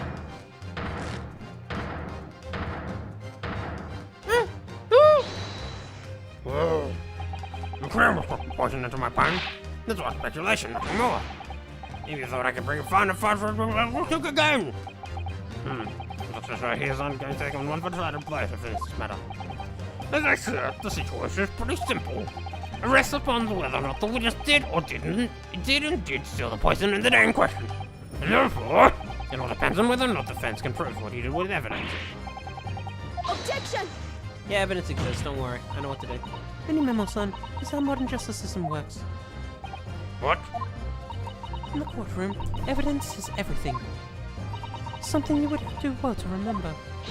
Because we are well past the point of speculation at this stage, I assure you. Very well then. Call on defense and present the aforementioned evidence. This is it then. This will be the final piece in the puzzle. The defense can prove, by means of this item, that the witness's pen that was used to steal poison. Counsel, what is that bottle? This bottle contains the unique chemical reagent that can identify the poison in question. Yes, that poison is entirely new synthesis of alkaloids developed by my colleagues and I. It is impossible to detect trace of it by any other method. Or from another perspective. Simply with this chemical reagent, anyone at all could check for traces of poison. Reagent? What? One drop of the contents of this bottle, on the tip of your fountain pen, Manny Memo-san, is all it will take to solve this case beyond all reasonable doubt. No, you can't. I want... Your crimes are bad enough, but at least no one to admit defeat. Your Excellency, the defense requests permission to carry out the tests on the fountain pen at once. I don't know what I've done to this guy's voice. Holy fucking shit. My fault. Oh my god. Took up arms to the phone pen. I fought on the battlefield. Holy shit. Holy shit. Holy shit, Ray. I'm here. Holy fucking shit. Let's fucking go. Whoa. That's awesome. Did I do it right? That was just after a takedown, wasn't it? Not quite. That was a Deutero takedown. Look at the lesbians go. Holy shit, that was fucking sick. I love the animations in this game. It's so great. The instant of the first drop of the reagent touched the nib of the fountain pen, it was clear to everyone present.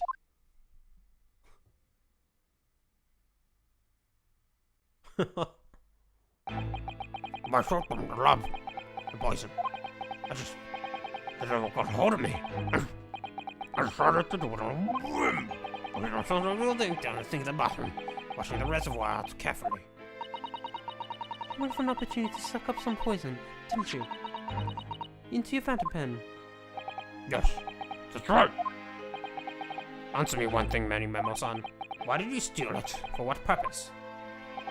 It is obvious to find out what the in this was an article. I mean, a secret project after all. Too juicy for a journal like me to pass up. Then why did the Englishwoman end up dead? Dead? I wouldn't intend to quit on the situation at all. And a reporter, as a drunk killer, enjoying full freedom, evading justice by the own country.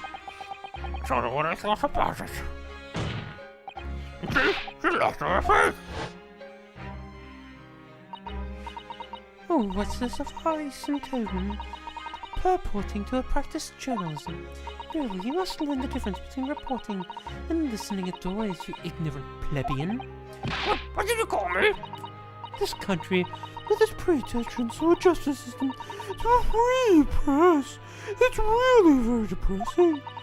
You see, as supervisor of the ways and superior of the ways in the West, you lack mental capacity to emulate them. Get out of here, you oaf. Get out and go back to the cave you came from.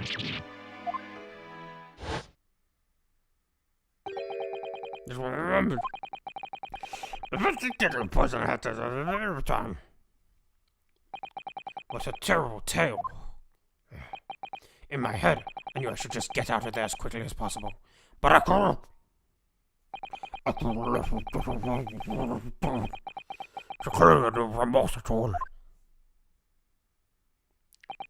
I survived. It was my God aspect getting off further.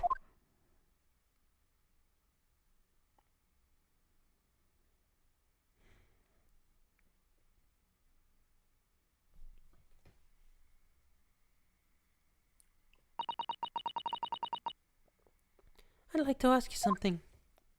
Yes. You often talk about justice. But surely as a journalist, you could have used other means to deliver the justice you sought. There's no justice in the press. Sorry? After the trial 9 months ago, I kept digging and digging to find out what had happened in the courtroom. And finally, I discovered the truth. It was a cover-up. That's what it was. A cover-up? What do you mean? Over my position, witness. Be careful what you say. Oh, come on. Doesn't it strike you as strange?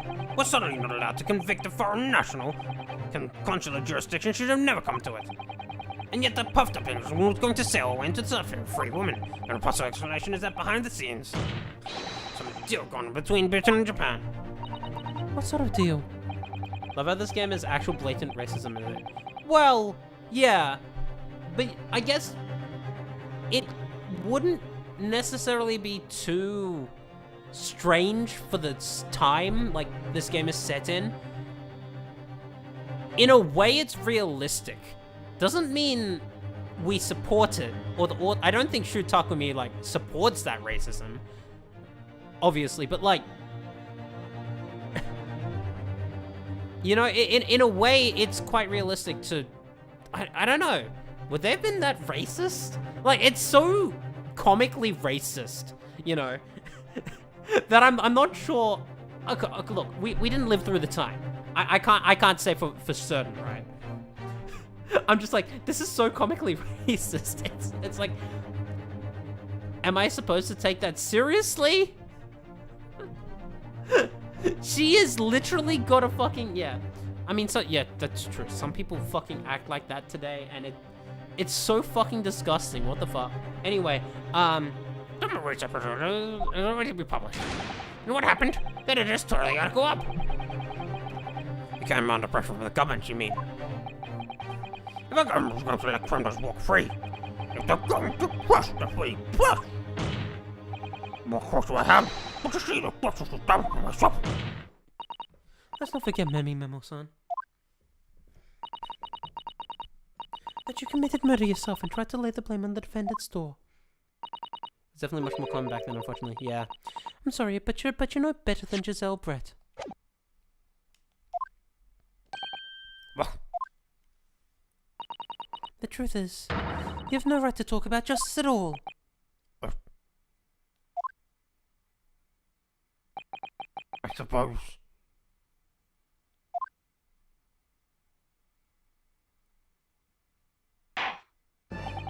It would appear that we have reached a conclusion in this trial at last. Counsel for the defense, Yujo NARUHODO. Yes. Sorry, Your Excellency. Just musing in a manly way here. It's almost unbelievable that this your first experience in the Supreme Court was an actual performance. In truth, very much remembering your cousin's exploits. Oh, Naruhodo-san. Yunosuke, you mean? Get on a first name basis, Susato. The way you handled the trial 9 months ago, and the way you handled this one, gives me more hope that we are generally entering a new era of justice in the sign. very flattering, Your Excellency. The friendship put forward today has made me feel most keenly Looks like a sad dog, yeah. that the future of our justice system will be forged by you and your contemporaries. Thank you. So, Prosecutor Archie, do you have any final thoughts?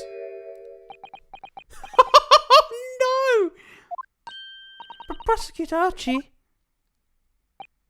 I, Takechi of the Archie clan, have been bested by a fellow youth not once now, but twice. If there was any shred of my former self left, it has withered and died here today. Gosh, your journey to cultural enlightenment sure took a while, didn't it? Silent! Oh my god. Rather than forgotten shame. I want it all now with this blade. There's a pressure about the Archieism.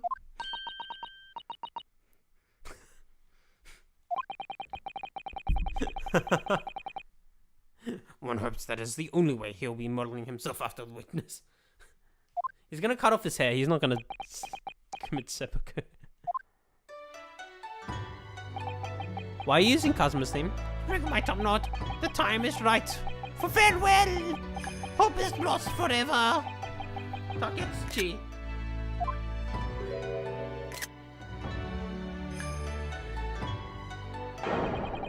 Ah!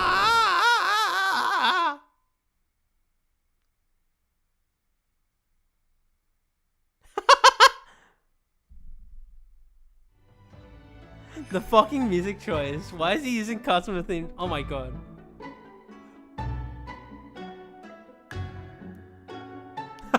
Wait, I just noticed Susato praying. Holy, oh my fucking god! Oh my god. Pig fiction right here.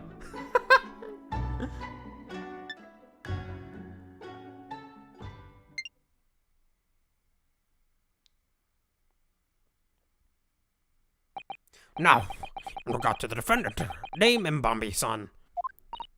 Yes, Your Excellency. I've reached my final verdict. I hereby find you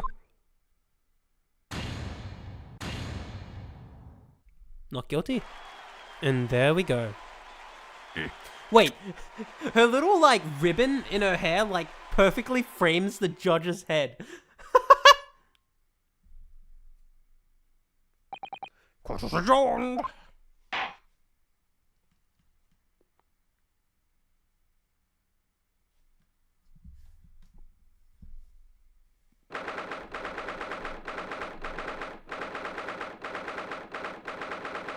I'm a little concerned I damaged my voice. I won't know until tomorrow, but I've done this before by going too high-pitched on a stream. So I'm gonna be careful moving forward with how I voice. I gotta be honest. I think I got a bit too into it. I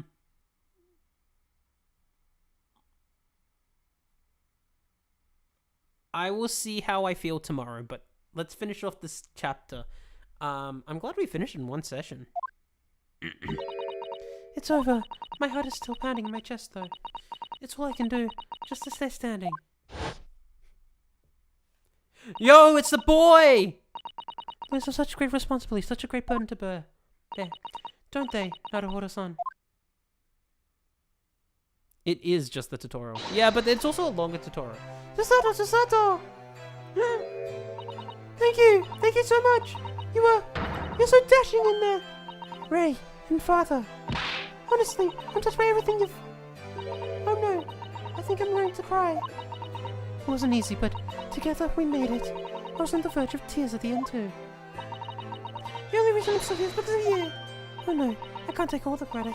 It took courage to tell the truth in there. You did wonderfully. So I'd have to say that the congratulations belong to you. He had the costume on in the cutscene in my hand. Really? Oh, that's so funny. Susato, don't be so standoffish. Sorry, we're friends, equals, and the trial's over. So no more of this formal super humility nonsense. It's time to celebrate with swagger. Time to throw caution to the wind. Caution to the... what? I'm the great defense lord, Yuta Naruhodo. I'm taking you out to Milk Bar tomorrow, or something. Right, I see. I'll, think about it, She's coming to Britain with us, isn't she? At any rate, we really knocked the wind out of that horrid man, and it felt good! Yes, it was satisfying. It really was. Isn't there anyone else we could throw together? And I sure hope you're not looking at me today. Oh my goodness! No, of course not! Of course not! And there it is at last. Nice lovely snow. Oh. You fought for your friend, to the very last. Fight for my friends? Is this Fire Emblem Path of Radiance? As your father, I'm truly proud of you, defense attorney. You Taro. NARUHODO. Thank you, but I couldn't have done it without your help. Anyway, it's time to bid farewell to Ryutaro, I think. I shall miss him in the way, but it's back to Susato and Mitotoba for now. Ike Fire Emblem? So I'll never see him again then. What a terrible shame. I bet she'll don the outfit in the final chapter, just for kicks.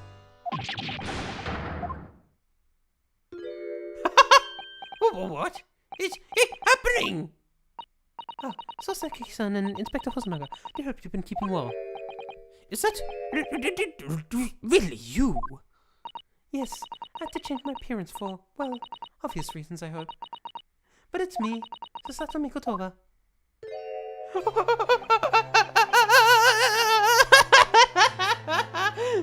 Don't! So dashing, so divine. No! So, lovely dashing and yes, and devilish divine, just look at you. I had no idea, Mr. Sato-san Esquires, that you were a local student. NARUHODO-san Esquire. Astonishing and soundingly ace. Dirty. Poor Soseki-san. So confused. I still remember the first time I ever met him. He was in prison, so in London. What an extraordinary conundrum. That it was an unwitting student from Japan. Found him someone embroiled him. Look at all the characters as well. But after NARUHODO-san's skillful defense of the Old Bailey, Soseki-san was free to return to Japan. And now he seems to have earned himself great fame as an author. I'm stunned. That's truly a truly impressive disguise. Even I had no idea. And I'm Chief Inspector of the Police Bureau, who came up with Mr. Turtle, no less. Turtles? I'm not sure you should be admitting to that, Inspector. Amazing, you're a woman of many faces, I see. Just two, really. And this was a once-in-a-lifetime event, I hope. Oh, I'm not a patch on you, though, Inspector. Well, I'm a professional, of course. I do worry about Hosonaga sometimes, I really do. 9 months ago, when he appeared here in the Supreme Court to testify, he was undercover, disguised as the head waiter of a restaurant. And then on the steamship to Great Britain, of course, disguised as a sailor to keep us safe on the journey. Though that didn't help you, did it, Kazuma-sama? From my perspective, I have to admit I have mixed feelings about all this. I mean, now the truth has been lost forever.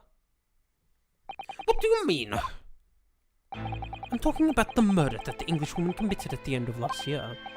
Ah yes, it was the doctor she killed, as I understand it. Dr. John H. Wilson, yes. The man I invented to Japan personally. The mystery is, why did she kill him? And the culprit herself is dead. We'll probably never know the answer. On the voyage to Great Britain, we had a most unexpected encounter with Mr. Sherlock Holmes, the great detective, I mean. Yes, I remember Mr. Holmes well, of course. Oh, Nemesis, how lightly you utter his name. Well, according to the stories published in him in the Adventures of Sherlock Holmes, the detective wanted a partner who helps him solve crimes, a best friend. That man was an exceptional doctor of medicine, the name of John H. Wilson. What? Dr. Wilson? Just can't believe it's a coincidence. I think that the English doctor of medicine killed here in Japan 9 months ago must have been the friend and partner of Mr. Holmes. And if that's really true, then the poor girl won't ever see her beloved father again.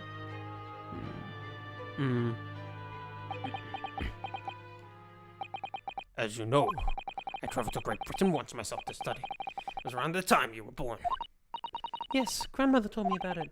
On returning to Japan, I took up my professorship at Imperial Yume University, but I also serve another role as an advisor to the government on diplomatic affairs. Yes, I was aware of that as well. In that case, I'm sure you understand that there are some confidential matters I cannot divulge to you.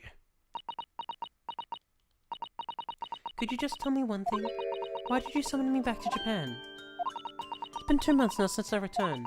When I left England, it was because an urgent telegram had arrived from Japan. It said you'd collapsed with a high fever, and you were groveling and growing weaker by the day. What? When did that news come from? That's what I'd like to know, because after that long sea voyage, I found you in fine health, Father. There was something in Great Britain that you perceived might inconvenience me in some way, or harm me. That's really the only explanation I can think of.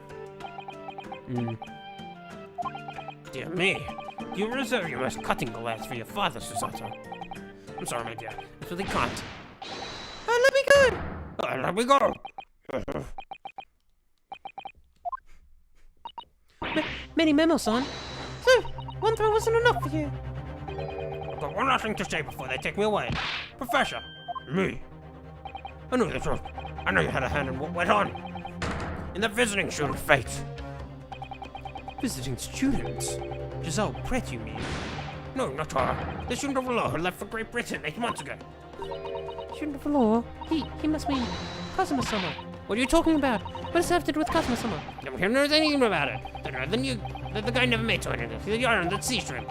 That he'll never. Whoa! Holy shit! Judge! Well, I didn't expect to find him in here. What are you playing at? Holy shit, Judge, what the fuck? I was going to tell you that the rickshaw had arrived, children. I've never seen him outside of the fucking... Oh my god, this is weird. This is weird. It's a good job I came by. Yes, thank you for dealing with him. I'll be there shortly. Oh, Your Excellency. Ha ha ha ha. Trial's over. I'm not your excellency anymore. Merely your father's friend. Seishiro Jigoku. And I may say that since I saw you last, you seem to have taken a more dashing appearance. Susato. Did you know all along? From the start of the trial? Ha ha ha. It just sees everything, Susato. I couldn't let you take the risk if Seishiro here had known that he'd recognize you. So I had a word in his ear beforehand, as an old friend. So, Seishiro, shall we? Yes, having ruled on that case, we now have various diplomatic issues to address. Before you go farther. Sorry, my dear. We have to return to our earlier conversation at a later date. But well done again, both of you. You did admirably. Oh, thank you very much. What do you think about Seishiro sling, eh? Seishiro sling. Ha ha ha. Whatever could Father be hiding from me? About Giselle Brett, about Dr. Wilson, and now, it seems, according to the reporter, about Kazuma-sama. I'm going to have to bring this up with Father sometime, when nobody else is around. Hello! Judicial Assistant Mikoto-san Esquires. Could I have a word? Oh yes, of course, Soseki-san. What is it? I think perhaps it could be fit that we're meeting up again like this now. So you see, there's something I need to tell you. Oh? I believe that it may be related to the reason why your father summoned you back from England. This I have to hear. Please, Soseki-san. Tell me at once. I will. As you know, my time in England was terrible. Cursed, I have no doubt. Such awful things I was embroiled in. Thank goodness locum student NARUHODO Esquires stepped in. After he secured my freedom, I couldn't wait to get back on the ship. Back here to my homeland. Having arrived in Japan, I submitted a report about my experiences to the Ministry of Foreign Affairs. This theme is a banger, yeah. The next thing I knew, I had a visitor. It was your father, Professor Mikotoba, who wanted to ask me all sorts of things about my report. My father? He seemed to be especially taken with a particular part of the report. Anyway, he left eventually, having thoroughly quizzed me. It was the very next day that he sent a telegram to you asking you to return to Japan. What was it then? A particular part my father was interested in? I don't really know exactly. Do you remember them? Those two terrible cases I was caught up in. Of course, I could never forget. Your father seemed to concern himself with the second case. The second one, you mean? The one the Scholz forbade any of us to talk about in public. This didn't happen in the first case today. Wait, which is the only case involving that any member of the public is aware of, is the first. Hang on. Which is why the only case involving you that any member of the public is aware of is the first. Huh? Wait. Which is why the only case involving you that any member of the public is aware of is the first.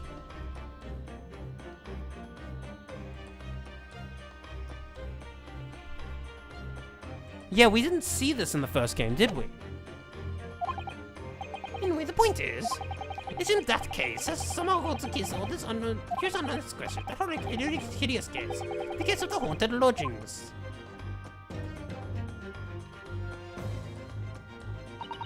The case somehow caused my father to summon me urgently back to Japan. I thought that whole business was over, but it seems I was wrong. Perhaps that was only the start. Perhaps the story is not yet told. There was another case going on that we never saw.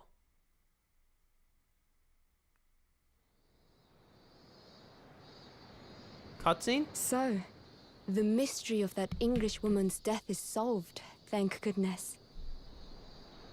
And having stood in the Supreme Court now, I think I can comprehend a little better. How you must be feeling as you fight for people's freedom in a foreign land, Naruhodo-san.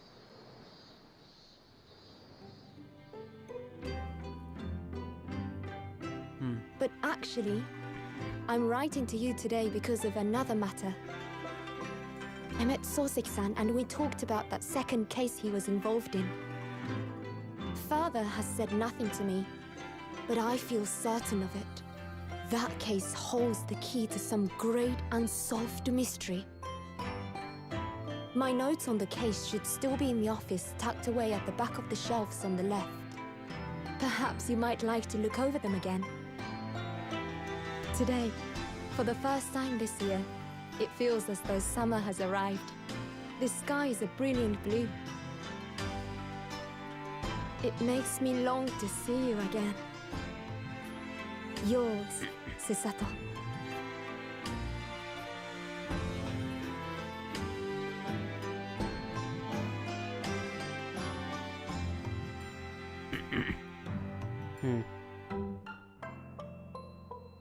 Well, there we go.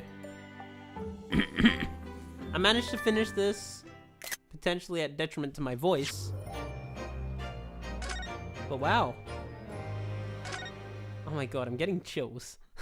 I don't know if that's from the memories of the clouded Kokoro. Of course it's fucking Kokoro.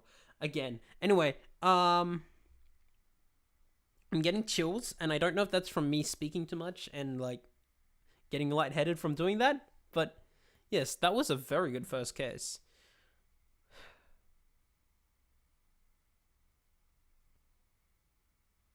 I am very excited. Second favorite tutorial in the entire series. What's your favorite? Actually, that means I played every tutorial, huh? I really like this Antonio Investigations 2's tutorial, actually.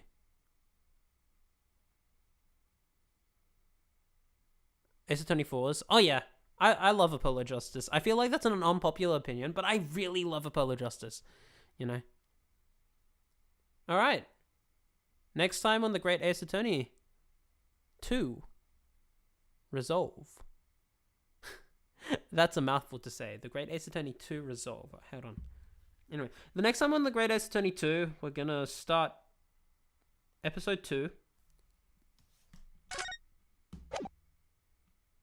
The Clouded Kokoro. The memoirs of the Clouded Kokoro. And we're heading back to... Yeah, I've heard Resolve is really fucking good, so I'm excited. But yes. I'm tired. I want to watch some Bocce the Rock tonight. I'm just I'm gonna do that and sleep. This I wasn't expecting to finish the chapter. I think I said this last time. I wasn't expecting to finish the chapter in the one stream, but that works. I'm guessing this game is about sort of paced around the same sort of length as the first game, so yeah. I'll probably finish it this month, and then the next game I play, yeah. I don't really want to focus too much on what I'm playing next. I know what I'm playing next, but to be honest, I just want to enjoy this game, because holy shit. It's been a while. It's been a while since I played a fucking Ace Attorney game. Like, well, not really. It's been like 2 months, but like, it's been, it feels weird to only have one left. But yeah, good night, everyone. Thanks for joining. I'll let you know when I'm streaming again. Good night.